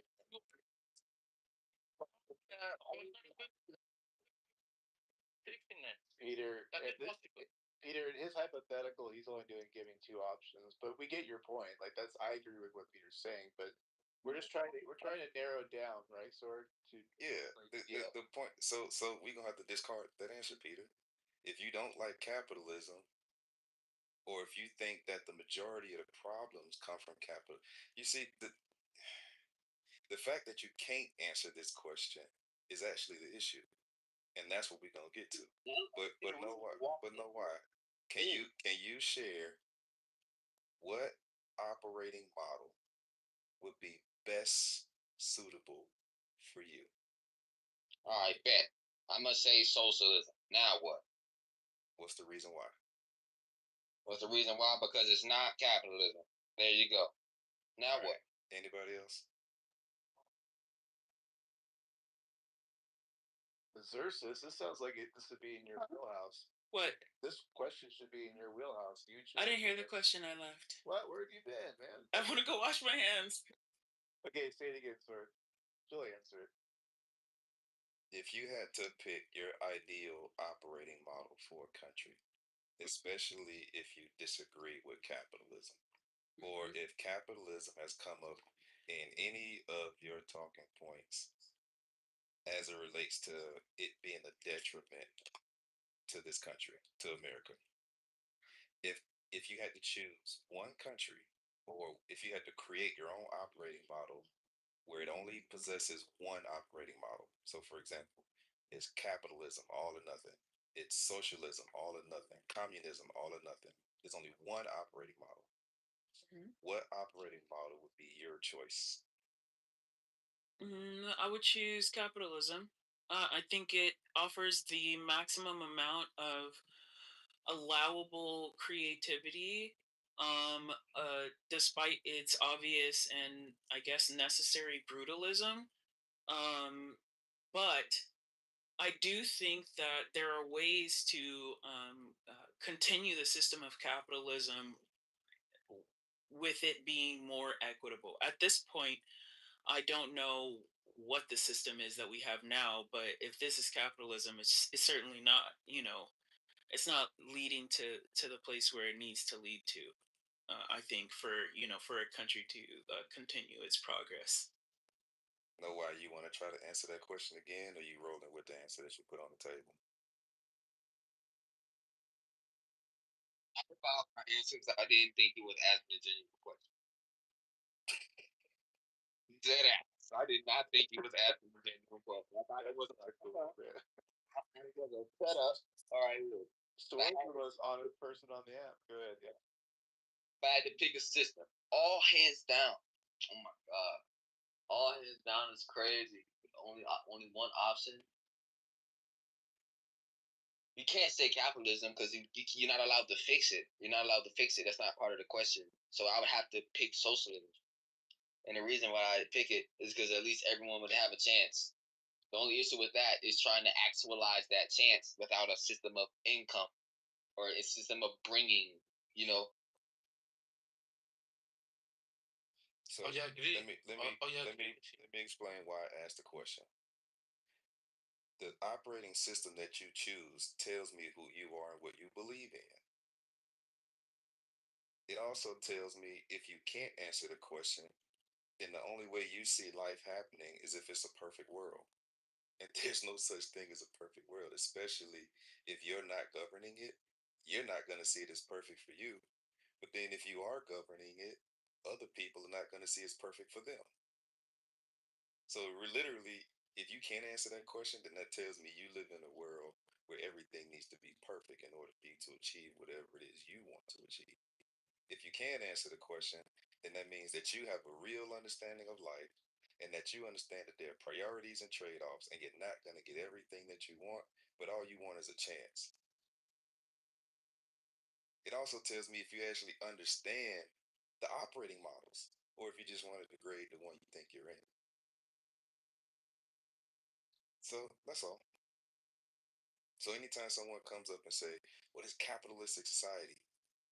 Okay, well, if you strip it out and you say you choose one operating model, which one do you want to be a part of? Yeah, but I think you can be critical of a system while not wanting to do away with it completely. Like that's how things get better is by, critiquing them. But what if you don't even understand the thing you're critiquing? That's also a thing that could be happening. Yeah. And that's one of You the ways I figure it out.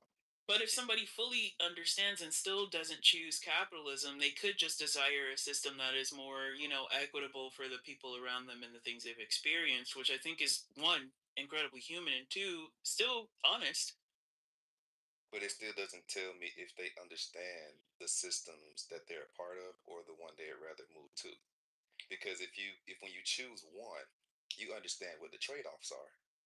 I'm willing to give up this because what I hold true for me are these things. So I'm willing to give up. Are we still talking about our meat, guys? There is one criteria that you need to pay attention to. For example, when you are a capitalist country without some kind of basis of socialism, those too rich people, you see them, they are too greedy. For example, when they come to allocating their money for their needs, they put their fifth priority before the first priority of another person's livelihood. For example, when you need a book to study a course in another language, you cannot afford that, and that extremely rich person don't give a shit. He prefers to have caviar with his food, and that is something for me not be able to breathe the same air with them. You know, when they prioritize their caviar over a textbook that you need to learn to increase your information and knowledgeability to help the society. Even that rich person would take the benefit of your learning, but he prefers caviar. So how would the socialism balance out the capitalism? I think that in this case, we need to have some minimum measures can be provided for the main for the needs of the essential needs of the people of that society. For example, when you are a student, you need to access to your textbooks, and with whatever cost it is, if you can borrow it, if you can buy it, you need to access it. That capitalistic country need to provide that if you cannot afford that with whatever means they can don't give it to you for yourself, but they need to lend it to you. You know, they need to help you pass that stage. You shouldn't get stuck in that stage for two main reasons. The first thing is that you would lose the opportunity, and the society would lose the opportunity of you learning and helping the society. The second thing is that that would become some kind of personal feeling inside you that would tempt you for revenge, and that would make them feel unsafe. I think that there are some minimums. We cannot avoid that. If you can provide that, then you can think about capitalism. First things first, I think. So, Peter, if I'm understanding correctly, we can't live in a capitalistic society unless everyone has the means and ability to receive the education that they're entitled to. Education, the minimum accommodation, the minimum food, and that's it. the other things based on competition.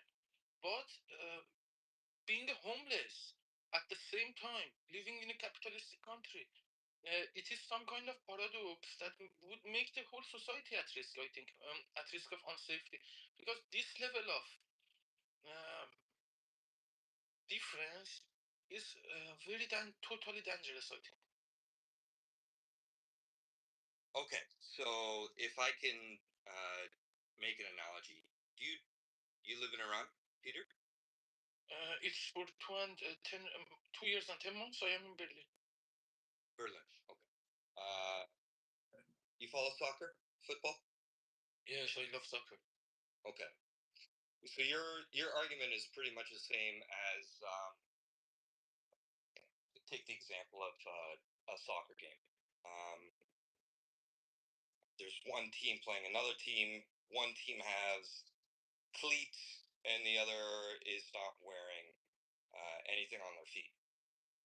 You're saying that the team with the cleats is obviously going to destroy the team that's not wearing the proper equipment. Correct? Yes. Yes. Okay. So before that game can commence, what needs to happen? Okay. Before that game needs to start, if you are in a professional league playing, your managers needed to supply you the minimum equipment. Otherwise, the team is not allowed to show up in the field. You know. Okay. So the the soccer game is the free market, right? The soccer game in the hypothetical case. Not necessarily free market. The soccer game's the market. Is a market, yes. Okay. And the team with the cleats are not saying this is the distribution of wealth in society right now, but the team with the cleats are the people who have, and the people without the cleats are obviously the people who have not. Okay, so yes. The question. I couldn't get. Well, I'm going step by step. We're on the same page. I couldn't follow you. Can you repeat, please? I'm sorry. I'm saying in this example that we're agreeing upon so far, the team wearing the cleats, and I'm not saying the distribution of wealth is similar, but the team that is wearing the cleats, that's 50%. They are the ones that have.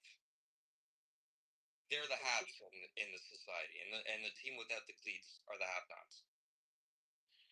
Okay, if they meet the minimum requirement of the starting of the match, then they can start competition. That was what I meant.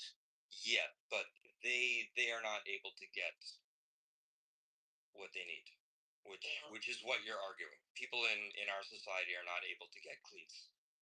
Okay, there are a couple of solutions for that. If they are extremely talented, they would have thought about that before, and they would have raised that point before starting the match, before the problem rises up. When it is not existential, when it is potential, you have some potential problems and you have talents. You need to contact and communicate it with the correct authorizations. If you didn't not, this was on you. If you had some needs, not communicate properly before that, you cannot start the match. But if you communicated and your talents are proven and you still cannot find the allowance to start the match, that is another case. It is more excusable, I think. And it is still a problem, but excusable in comparison to not feeling responsible about that. You must have felt that responsibility if you were in the need. In this case, I think that that depends on the case. That is fully depends on the case. I'm so disappointed in you, Peter. You would choose socialism over capitalism? Well, I'm not done yet. Over that. Beaver. I say that those capitalist people needs to be human. If they are not, they don't deserve the system of capitalism. Oh, okay, I see. Would you, Peter? Would you argue that more and more people are getting cleats, or less? I think that with them, if they have communicated before, and No, not they were, not they if were not when, but as it stands now. As they society can, progresses, are more people getting cleats or are less? What kind of cleats? You talking about the metal cleats or the plastic cleats that are built in? Either. Doesn't matter. I Whatever think your that preference is. that depends on the case, and most of the cases they need to meet I'm the just saying minimum that. requirement. I'm just saying It's that. not competition. Globally. They cannot compare their Peter. shares Peter. with the Peter. wealthy ones, Net. but they Globally. need to have the minimum. Bima, were you trying to speak? Oh, yeah. I was gonna say, so I see Alfred had in the chat, he said that here it is. Happiest countries are largely in Europe running socialism. There are no countries in Europe that are socialistic. Most of them that I think you'd be referring to, which would probably be the Sweden, Norway, France, Finland, Denmark. I'm assuming around like that type, right? Those types of the Nordic, right, or the Western countries. But I think these countries have such that the populations are so small, and none of them are socialist. They're large welfare states, but they're capitalist. They're capitalistic welfare states. Like the United States is in economics, it's referred to as a mixed economy because we have a little bit of both. But the problem is, and I think that this is the biggest contention that comes up in the United States is we have two political parties that want to go completely different ways. And unfortunately, I feel this is my opinion that because we're not basing the foundation of how we're running the country in freedom, right? And when I say freedom, I'm talking about maximum, least regulation for the states to decide how the states and the local communities want to um, run their areas. We are coming up with we're finding ourselves at such odds that we're destroying our nation. That's my opinion. I don't think we're going to be able to Democrats and Republicans are never going to be able to see eye to eye because they have the goals are the same, but and people don't think that. People don't think that the goals is yeah, of course the goals are the same. It's just that we have a completely different way of trying to get there on both sides. But the problem is when you start to blur those lines, it makes it impossible for one side to be able to do that because it's no longer rooted in the free ability. Xerxes brought up the creativity aspect, and I think that that's ultimately the biggest the biggest point of what capitalism provides, right? When you go through the questions that you ask yourself over the different types of society, whether overall you want a capitalist society, do you want a socialist society, or do you want a communist society economically, right? You got to ask yourself, who do you think, base it in who's going to make the decisions. So who do you think, ownership wise, who do you think should control the production of private property? If you want to build a business, do you think that you should, or do you think that your community should? Or do you think a centralized ruling elite should? I think the problem is we don't even have an agreement upon what a free market is. Well, we don't have a free market. I'll just say that. Right? A free market doesn't exist. We have to pay hundreds of thousands of dollars just to get a project started. That's not a free market. That's a Right, cost and vector. right, and that is the socialist aspect of our system interfering with our free market.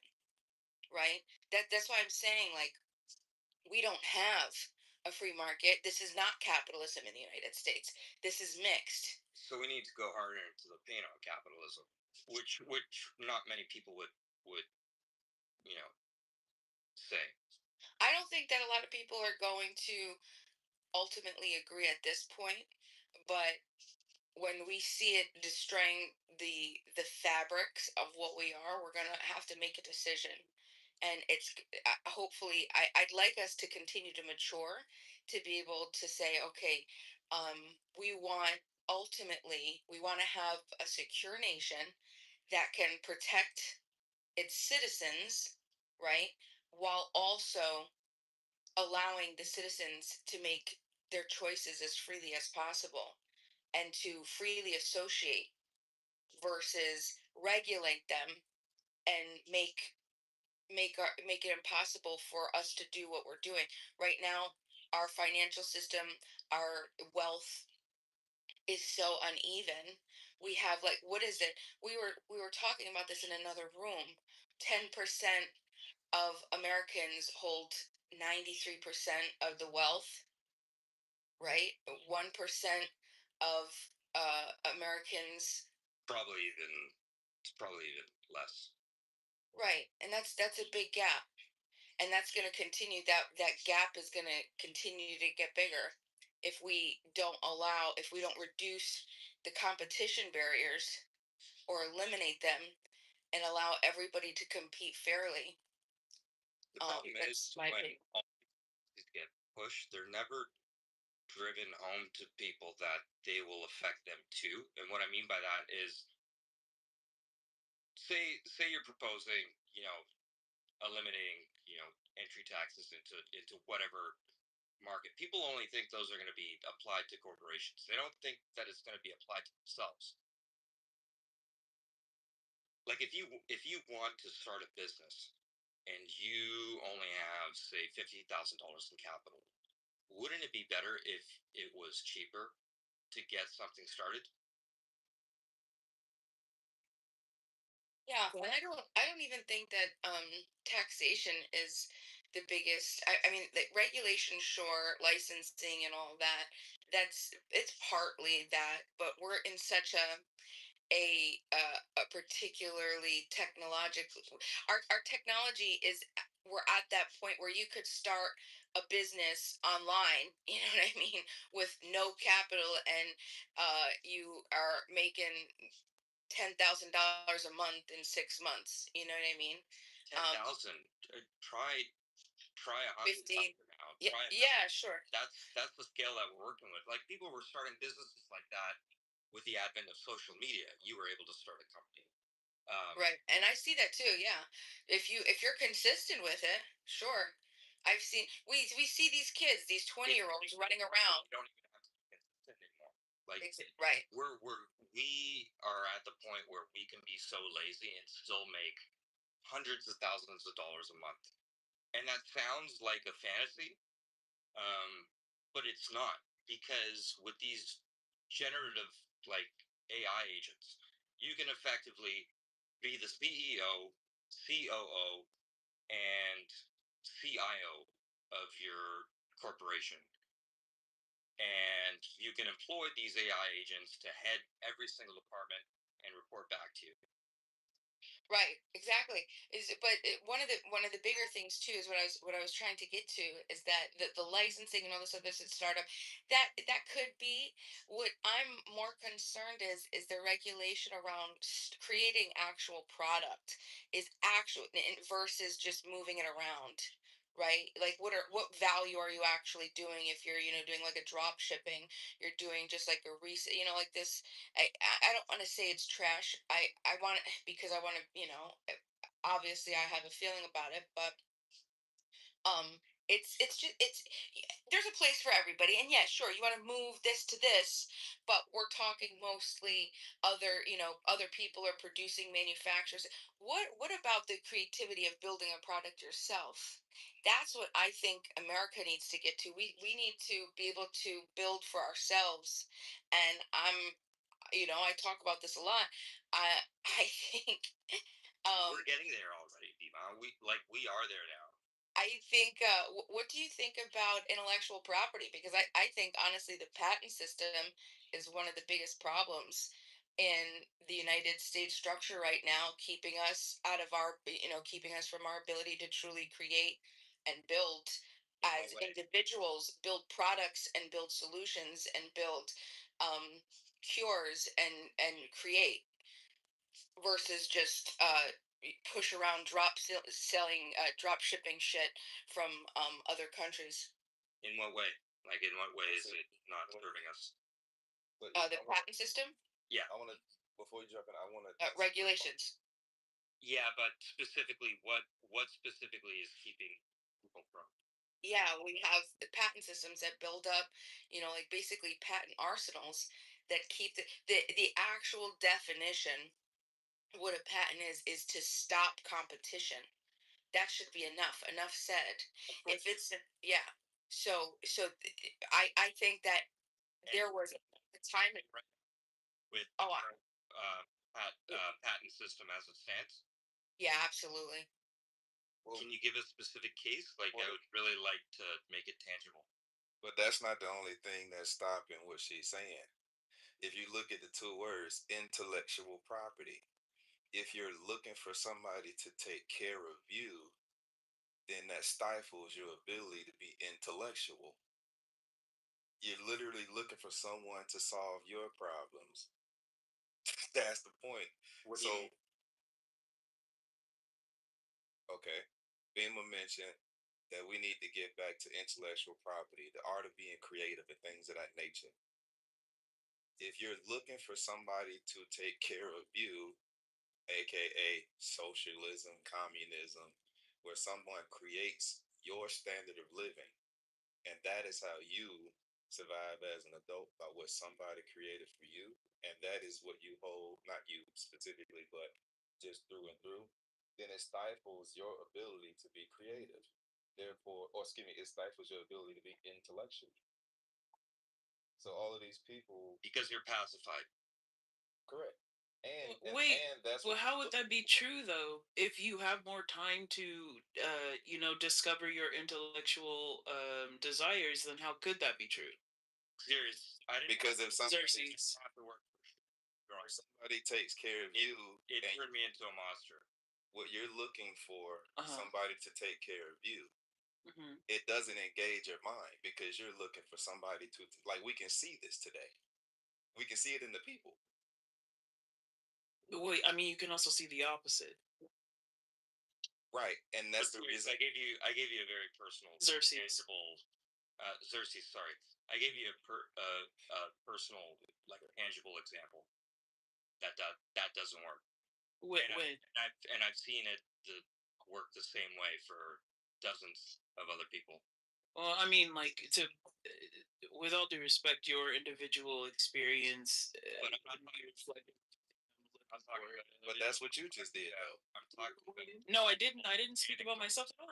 But you brought, but the only thing you did was brought up an example to counterbalance mine. When you look at, for example, if you look at black people across the board, the more black people that look for someone to take care of them, and they just dress it up with words like socialism or communism, the more you see their ability to think go down. So, I don't know how you can make this statement when there are no current historical socialist or communist models within the United States that have affected black people. Because they're looking child support. Not child support. Sorry. Fuck. What am I thinking of? You're talking about the welfare system. Well, government child support, pretty much. You know what I mean? When the government. Yeah, but that's not endemic to just black people. That support isn't endemic to just black people, nor did it start for just black people. So, skyrocketed after Well, that. welfare was not for white black people at first, but if you just look at, you have people. And it shows how people that's given unlimited resources, like these organisms that's given unlimited resources, tend to deteriorate. Right? If you look at rat phobia, it's a series of experiments where they essentially give these rats unlimited resources and how they deteriorate as a species. Because what would be the reason for you to think? Well, need competition to grow and stay sharp. That's what they're trying to say. This is scientifically proven. Right, but I mean, it's scientifically proven amongst rats, right? Rats don't have to like go to work, right? They don't create paintings or sculptures or computers or things. They don't do any of those things, right? So we are essentially talking about two different people. Two different species, one of which didn't like one of which has never experienced that kind of experiment on them. They have pretty much if you would there be a need for any black people to go out here and get a farm if the food was made free at the grocery store? Well, yeah, because they would still need farmers. And ideally, you would need more farmers because more people are being served more food. God, this is all right. You're right. Would people homestead if they were provided for? If they were provided for by whom? By the government. Well, so you mean like if the government owned all the farms?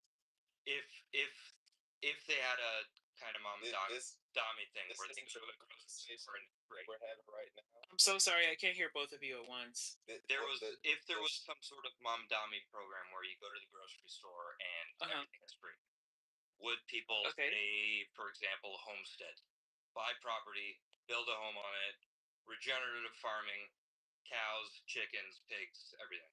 Oh, I mean, they may, yeah, of course. Yeah, because you can't grow every.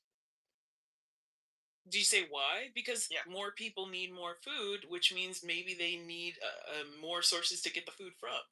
Who's doing it in the hood? Yeah. What do you mean? Why are we talking about the hood? Who's homesteading in the hood? A few people are. Eventually, people who leave the hood, bro. What do you mean? Hello, my grandma.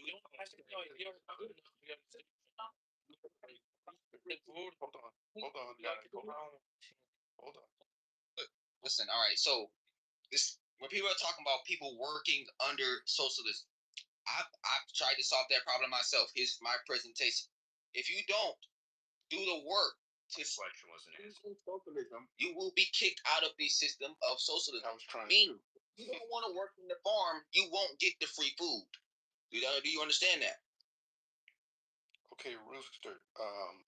The hood is not just like the projects or whatever you think it is. Like there's different types of hoods with different types of landmass and different things going on.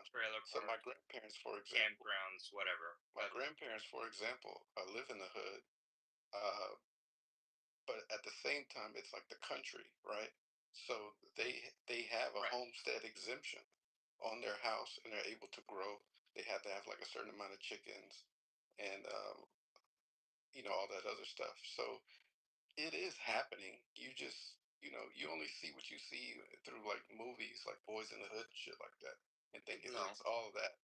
See, I gotta start. You don't know what informed my assumptions. Have you been? Where? To any hood?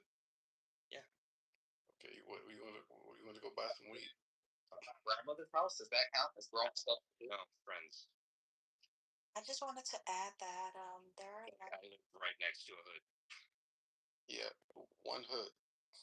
I don't know about. And I've been to multiple, so I think Glow's trying to speak, bro. Oh, thanks.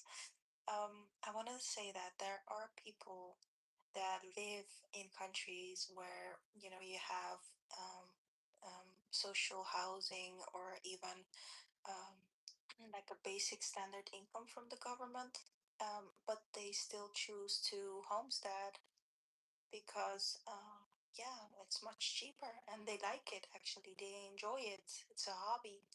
So both things can be happening at the same time. Not on Clubhouse. It has to be their agenda or nothing. Black or Yeah, white? yeah, I mean, like, it's hard to understand these things because if you simultaneously approve of capitalism, like I don't know, the girl with the lips said before she left the stage, because you believe in the creativity, ingenuity, and future competition amongst the people, then in this way, I don't know how one could argue such a bleak future of just trying something else. Like ideally you would be able to engage that same creative mind born in the system of capitalism to pontificate about a world of other things. So I don't know why we're talking about a closed box. We've tried it many times. The thing is, America has tried socialism and communism many times. you know, the black and white thing is where it goes wrong. Aspects of it. I mean, So no. the fire department is socialist. They have social security. Bro, Yeah, what? All right. We have plenty of Hold on. programs where people pool money into central pools to then be redistributed amongst masses. Yeah. That's a fair comment. No. You can have a government in which you have all types of parties. So, for example, you would have a socialist party, and you would have you know, a all kinds of parties you can have in a government, and if they're working together and they're proposing their own ideas in that parliament, then the government and the people have direct impact on the government and on their own lives because everyone's word will be heard and will be implemented in different areas. Um, so you don't I don't think in an authoritarian total for example socialist or communist country or a total capitalist country is a good idea in any case. I think everyone's word should be heard and is valuable and can be implemented in different areas. All those parties should be able to work together and get to the best outcome.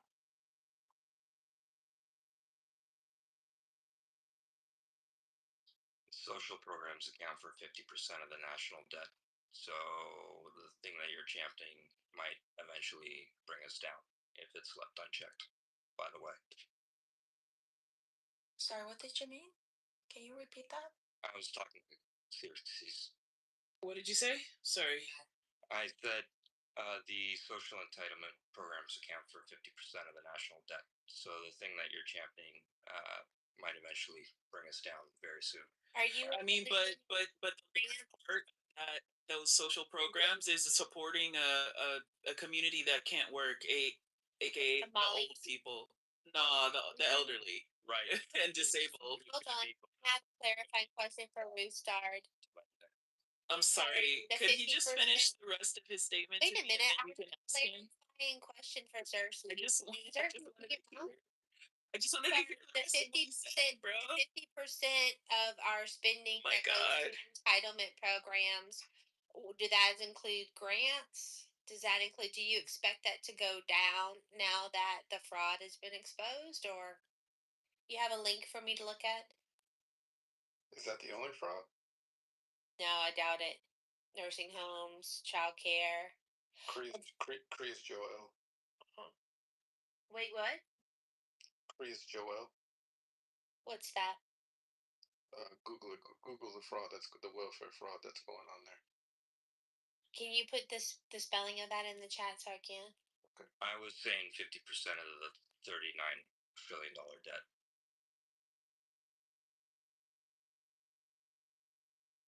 Is attached to social programs.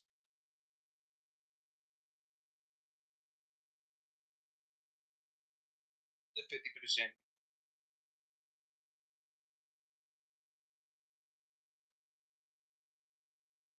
Okay, so I'm just gonna look at this. So this says and this is, I guess I'll drop this link. This is from the Hubbard O'Brien Economics website. I'll give you guys that link so you can look, just in case you like graphs and stuff. There it is.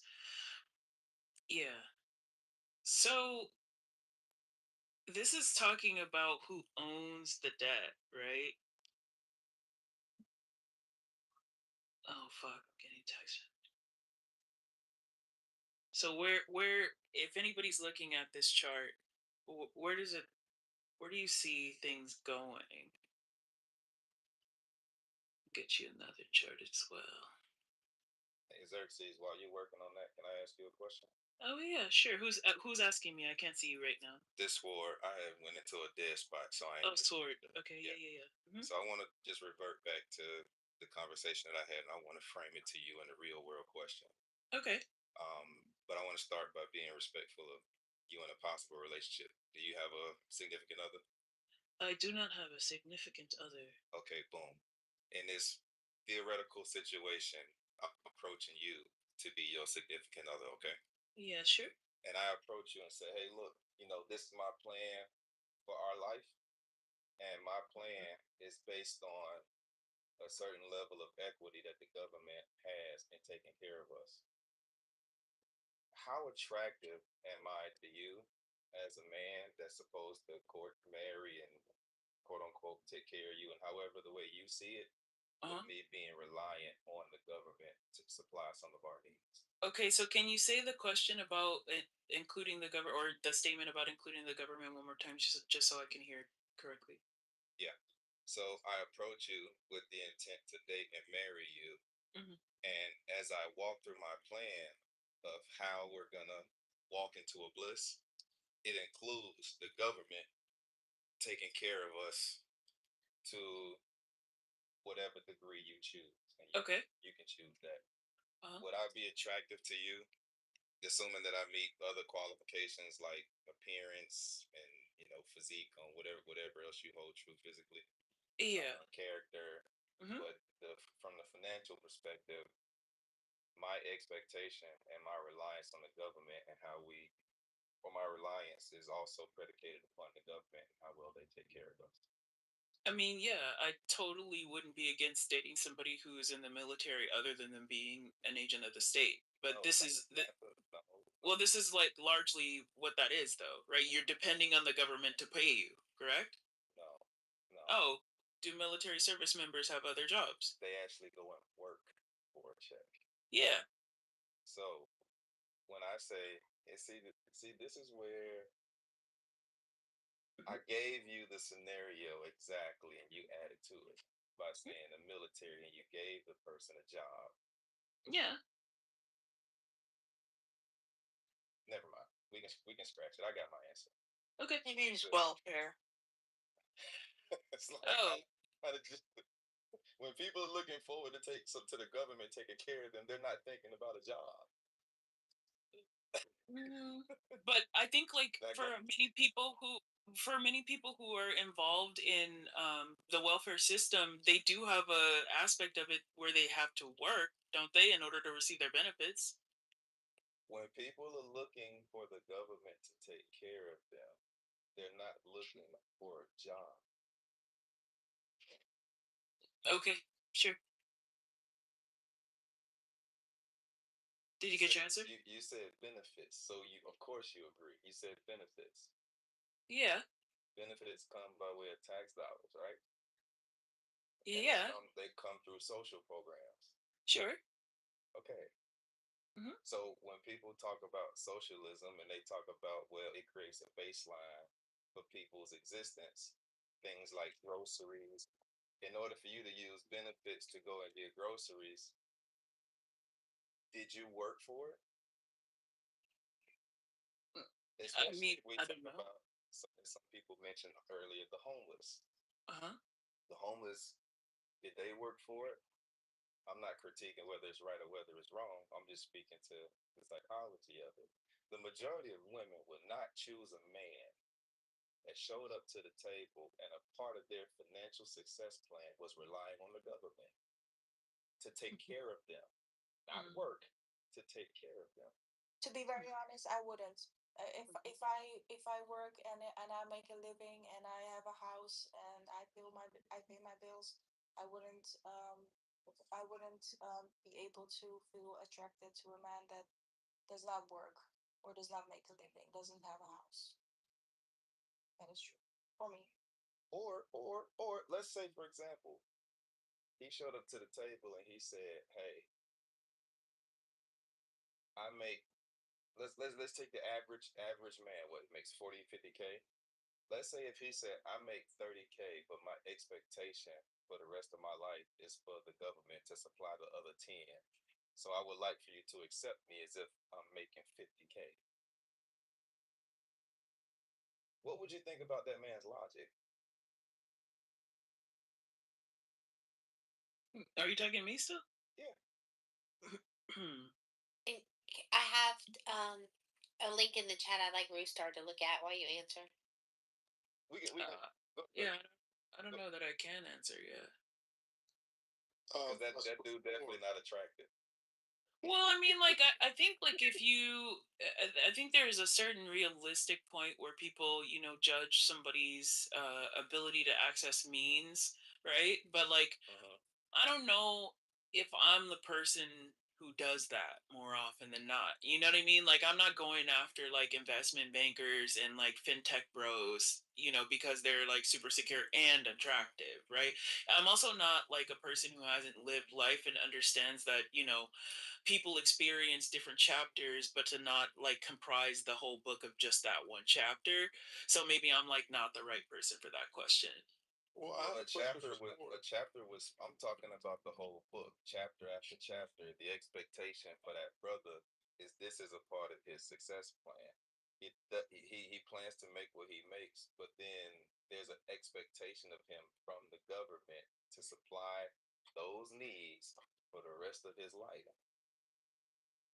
Well, that's not a chapter. That's possible. Like, I don't know that that's like realistic. I've never experienced somebody solely relying on the government as their whole income.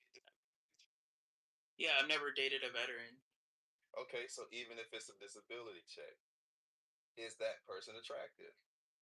I mean, show me him. Let him talk to me. I don't know, bro. I don't know what you want to fucking say, dude. Wait, so this is like. I know what you're getting at, but like with what am I getting that at? act of 1862, like that act that provided 10% of all land in the U.S. to white settlers. Like, was that like? Well, you think their wives were attracted to them, or did they just acquire the land? You know what I mean? Tell more of the history. Don't just start there. Tell more of the history. Used historically to provide white heads of households with. What year was that? Like for example, in Virginia, where they had the head right program, and when they got the land, they still had to come and work. Right? They had to build up their own land. They had to sell their own products, and they had to work. Yeah. Okay. And but in exchange, they gave up the land, for example, in England, and they came over here and accepted a plot of land, or they bought the land from the crown. Well, some of them. And what year was that? Some of them, because the Homestead Act of 1862. 1862. It was. They gave that land away. 270 million acres of public land, amounting to 10% of all land in the U.S. To white settlers. So it's I see what you're saying though. I think that's very unattractive. For somebody to sit here and expect something for the government, go out and get it because there's so many ways to make money. It is. But that still doesn't prove your case though. But we can move on. Okay, well I gave you that. I gave you that. No, I'm convinced the Homestead Act. That's why I said go further into it. But there are exceptions though. If someone's sick or they have a disability, that's another thing. And that means they can't work or they can work less than a person that doesn't have the disability, right? So I agree with that, but the choice for the woman to choose if this person fits her what she envisions her life playing out. That's what I was asking about. People have circumstances their whole life, but that doesn't mean me as a man or you as a woman have to choose to be with this person. And what I was doing was drawing a direct correlation back to the concept of being intellectual. If you're looking for somebody to take care of you for your life, in order for your life to work out to its end goal, it disables the person's ability to be intellectual. I don't think that's true. How do you explain children? Hmm? I'm not drawing the connection. Well, like largely children are looking toward their parents or whoever is raising them for their safety and welfare, correct? And and that environment encourages and stimulates innovation, competition, creativity in them. Othello, look at the link in the chat. You misrepresented the Homestead Act. No, I didn't. It's in the chat. Go read what I put. Go read what I put.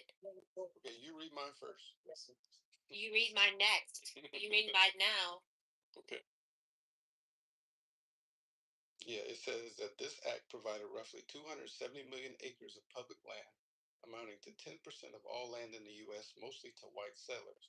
While legally open to all citizens, in practice, it was a whites-only land giveaway, as it was nearly impossible for most African Americans, especially in the South, to access or hold this land. That's not true, brother. So, that's not true under multiple reasons. Number one, this is a modern source reflecting on who those people were, and the term they identify as African Americans.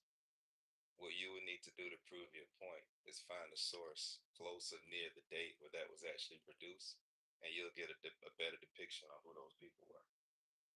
Gotcha. I'll give you a prime example. Many of the Europeans that came over here were black. All Europeans weren't white. And the black Europeans that came over here were not Moors. They were literally Europeans.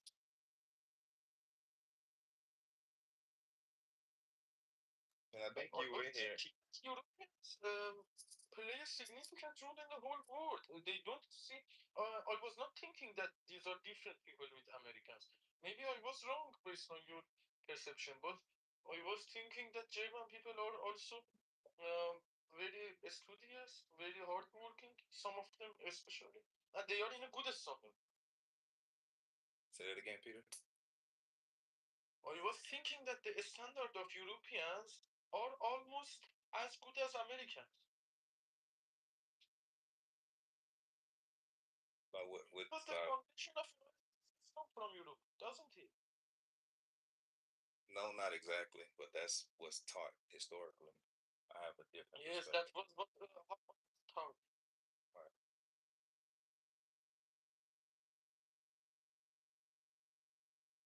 Well, you know, a lot of these Europeans were also in other countries, in countries where there were also living black people. So you could say that it is well known that there were black people among them, working with them as well. So they've been there for a long time. Yeah. And that's where there's a clash of systems, because if someone is go ahead. Sorry. No, go ahead, Peter. Because a lot of Europeans, as I saw, they see United States as a better country to live. They are some kind of logical minds. They have some kind of logical minds, I think. It is not biased in general. But maybe their countries are playing the diplomacy with lower hands. And that is some kind of understandable situation. Oh, and because they had yeah, and because these black people also had the passports for that were from these European countries, because you know it was the other mostly black countries, they had ability to get the passports from the European country. Therefore, they could just fly back and forth between these countries. Yeah, they were citizens. When you say fly, what do you mean? What time period you referring to? from what I know, is that they immigrated from those countries where they would live and work to European countries later on when they could fly there. Oh, okay, okay. I don't know what happened before, very far before. I haven't read about that, but I just know that they were first there in those countries, and then they remigrated, a lot of them, not all of them, to the European countries.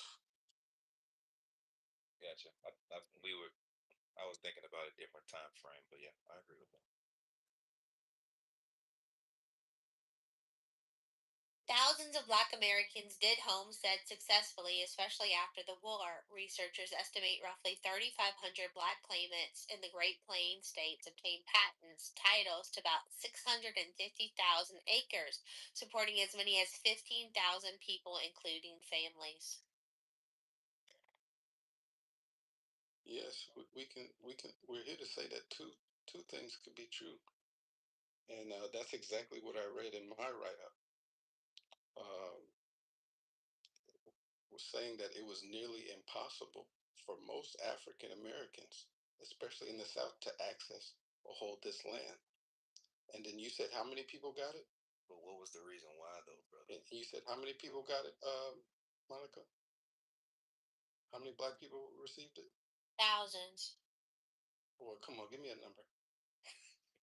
If you had read the link, like you told me you were going to read my link, you'd have the information. 1,000, this could be 10,000, 35,000. How many people? More than 1,000.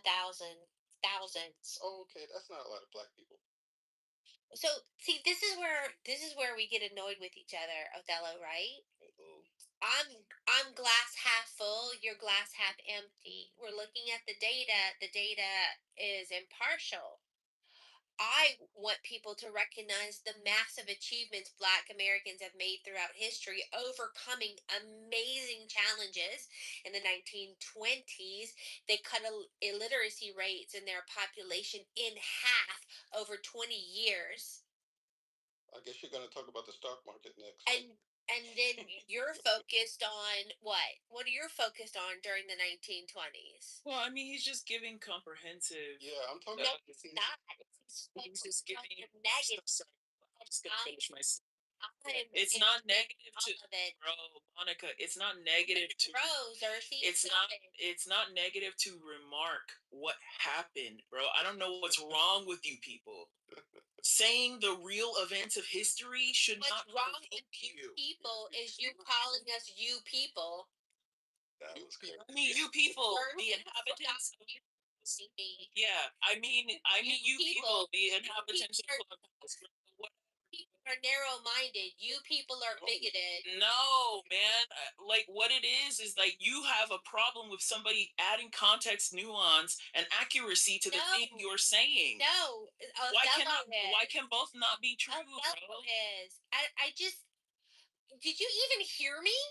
Yes, I did hear you. I also heard you mischaracterize what he said as something negative when it is just a statement of fact. You know, I don't have the energy to fight. Cool, don't have energy. Go to sleep then. I was talking to Othello, not you. First of all, you. Cool, I'm here too. Shut up. Contend with that. You people need to shut up. Cool.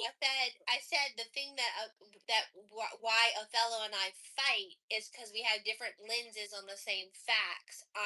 And you mischaracterized his lens as negative. I didn't. Yes, you did. You said negative out of your mouth. He misrepresented and only focused on one aspect of the homestead law Peter, you need to mod this fight. In 1862. Why are you involving yourself, Beaver? Because I'm a moderator and I have the power. All right. I'm just playing. Yeah, nobody. That's my PTR, Beaver. You don't have the skill. What do you mean the PTR? I don't want to touch it. So this is the thing. It was not misrepresented. What I wrote in the chat is that it was nearly impossible for most African Americans, especially in the South, to access or hold this land. So are 1,000 Black people most African Americans? Thank you.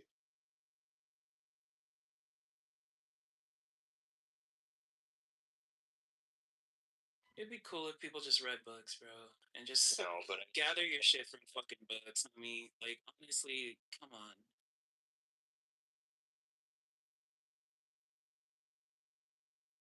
any national poll starts at 1,000 people. Anyone worth its weight.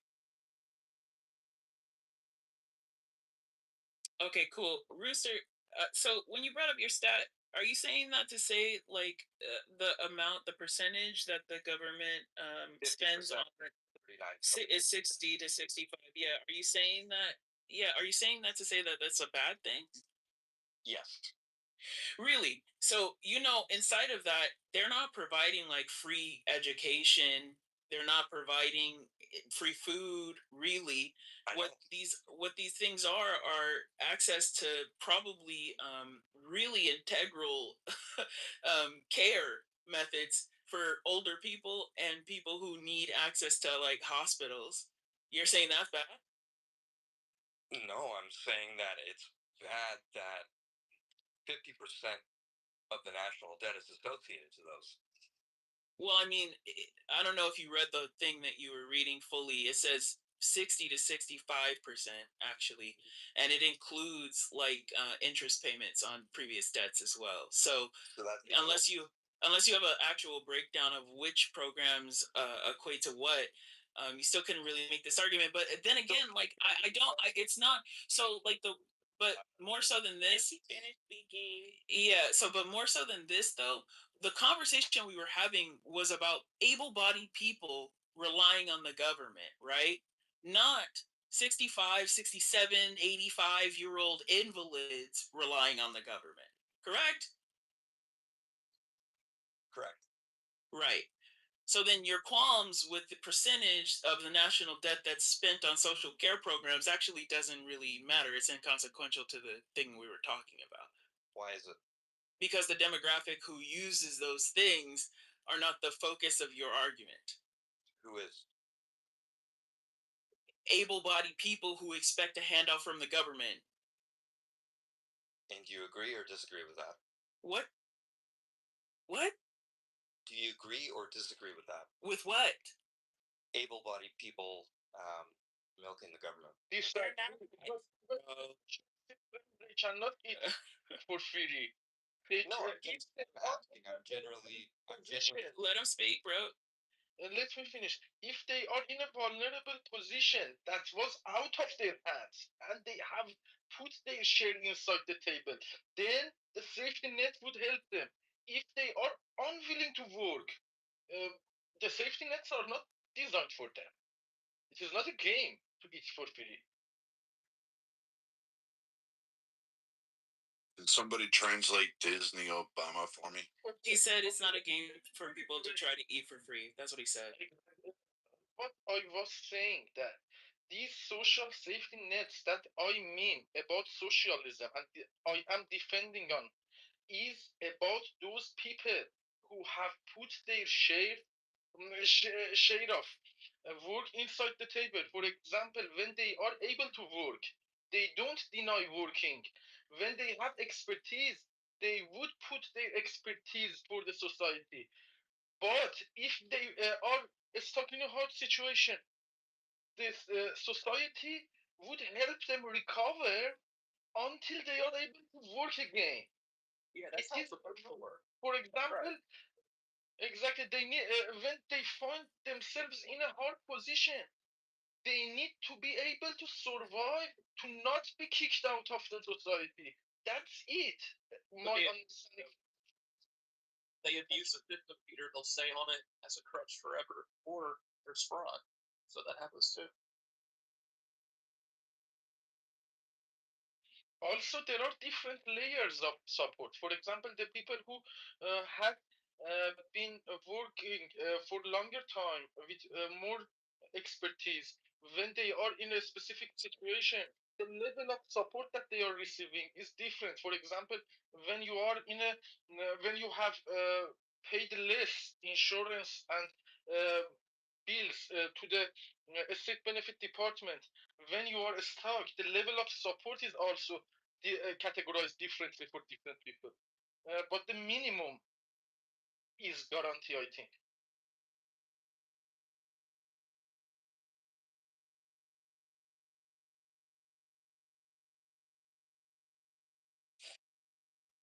Yes, I agree with Peter.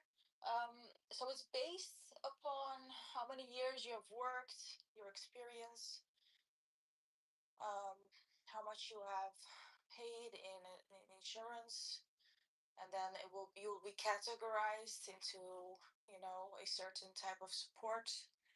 Um, so it's very based individually. They will look at individual cases. I think that's the best way to approach. I'm still trying to figure out why mine and Xerxes' views were in conflict with one another. I didn't see a link. Did you post a link to your statement that 50% of our debt is due to entitlement programs? Because I didn't find that. I did see current spending. I'm happy to share it, but I don't know how to share a conversation with AI. I use Grok. It's much easier. It's just a link download for Grok. What AI are you using? I was just using Gemini. I just hopped on Google. And doesn't give you an opportunity to copy paste this there. Maybe it does. Let me just see.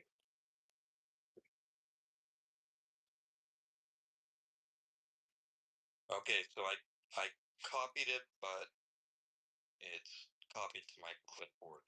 Oh, there's a share icon.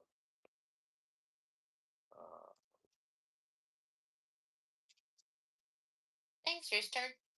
I guess I copy the share link. That'd be great.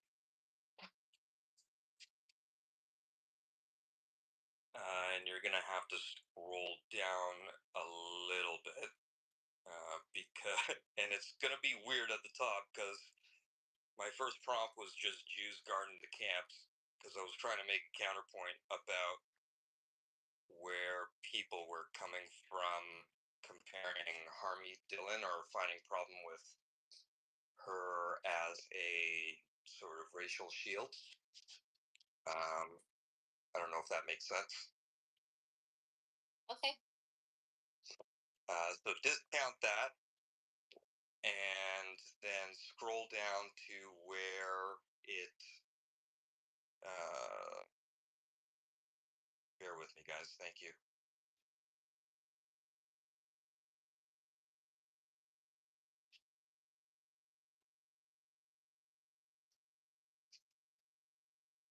I didn't have a conversation with Gemini. I might have been with Grok. Okay.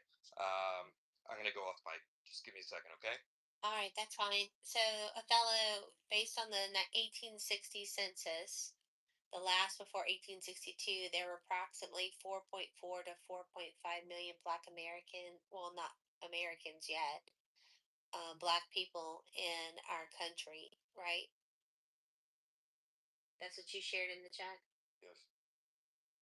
So were only free people eligible for the 1962 land grab Homestead Act? 1862, and let's do a deep dive on it. So they couldn't take advantage of it until they were freed, right? Well, let's see how many people were freed. Slaves? That's crazy. In 1862, only the people in the North were free, I believe. No, I think they still had. I think they still had some slaves in the North in 1862. All right. It was a Grok conversation. I got a link. Thanks. Can't post it though, unless you guys want it in the chat. But if you want, if you want it in the net, you gotta mod me. No. Chat is fine. You don't need. We don't need it in the nest or the jumbotron. Yes, because this is Monica's room and house, and she gets to determine what goes on. That's right. Thanks for recognizing my awesomeness. It's in the only thing awesome about you is you're overweight and the fact that you suck up EBT. Oh my god! Wow. What a I didn't see that. You should take this safe from a friendly person. He's irrelevant. I'd like to invite people to the Dividing Week Telegram. You don't even know what you're talking about. The only reason you came on stage was to actually sit there and go, I heard the word black man. I want to fucking comment on it because that's the only thing you comment. Fred, aren't you like an That's the only thing you care about.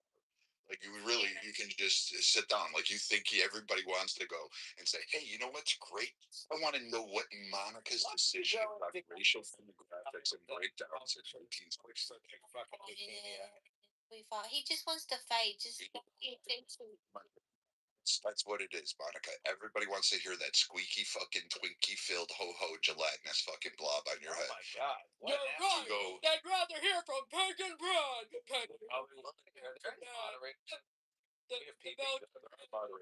Fell trees just from a nasty look. It's Mountain Man Brad. Yeah, there you go. You got like you, Monica. All you care about is fucking your little racist. And you got your little root crew that sits there and fucking goes ahead and does it. So have fun. And it's disgusting. Really, it's disgusting. You ever hear Monica? She ever talk about anything else other than fucking race? Oh, and Jordan fucking Peterson quotes. The two fucking categories that all she can do on fucking Clubhouse, but yet she goes, I'm a nice person. But I want to talk about how black people in 1862 sucked up welfare. That cunt's never fucking gonna get enough welfare. Thank God she's a low tier voter. The only thing she can affect is probably the fucking person who's running for dog catcher. Viking, you sound like a disgruntled radio host who's lost his livelihood to podcasting. Anything else? You want to try something else a little better? Why are you guys so mean to each other? Who? Why is everybody so mean all the time? I'm not mean. I mean, what you just said was disgustingly, horribly mean. No, it's You not. just, it's very, well, you just, I said, why are you so mean? You said, I'm not mean. I said, yes, you just interrupted. No, you can speak as mean as you want because this is political atmosphere. It is not. You can speak as mean as you want. Well, kill yourself, nigger. You guys should all kill yourselves today. You're a bunch of fucking losers. Hey, Pathetic losers. Brad, you've done nothing. You've done nothing in this life. You haven't had a family. You haven't had a wife. You haven't produced anything creative. You have wait. You want to fucking go on there, little fucking guy. I'm not the one that fucking went around Clubhouse for a year talking about my fucking experience. You, no, I talked about it one time because I'm so stimulating. No, bring it up. I don't bring it up. Then you said, hey, you know what? You're going to go to hell when you die because you're a bad person. You're going to go to hell. Some Airbnb for a night. And you're going to hell. I'm a good person. You're a fucking piece of shit. You want to talk about my late wife? You can go ahead and fucking do that. You want to talk about my kids? Let's go ahead. Called me a nigger. He ain't going to heaven. Oh, fuck. He can say whatever he wants to. The motherfucker. Yeah, trash bag don't mention anybody's hair. You know, I don't know why you would say that. He been more mean, but when you break the limitations, border of the meaning, being mean, then you are out of the loop. Don't talk about But being mean is not a problem. Yeah, my friend, you think, man, you'd be pushing for solidarity between Jewish people and black people, but you're saying the N-word on here? As a Jewish man? Come on. Do better. Hashem is watching. Did anybody see that coming? He isn't a Jewish man. He was a fucking wannabe school shooter. That's who he fucking was. Motherfucker went out here, went to gun rooms going, stop thinking about blowing up a school. That was fucking trash bag. And he's like some fucking Canadian reject, wannabe fucking Bear Grylls motherfucker who can't figure out a way